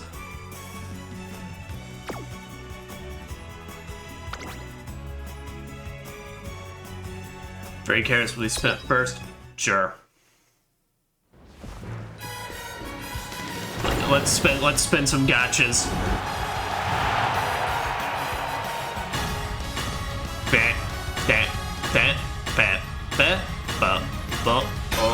Ah! Got one in there.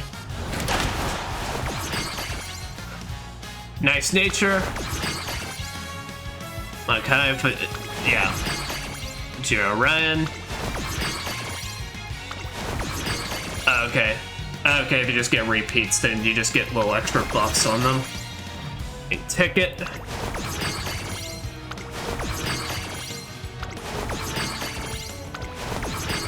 Oh, El Condor Plaza.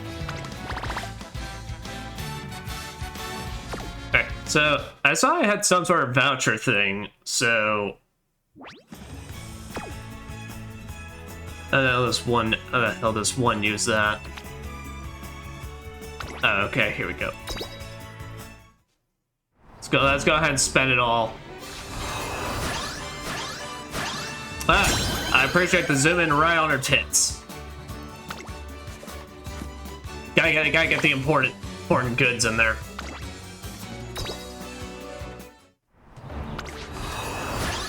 Wait. Ah, this one. This one's cool. I like her. Tomo Cross.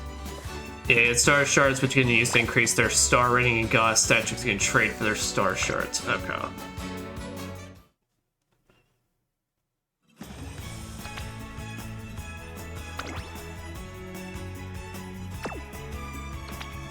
Okay, gotcha. So anything like, okay, so if it's labeled orange, that means, all right.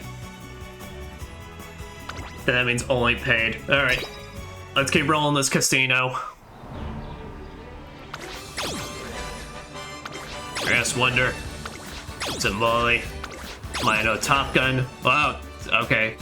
Honkers, Meisho Dodo. Oh. Got a Super Rainbow one. Majiro Palmer?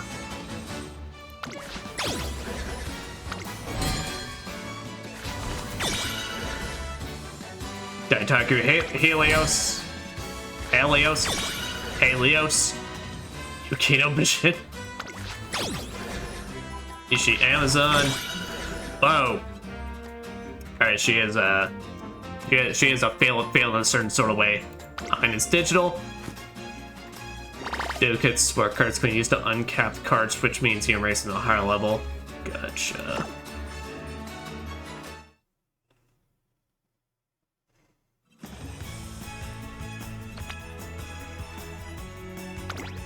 Alright. Okay. Let me just run more. Let me run more horses. Let me run more horse girls. Let's run this shit.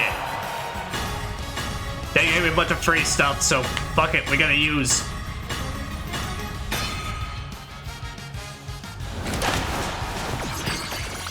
Zero. Rara. Oh, I guess they can kind of lie to you at the start. Be like, nah, here's gold. Mino Top Gun. Vodka!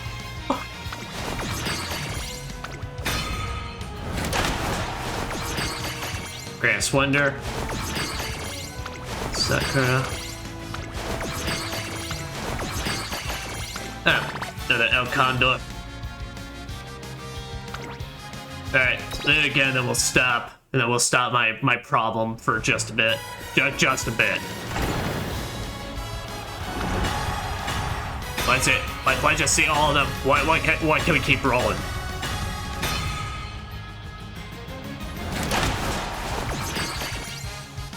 Wait a second. Sakura. Top Gun. King Halo. King Halo again. Oh shit! Well, I mean, it depends on me, which means I've got to win.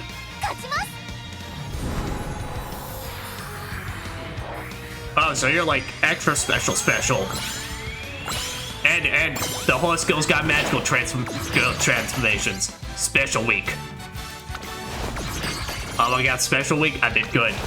See, kids, gambling does pay off. You just gotta give it a bit. Air Groove.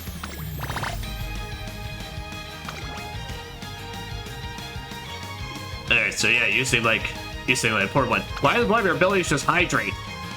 I guess even the horse girls got hydrate or dihydrate. Alright, I got a good amount. I say we can go from there. God, and each single one of them has something? Okay. 準備はできてるんでしょうね。 What the hell? Oh, and there's like straight everything around.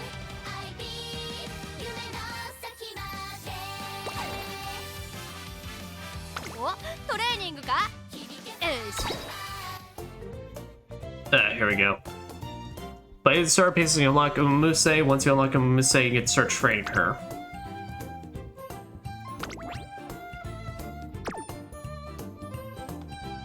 What?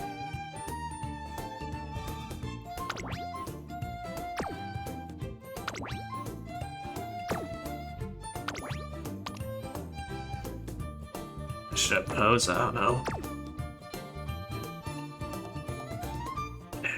There's so much shit here.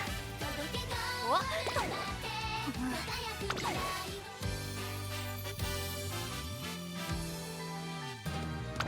What is this? Update double the amount of certain 期 rewards. 待はスカーレット。行くわ。はい。スペシャルウィークです。 Alright, so you're cool, but also where おう、ウォッカラ。 vodka. は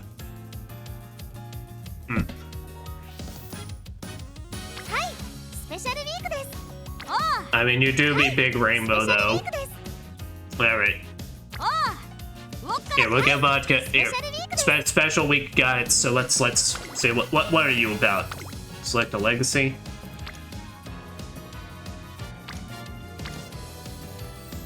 Oh, they don't get enough star shards. I'm gonna say you don't have. You can just unlock her. Getcha.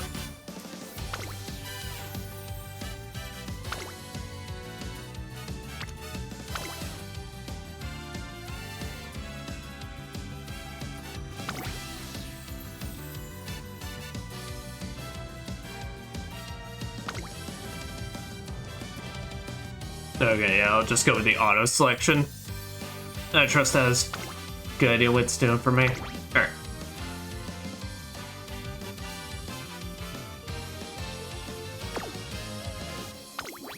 Okay, here's mine. Alright.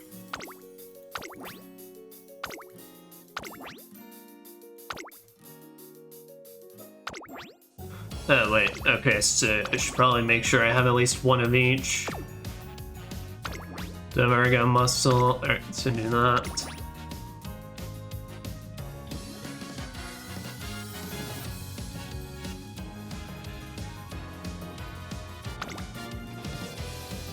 Alright.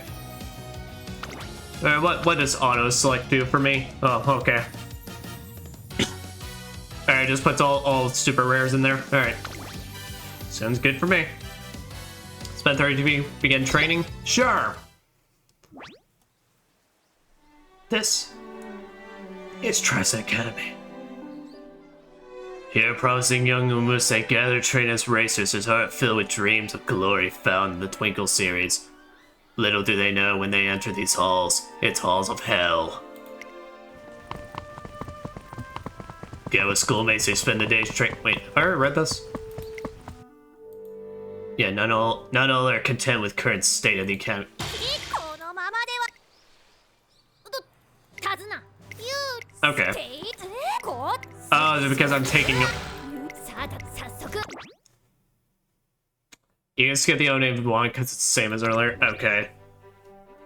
Would you like to shorten certain events? This mode is recommended for highly active trainers.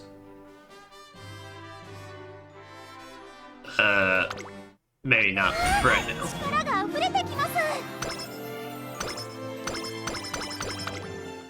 Okay, oh, that went up. 11 turns to reach goal. Sweet. Journey to take on the Twinkle series with special week finally begins today.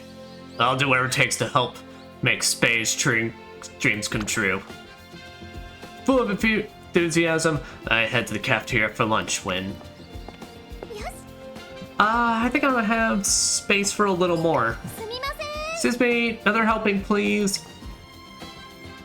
Huh? She wants more? She's eating a little ton of food. It's not just on another level. It's on another scale entirely. Girl's got the stomach of a void. It's a disaster. Not only is the pantry completely empty, the vegetables from the Academy farm are gone too. Seems awfully noisy inside. An unusual crowd is gathering. Wow, another one? She usually eats a lot, but this is a bit much. Just watching her eat is giving me heartburn. Girl's gotta carb up! Yes, what a sight to behold. You can barely even see her behind that amount of plates. Crowd's getting bigger. It's like we're at an event. Yeah. What in the world is going on? Look beyond the great pile of plates in the middle of everyone to find. What? Still got room for more. Excuse me, 2 more helpings of this dish, please. Spay?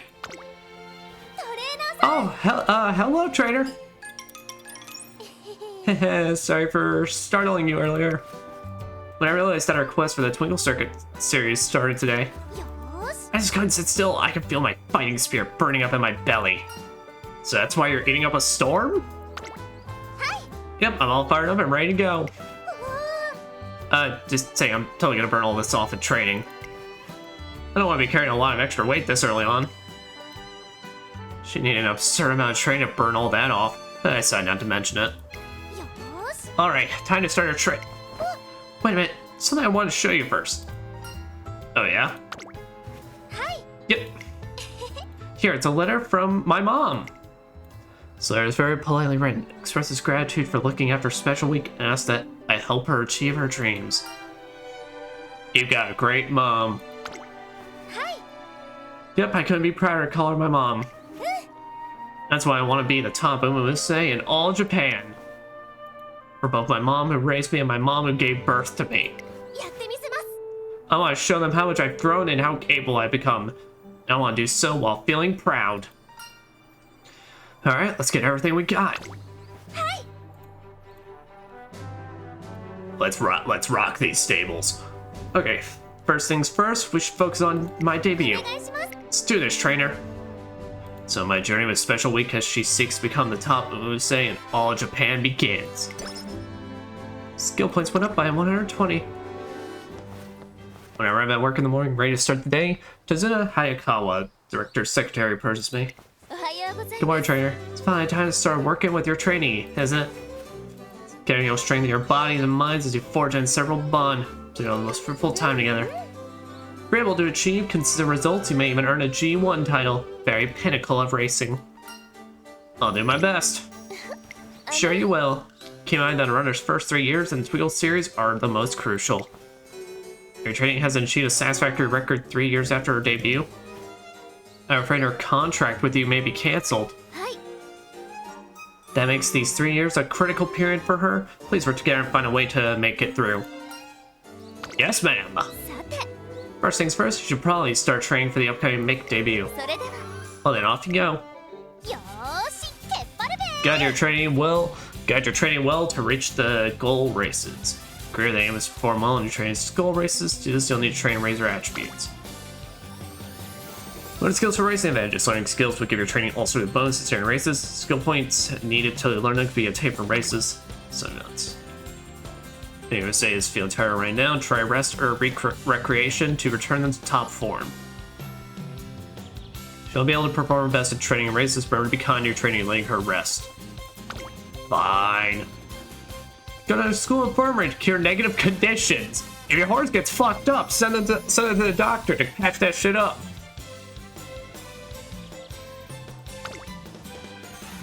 Strike a balance between all different activities. Get the trainer ready for your twinkles. Alright. Well, I have some skill points, so...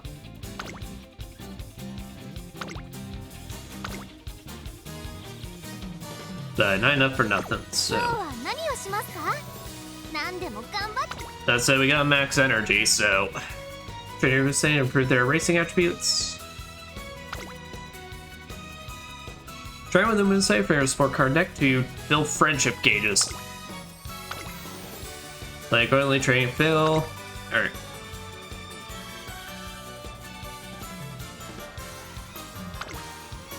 Yeah, let's say go ahead and do speed then.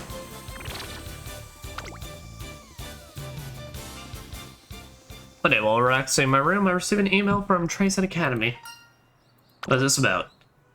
Potential trainers that will soon make an announcement with significant implications for your future. Be sure not to miss it from Trace Academy Director Akikawa. Oh god, it's layoffs. Greetings, members of the press. Thank you all for coming. Listen well, I've gathered you today for an important announcement. Director, you have to stand on the box or they won't be able to see you.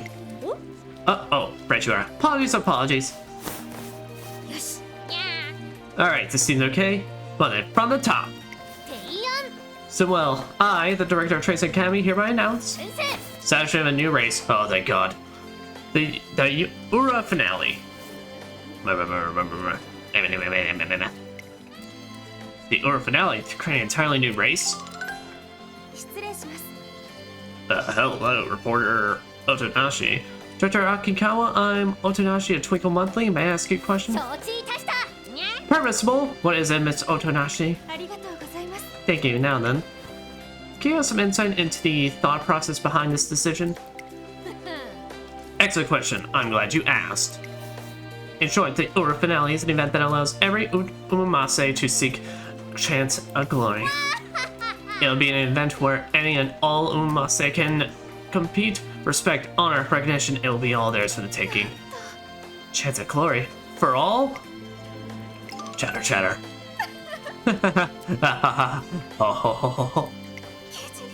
Now this is getting interesting. This party's getting crazy. It's an announcement the Ura finale rocks the racing world. Immediately afterward, information session is held for everyone at Trace Academy.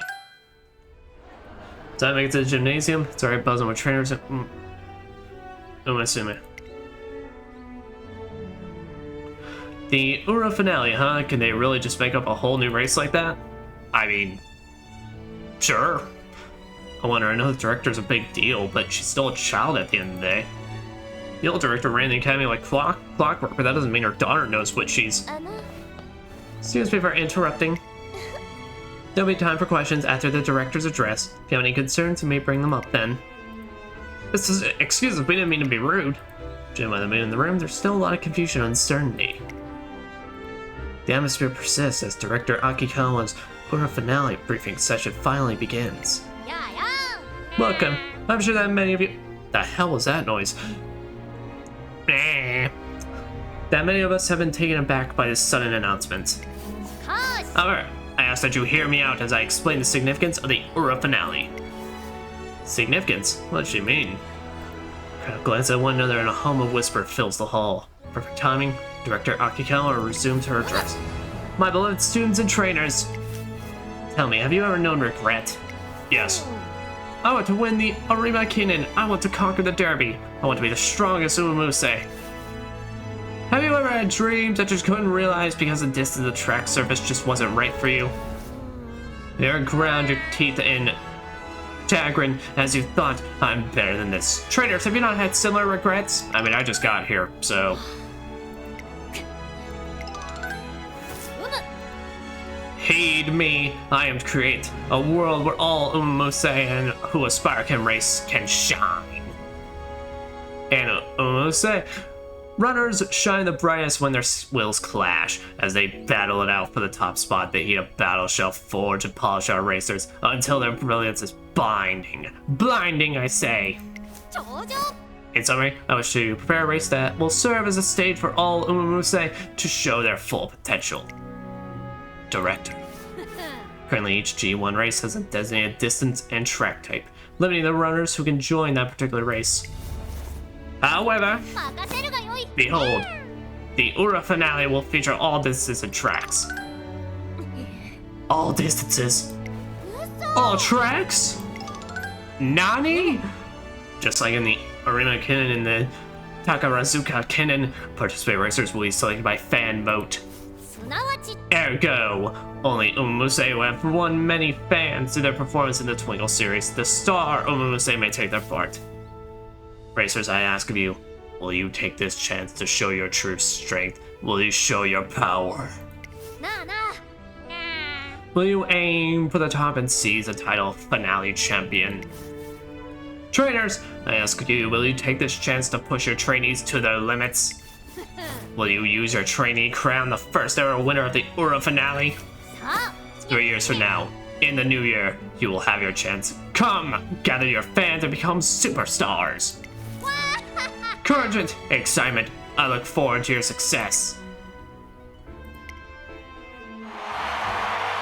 Whoa. The atmosphere in the gymnasium shifts completely as the doubts previously held by audience melt away and are replaced with rock. Just applause. And with that, the birth of a new year and race, the Ura finale is announced. 強くなった姿早くお母ちゃんに見せてあげたいです This has a little thing on it.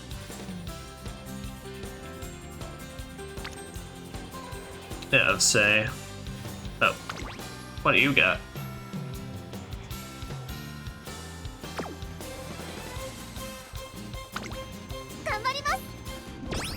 Hey.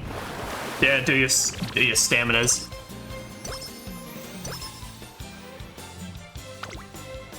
You get them friendship points. I'm training Special Week talks with Daitaku and Helios.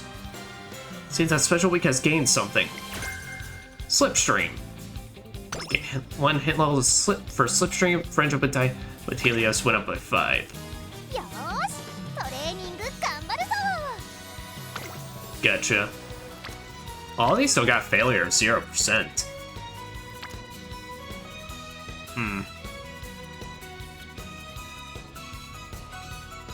So I don't think I ever really got a proper explanation on what all, like, these stats do, but...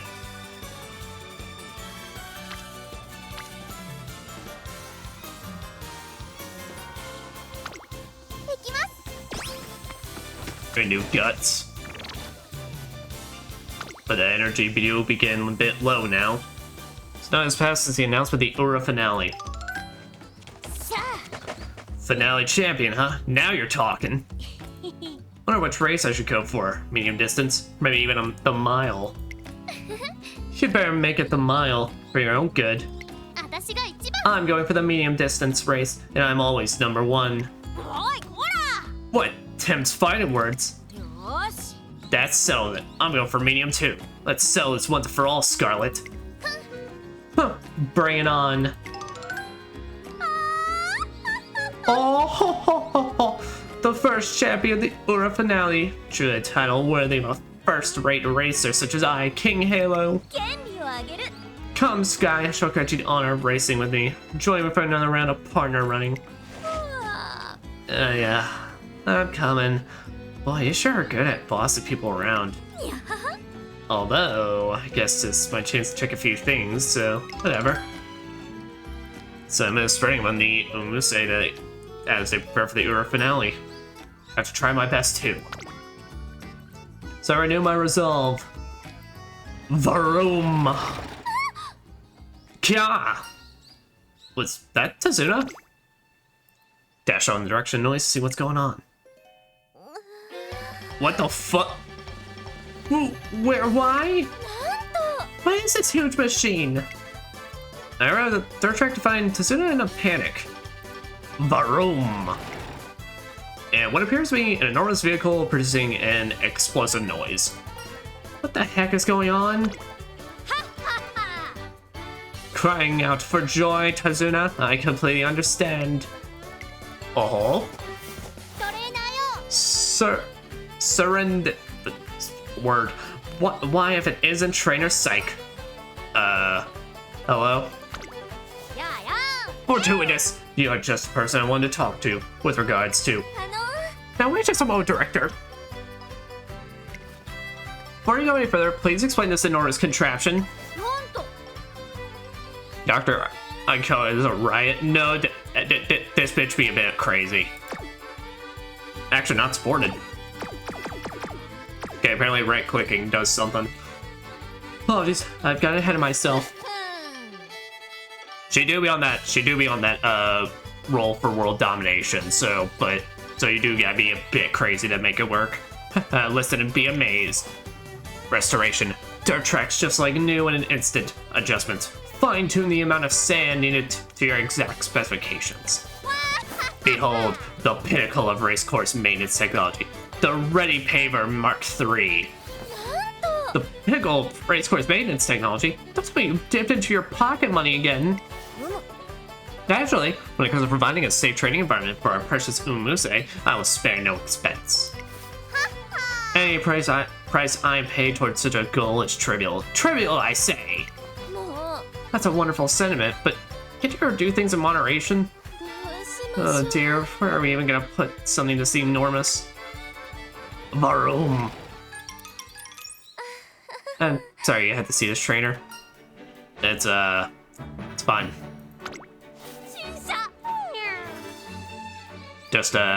It feels real good to see where that 15% that's coming out of my 20% that's coming out of my check is truly going towards. Apologies, and may I say, greetings. It's been far too long, trainer's sake. Why, I believe the last time we spoke was during your training days. It's nice to see you again. Oh, what's this? The gleam in your eyes. Now that's a look I can get behind. Vindication. I knew you were someone to keep an eye on. Huh? Director Akikawa has had her eye on you for some time. On me? On moi? Indeed, since the time my mother was director of the academy, I've seen many trainers come through these gates. Justly, by the way you carry yourself, how you interact with your trainee, I can tell. Conviction. As a trainer, you become a firm pillar to support your Umamuse's dreams. I feel the same. That's why we've wanted to speak with you for some time. Indeed, we would love for you and your trainee to help us make the Ura finale a success. Naturally, everything rests on the presence of those who bear the hopes and dreams of their fans on their shoulders. To say the race to succeed, we must have Star Umamusue take part. Star Umamusue, huh? That's the only way to win fans is to participate in races. But if you can amass a great number of victories and gather enough support, success! The path to becoming a Star Umamusue will open before you. Encouragement. Keep pushing forward together with your trainee. Ha ha ha ha! We're looking forward to seeing her sprint towards become the first finale champion. We'll do our best. Dr. Akikawa's passion renews my excitement for the Ura finale. Dragon will now appear in training. Eh? Caught up preparing for an upcoming networking event outside the academy. Many students are returning later than usual. Oh, rice shower. Oh, I'm so scared. Rice shower? No, please don't eat me. I don't taste. But wait, you're not a ghost. I'm so sorry for yelling. Time just got away from me while I was doing event prep. Found myself alone in the dark and scared. I couldn't move. So glad I'm not alone. Who's there? What? Oh. What the hell are you? Twin turbo? No one's here. But that's a win for me. Turbo, what do you mean by win? So you're preparing for the event and fell asleep? But then you heard footsteps behind you and ran away as fast as you could? Yep, I turbo boosted it right out of there. Since I don't hear any ghostly footsteps anymore, that means I win. But in movies, sometimes people think they've gone away when they really haven't. No one could keep up with me. No slowpoke's ghost's gonna catch me with a deer in some red tights. I think she means deer in the headlights. But still, walking around the dark sure is scary. Really? You're scared, Bryce? Then I'll go home with ya. But you'll have to keep up with me and my turbo boost. What? It'll be home in no time you both run. Might be a ghost waiting to get the jump on you. There might be a ghost waiting to get the jump on ya. What? Now that's just a mean ghost. That's why it's best for everyone to stick together instead of running around in the dark. Right, I think it's riskier to run. Shouldn't be scared if we're all together. Really? Not running? Okay, then I'll go ahead and make sure nothing's waiting to ambush us. Oh, Turbo! Wow, I'm so glad she's here. Wait, no, I'm the older one here. I need to step up. Hey, the coast's clear, no ghost. Hurry up, come on, let's go! I leave the school building with Twin Turbo running around full of energy and Rice shower smiling softly. Eureka! I got an idea. This could be useful for Special Week's training. This could be the Special Week's growth. What the fuck is this music?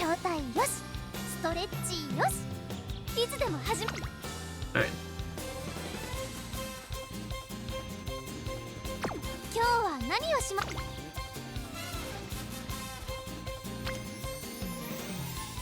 Okay, I guess we'll do wit. Energy recovered by 5, friendship with winning ticket went up by 7. That training special week looking fluster approaches me about something. Yes, my class has been getting better and better lately. Can't lose them, so I want to train a little more today. Come on, let's do some more laps till you're satisfied. Don't get too excited, you might do it. Eh, if you want to do it, fuck it. Thanks, so I do my best to produce some good results. Continue our training until the very last minute. She went down by 5. Wit went up by 5. Friendship with Director Akikawa went up by 5. One morning, a flyer in the mailbox catches my eye. Yeah, we live in a nice apartment. Aquarium, grand opening, right next to the station. Tranquil scene, perfect for relaxation. This might be a nice change of pace for Special Week. Oh well, let this opportunity pass us by. Grab the flyer and go looking for her. First place I check is the train track, but she's not here. Fortunately, my trainee isn't around. So I invite her next time I see her and turn to leave. Whoa, look at her go! It's like she's not even the same Umamusume. That special training program's doing wonders for her. It's barely even started, but it's like she's already on a whole new level. Look at Trainer Kiryuin. Yeah, Kiryuin. A crowd of people have formed nearby. I see myself following their line of sight, where I see... Great work, Meek. You ran really well today. Still, you lost focus a bit at the end. Yeah, and I think you could have gone even faster. Try to concentrate right up until the finish line. Then you can do it. Thank you, Trainer. I'll do my best. That's how we... Kiryuin. Did you know she is the heir to the Kiryuin family? They've raised more superstar runners than I can count. Right, she's got the top score in the first term license exam, too. Happy Meek used to be anything. Didn't used to be anything to write home about, but recently she's been making amazing progress. So Trainer Kiryuin and her trainee Abby Meek are the ones attracting all the attention. Excuse me, are you? I know it. You're a trainer, Psych. Huh? Me? That's right, I'm sorry, this might be quite some, but I've always admired you. Oh. Trainer? Who's this? Oh, I'm sorry, Meek. I just ran off, didn't I? Phew, sorry, I didn't mean to scare everyone. Let's try this again, shall we? Pleasure to meet you. My name's Aoi Kiryuin. I'm a Trace Academy trainer, just like you. It's my trainee, Happy Meek. Meek, do you want to say hello? Hello, I'm Happy Meek. You may not be aware of this, but you and I were actually assigned to Trace Academy at almost the same time. It is weird, but I always felt closer to you because of that. So I really hoped I'd have the chance to speak with you someday. Yeah, sure. Nice to meet you. My horse girl is gonna take yours and slam her right into the dirt and leave her for basically nothing but just to continue eating grass for the rest of her life and all that jazz. Fucking nailed it. Yeah. Would you mind meeting up again in the future? We're gonna learn a lot from each other. I'd love to. Thank you so much. It's an honor. You're so fucked. You don't even know it yet. Meek, it's weird to stare, you know. Excuse me. Despite Trainer Kiryuin's words, having me keep staring at me, or specifically at something in my hand. Are you interested in this flyer? Huh? Is this an aquarium flyer? Meek, have you been looking at this the whole time? Do you want to go check it out? Huh? Wow, the jellyfish are so wavy. Huh. She's really having a great time. Never knew Meek liked aquariums so much. But are you sure I should be here? What do you mean? Well, the trainer's handbook that is to teach the Kiryuin family states that Umamusume must be given appropriate rest. Also says the trainer's supposed to lead the Umamusume to her own devices during rest periods. That way she can truly relax. So it's alright for me to accompany her? I'll be causing her stress, wouldn't I? Trainer Kiryuin, even the serious type, is worried about neglecting her family's teachings. However... The starfish looks just like my trainer. I'll tell her later. But look at Happy Mink. I think she's happy you're here. Really? Do you think so? It's important to get to know your trainee. Get to know her, huh? Can't think of it. I didn't even realize she liked aquariums until today.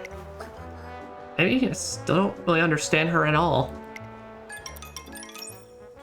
After joining the aquarium with Craner.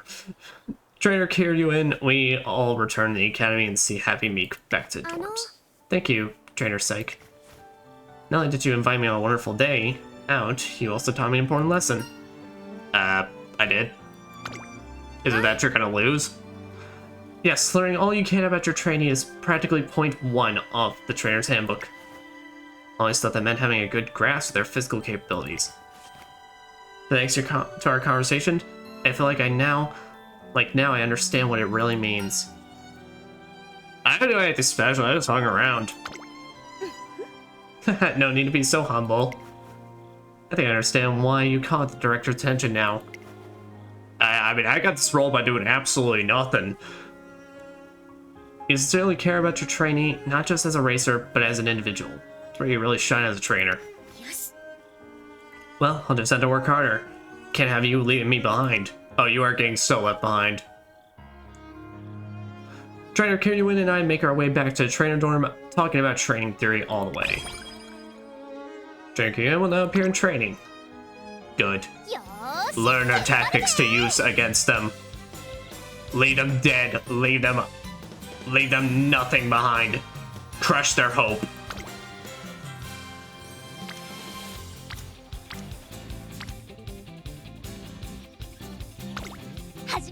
I guess let's up that speed. That strange special week looking Fluster approached me about something. The others in my class have been getting better and better lately. I can't lose them, so I want to train a little more today.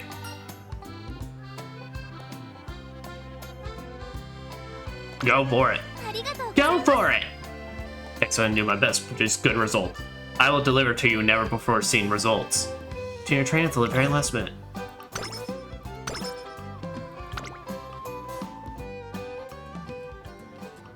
Sport card event. I enter the cafeteria and overhear 2 familiar voices talking. Tation! You're always playing the game. That game. Is it really that fun? Yeah. Nope, just a bunch of dumb puzzles. Then why do you play it?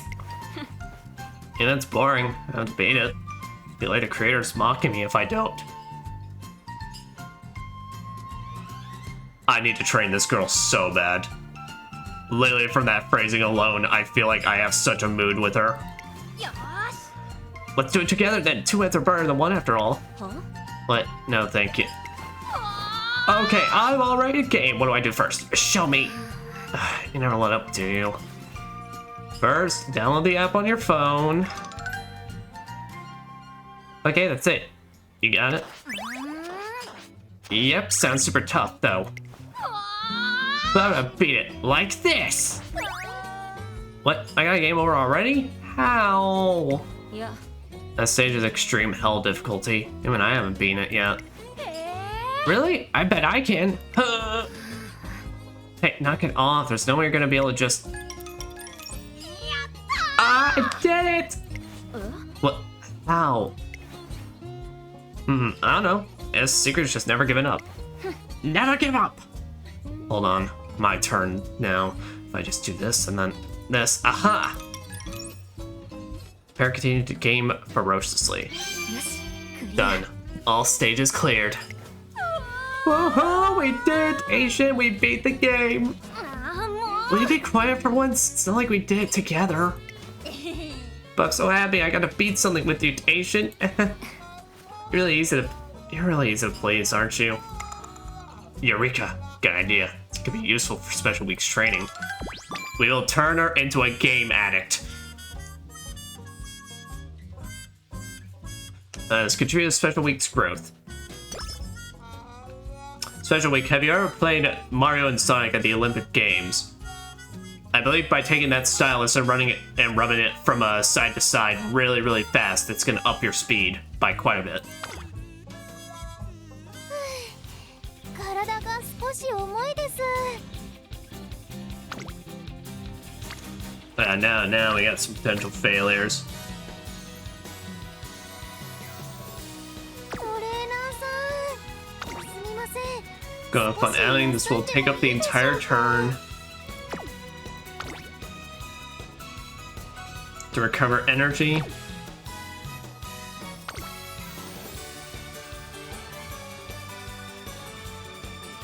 So we can get a little more, and then we can even get this now for a slipstream. 体が少し重いです。 Alright. What does this say? No change to training results. Here. Let's go on a fun outing. 楽しみです。 Like, so precious. Mood went up. After day out together, I accompanied Special Week back to her dorm. Thank you so much for today. I had lots of fun hanging out. But, trainer, I don't want to go home just yet. Now that I'm so relaxed, I feel like I can really focus on my training. So, can I ask you to tag along with me for a little while longer? Sure? Yay, thank you! Okay, what should we do now? Rape or whatever. So let me have it. Well, Special Week. Have you ever heard the tactics of CQC? Work on your finishing dashes. Let's work on your cornering. Ooh. Work on some cornering. See, this is gonna be more difficult than I thought. It's probably best to take it on while I've got the energy for it. Alrighty, I'm gonna crush this. She's so peppy. Daeon has given Special Week more motivation than usual to focus on her training. She masters cornering. Hint level up, gain 1 hint level for corner adept. It's lunchtime, I head to the diner that's having an all-you-can-eat special. There, I see. Ain't alright? Stop. You gotta think carefully about what to eat first. What do you mean? I'm gonna start with a nari sushi. It's my favorite, obviously. Soaked in broth until it's soft and juicy, the pride and joy of Edo. Sushi that's soaked? That's the first time I've ever heard of that. Damn it, now I want some sushi. But also, there's nowhere I could get it at fucking 11:47. You like it? I could get some tomorrow when I'm grocery shopping. You can like it all you want, but there's a buffet, yeah? You gotta get your money's worth. Oh, hell yeah! Here's my weighing strategy. Beef, pork, chicken, beef, pork, chicken. Throw the curry on the ground. Okay, now you try. Beef, pork, chicken. Beef, pork, chicken. Throw the curry on out the window. Well, but you got the idea. Now, first up, it's beef. Hold on, Tama. Your way of life is all messed up. You need to live life to the fullest. Who cares about the price? Eat what you want to eat. That's the Edo way. You're so small-minded, just like your Bonnie. Ha ha ha ha. You're the last person I want to hear the word small from. Can I really do that though? Just eat whatever I want without worrying about the bill? You bet your tail you can. Stop getting bogged down by all these rules. We're small enough as it is. If we stay small-minded too, we'll never be able to win against the big dogs. Is that how it works? I don't know. But you might be onto something. Guess I'm holding myself back without even realizing it. In that case... Thanks for the advice, Inari. I'm gonna show you my true self here at this buffet. Lives whole, now this is what I really want to eat. I've been waiting for this. What do you think? Jelly, cake, pudding, and fruit. 4 layers of dessert. Sweet Jesus. The amount of sugar in that makes me instantly want to just like go into like just fall down. What? I'm glad you're letting loose a bit, but only desserts? Can't help it. Grew up poor, so I never got to eat any of this kind of stuff when I was a kid. I guess sometimes it's better to stop counting pennies and just live a little. Eureka! An idea this could be used for Special Week's training. This could be a Special Week's training. Special Week. Have you ever heard the art of making a sandwich out of a lot of things that don't need to be going into a sandwich together, by basically slamming them together to basically tell you it's more healthy, I swear.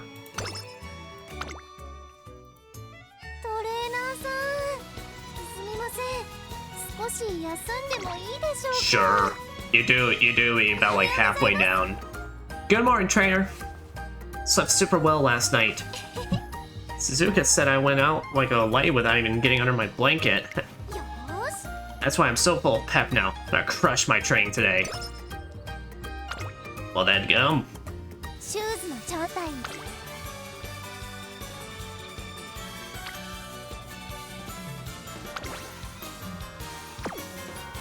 Ah, okay. So we get a special event if we do this one.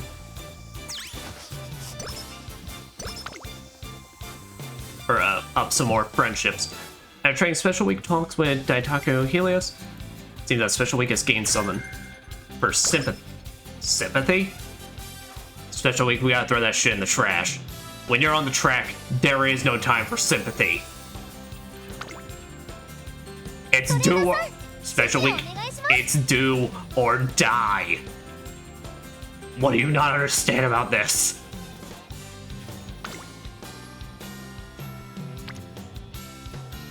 Alright.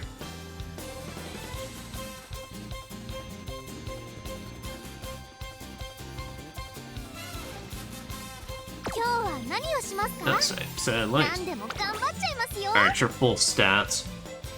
Spread and front. Go. It's 136. So that increases velocity of corner while running. Sympathy. Moderately increases performance when many runners share a sympathetic heart. Huh? The fuck did... What do you even mean by that?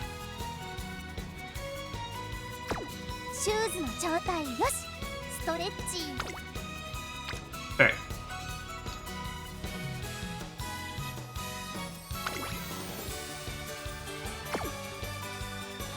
Yeah, let's just get that speed more up.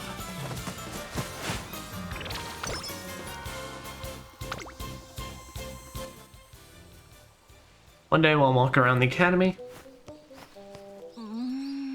Hello, McQueen. Festivity is worthy of the Majiro name. Must also put a genuine display of true hospitality. Slam! Oh, my apologies. Are you okay, Bustum Horse? Yes, I was a little caught up in my thoughts. Oh, hi, McQueen. Whoa, why so serious? I'm tasked with greeting an international visitor at the Umamusume representative of Majiro State. That was words. I censored a long time trying to compose a speech that will do justice to the Majiro name, but... And yet... Oh, I getcha. Heard there's gonna be a party, too.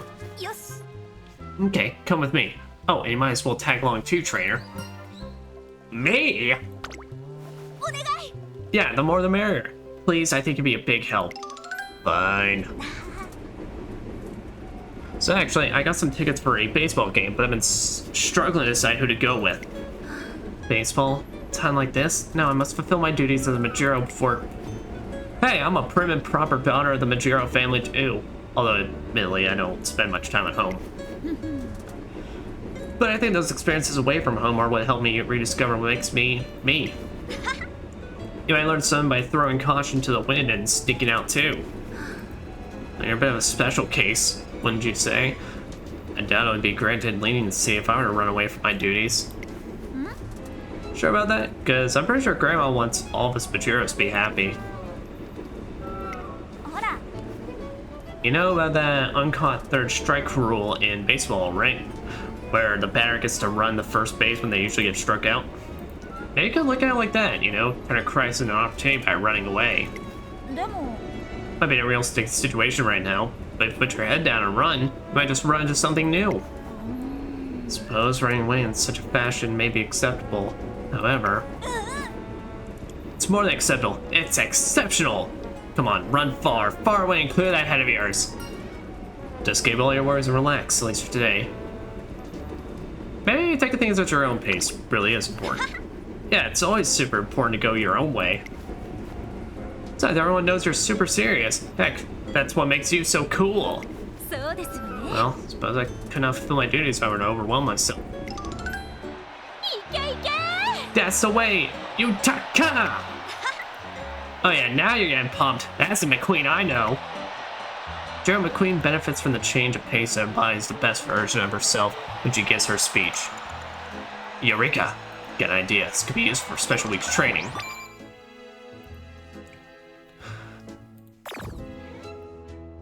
Energy went down by 5. Guts went up by 10. Brandon Mujiro Palmer went up by 5. なんだか調子がいい気がします。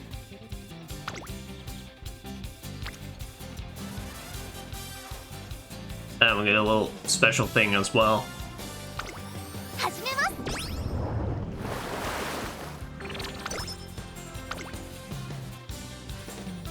Training special week talks with Daitaku Helios. Oh damn, we only have like 2 turns left. See, the special week has gained something. Ramp up! Friends with Daitaku Helios went up by 5. トレーナーさん、すみません。少し休んでもいいですか。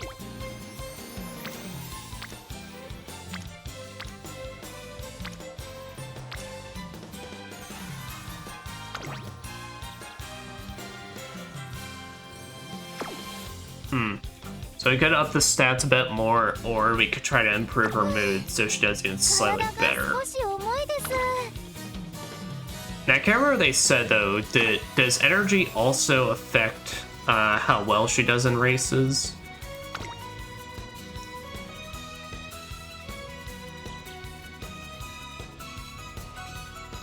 トレーナーさん、すみません。少し休んでもいいでしょうか。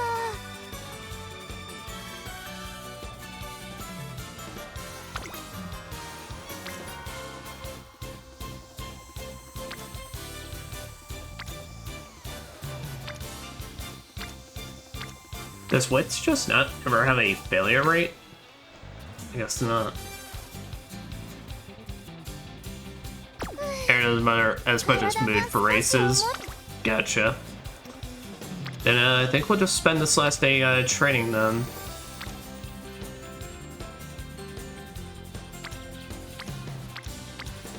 Since our failure rates are so low on it.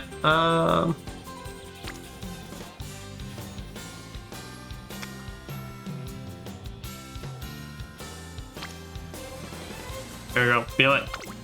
Give that stamina. Success!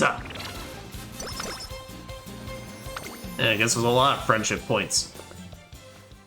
One evening, I see Special Week back to her dorm after the day's training runs a little longer than expected. Did we say our goodbyes? お疲れ様です。 Terry Psych, nice to see you. Are you heading home now? Yep. なるほど。 I am tired as fuck, girl. Let's see, I just saw Meek off and was thinking about heading back to the train dorms myself, so... It's alright with you. Why don't we go back together? Let's see, that's a little too... How should I put this? Chummy. You're coworkers after all. Not at all! Gives me a chance to learn your dark secrets. Anyway, glad to hear it. 行きましょう。 Alright, shall we? Talk about various things on our way back to the dorms. Eureka! I got an idea. This could be used for Special Week's training. Alright, Special Week. Go for the legs. I mean, you don't got nothing but legs, and that's what, you know, you're racing, but... Learn the art of tripping. Oh shit, mood went up. Well damn, we going into this great.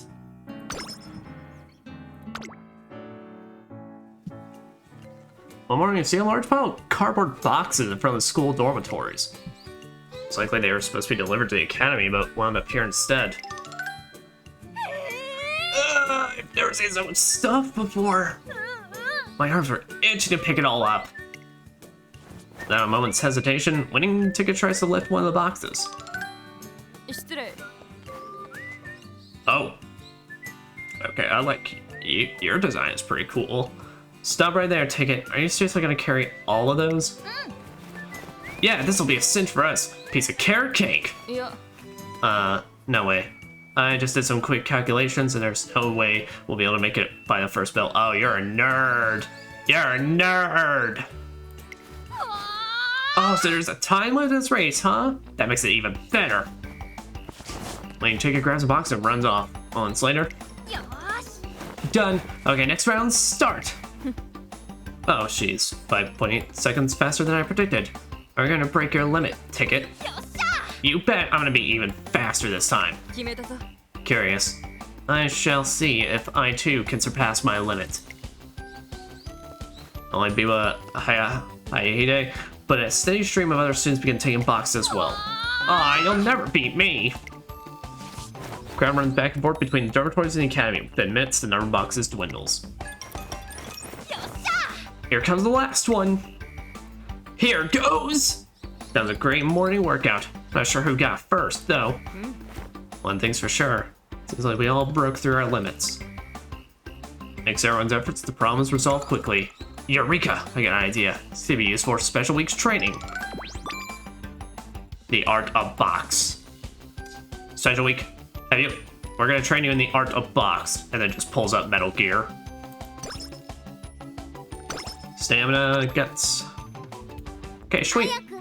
It's a nice little small boost before we go.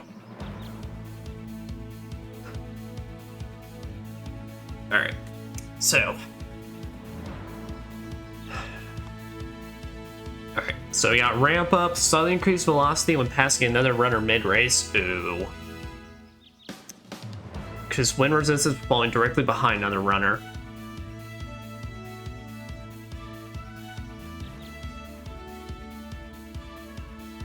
Random momentum, increased velocity after passing another runner toward the front race. Yep, here, we're gonna go with this. Gonna learn some ramp up. Alright, girl. We've been training all our lives for this. Let's race. Race our Umamusume Shine. Play the top to get the most skill points of fans. For the second half of June, in our junior year, you can enter your training races. Train will aim for first place. Put out 3 places, training can obtain skill points and fans, which are required to participate in big races. You can also obtain random items based on how well she placed and how big of a lead she had. Make debut is the first race to glory. As they race for the first time and they make debut, if they finish first, they will be able to run in various races. If they fail to finish first, try for a win in a maiden race for your next turn instead. Attributes developed in training have a huge effect in races. Well, this would have been good to know beforehand. Alright, speed determines top velocity. Stamina determines the endurance required for maintaining velocity. Power determines acceleration and positioning. Oh, power determines acceleration? Gotcha. Guts determines persistence when endurance runs low. Wit turns racing, expertise, and prevents recklessness. Prevents you from banging the dum-dums. Attributes such as speed and stamina gained through trainings are tied to various aspects of performance in races. Finishes of the race and an Umamusume's running style also affect which aspects are most important. You'll need to create a training regimen that suits each runner. Choose race that fits your Umamusume's aptitudes. Track surface and distance differ depending on the race, and Umamusume's proficiency in a specific race depends on her track and distance aptitudes. Try and win races that have stars next to them in a race list. Races are divided into 5 levels: pre-open, open, G3, G2, and G1. To work your way up to the winning to the highest level in the Twinkle series, G1 races start with pre-open or open.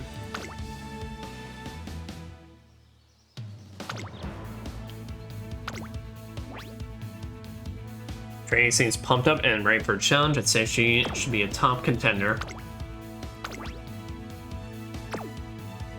Alright, girl. Let us get this bread, as they put it. One last special week's debut is just moments away. Hey, now don't be getting nervous now. Speh, you okay? Whoa, oh, sorry. Just a little awestruck by the atmosphere here. It's a lot taken. Now's not the time to be getting all nervous, is it? Yes. Okay, off I go. I'm gonna take my very first step towards becoming the top Umamusume in all Japan. Favorite number 7 special week. None to lose here. Damn straight she ain't.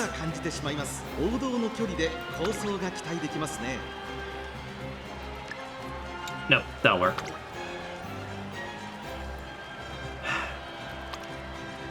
There we go. Shooting star ramp up.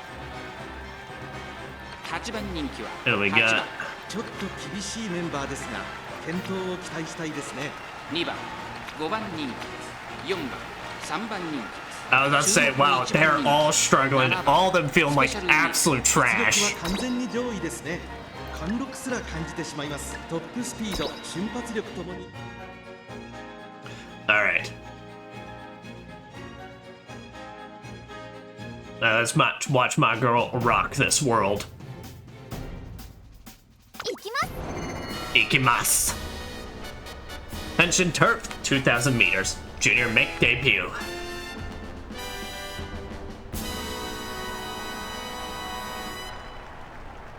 Got gloomy and overcast here. It's not all bad though, turf is still in good condition. 雨が本格化したら難しいレースになってしまいそうですね3番人気はこの子です4番この評価は少し不満か2番人気はこの子6番さあ今日の主役はこの馬娘を置いて他にいない本日の1番人気スペシャルウィーク気合十分 Murder いい顔してますね Make them regret even thinking about going against you. さあゲートが開いた Alright. 各馬娘綺麗なスタートを切りました誰が先頭に抜け出すか注目しましょう先行争いは3番2番5番注目のスペシャルウィーク少し Okay, being a bit back at the start, but it's all good. So I got the rest of this race to make it. 3番会長に飛ばして行きます先頭集団を見て Oh, there we go. That's right. Push on through. 先頭は3番単身で飛ばして行きます2番手の位置で先頭を伺うのは5番そしてその内を回って So bloodthirsty, Gabi. 並んできたこの It's how you win. It's how you win. 形成していますさあ花に立ったのは3番このままリードすることができるか続きました8番その内並んで4番それを見るように5番内から2番向こう上面に Okay, we do really be back there though. 依然先頭は Oh, but we be picking up pace. 4番その外並んで5番さらにその外 Be から picking は up 8 pace. 番 Come on. 5離れて2番そして外目をつきましてはスペシャルウィーク少し後ろから Oh, 9 yeah, I 番 know. 少し離れて Brush past him. その後 Catch up to that first group. 勢いよと先頭を行きます3番どうでしょうこの展開かかってしまっているかもしれません息を入れるタイミングがあればいいですが集団が一つにまとまって混戦状態ですこれだけ密集していると紛れがありそうですね現在1番手は5番まもなく第4コーナーカーブ馬娘たちがどう Alright, 動くか alright. 目が Yep, 離せ yep. ません Sprint girl, sprint girl. Okay, she catching up, she catching up, she catching up. Oh, she getting right by them. 外で足を溜めていますさあ中から先頭を伺うのは Use that shooting star special. よーし見ててねお母ちゃん Use your powers. Destroy them. Leave them. Run so fast you turn them into stardust, and all they do is corrode into the space-time continuum. That's right, girl. God, yeah! 見事な走りで That's what 中に収めました勝ったのはスペシャルウィーク2着 Special Week わあ、ありがとうございます次も頑張ります That's my girl.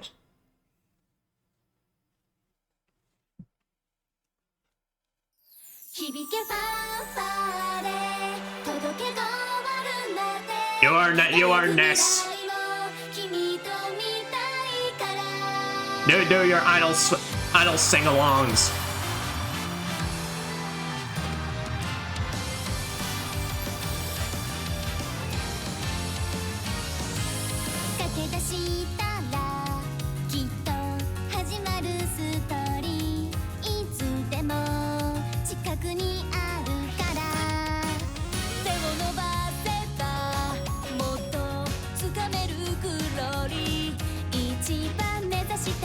I'm sorry, who the fuck do these other girls think they are singing? Shut the fuck up. Hey, listen to y'all. I'm listening to special. My spay.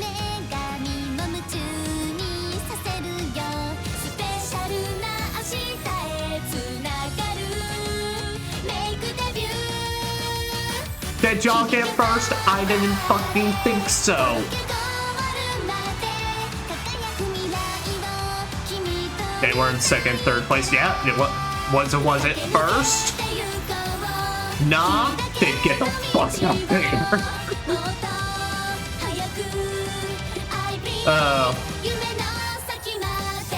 never have me be an actual horse trainer. I will be toxic as fuck.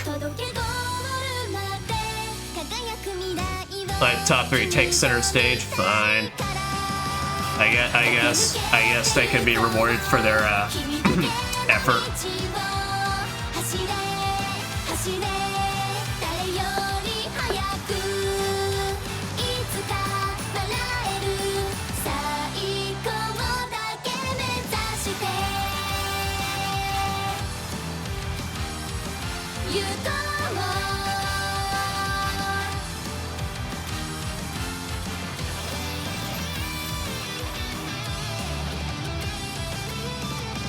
Oh boy, oh. I was about to say, oh, model broke for a second. But I'll break right on the finale bit. Bro, you're like stage mom and I'm dying here. Well,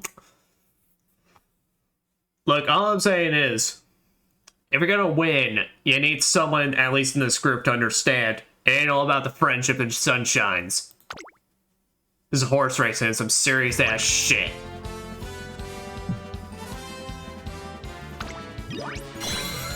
Good job.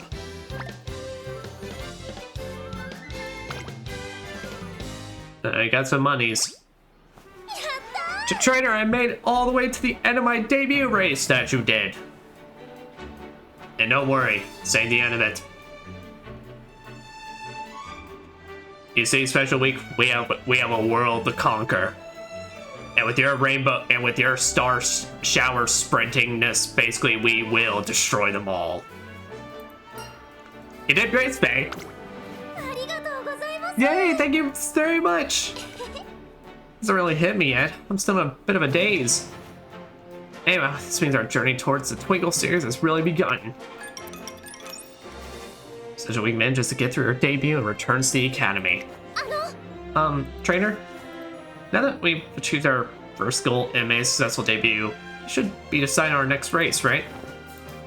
And then we have to decide. I want you to know there's a race that I've always wanted to run in. Is that so? Hey. Yep, a once-in-a-lifetime race that only classic year racers can take part in. One that turns the best of the generation. Are you saying what I think you're saying? I want to race in the Japanese Derby. I want to become the best in Japan, so I need to grab that Derby Umamusume title. She's right. Race is basically a requirement for any Umamusume aspiring to be number 1. Number 1! It's more than news. Spay becoming a Derby Umamusume would reach all the way to her mother in Hokkaido for sure. Alright, our next objective is the Japanese Derby. We're taking this world by storm, baby. You got it, trainer. Our goal's set, but Special Week doesn't have enough experience to challenge the Derby yet. Let me was or run a fairly popular race first, which is why let's start with the Kisaragi show. Sounds good. I'll run the Kisaragi show to learn what a real race feels like. Alright, time to get started on my path to the Derby.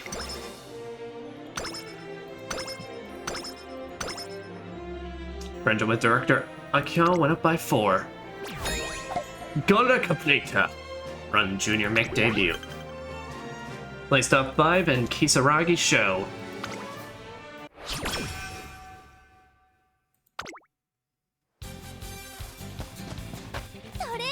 Guess what, trainer? An older student complimented me on my riding the other day. She said that having a younger student like me around nipping at her heels is motivating her to focus and work harder. It means slowly edging towards being the top of Umamusume and all of Japan. But who knows for sure? Oh, we will. And at some point, you will do more than just nip at the heel. You'll be able to grab that heel and slam her right into the ground and run past her. As she will barely even the only way she can even think, and that's all we ever think of being able to reach you again as you run past her. And that's when you also give a very give a very smug look as you run through. Oh, thank you again. Ever since I met you, I've grown to love running even more. Here's even more years together, trainer. Alright. I get the appeal now. Okay. We're not doing it anymore. We are going on 6 hours now. Basically about to Yeah, oh no, it is officially past midnight. But I get the appeal now. This is very cute. It's very cute. It's got a lot of fun like parts to it and such, and fuck ton of dialogue. I mean, hot damn. I say the only thing really is that, like, while I definitely get why they want to tutorialize you so much, I do think they maybe go a bit too far because it seems way more intimidating than it really is. And granted, I mean, I did also use like auto stuff. Here we go. Save and exit.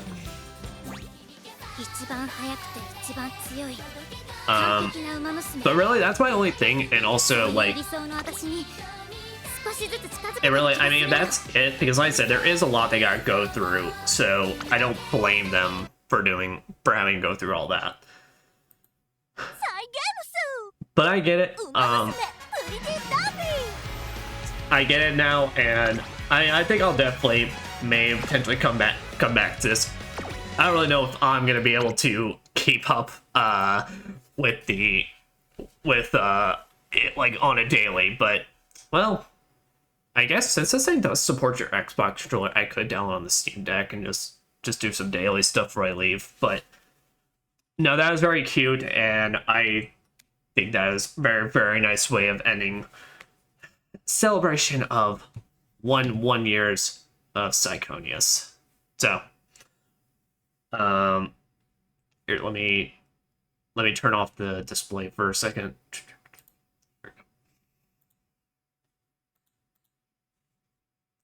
Yep. Okay. We got some YouTubes, and what do I want to play us out with?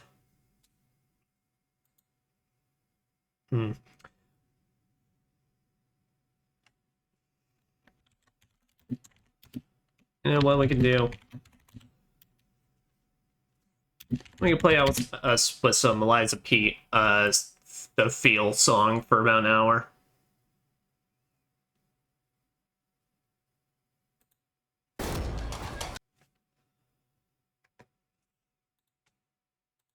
Maybe after we get through this, but thank you for everybody that joined in for tonight's 1 year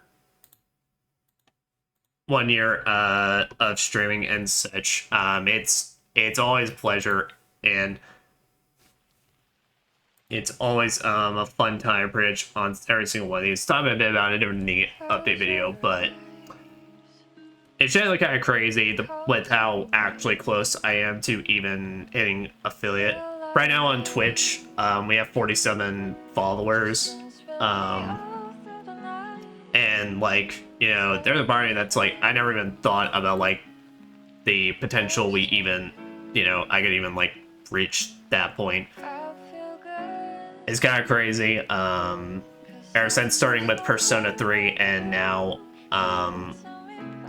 reaching all the way to here, where now we're just got so many souls like completing Lies P, and we just got so much more that I want to do and accomplish. And now even working on YouTube style compilations, which I've been working diligently on those. So I've got a much better schedule on that, and on top of it, I've even been in contact with somebody to make a kind of thumbnail for it, like a drawn thumbnail for it, to make it a lot more appealing and such. That along with Black Myth Wukong. But thank you for the stream, buddy. I love you so much. I'm proud you made it a whole year. Thank you so much, buddy. And for joining whenever you can. And thanks out to everybody for the support and such. It's a fun, like I said, it's a fun time every time, and it's, you know, it feels real good that this is something I was able to actually commit to and really keep up with. I mean, we ain't done yet. Like I said, still got plenty. We got that RE2 remakes going on. Got more Expedition 33 tomorrow. It's been a year.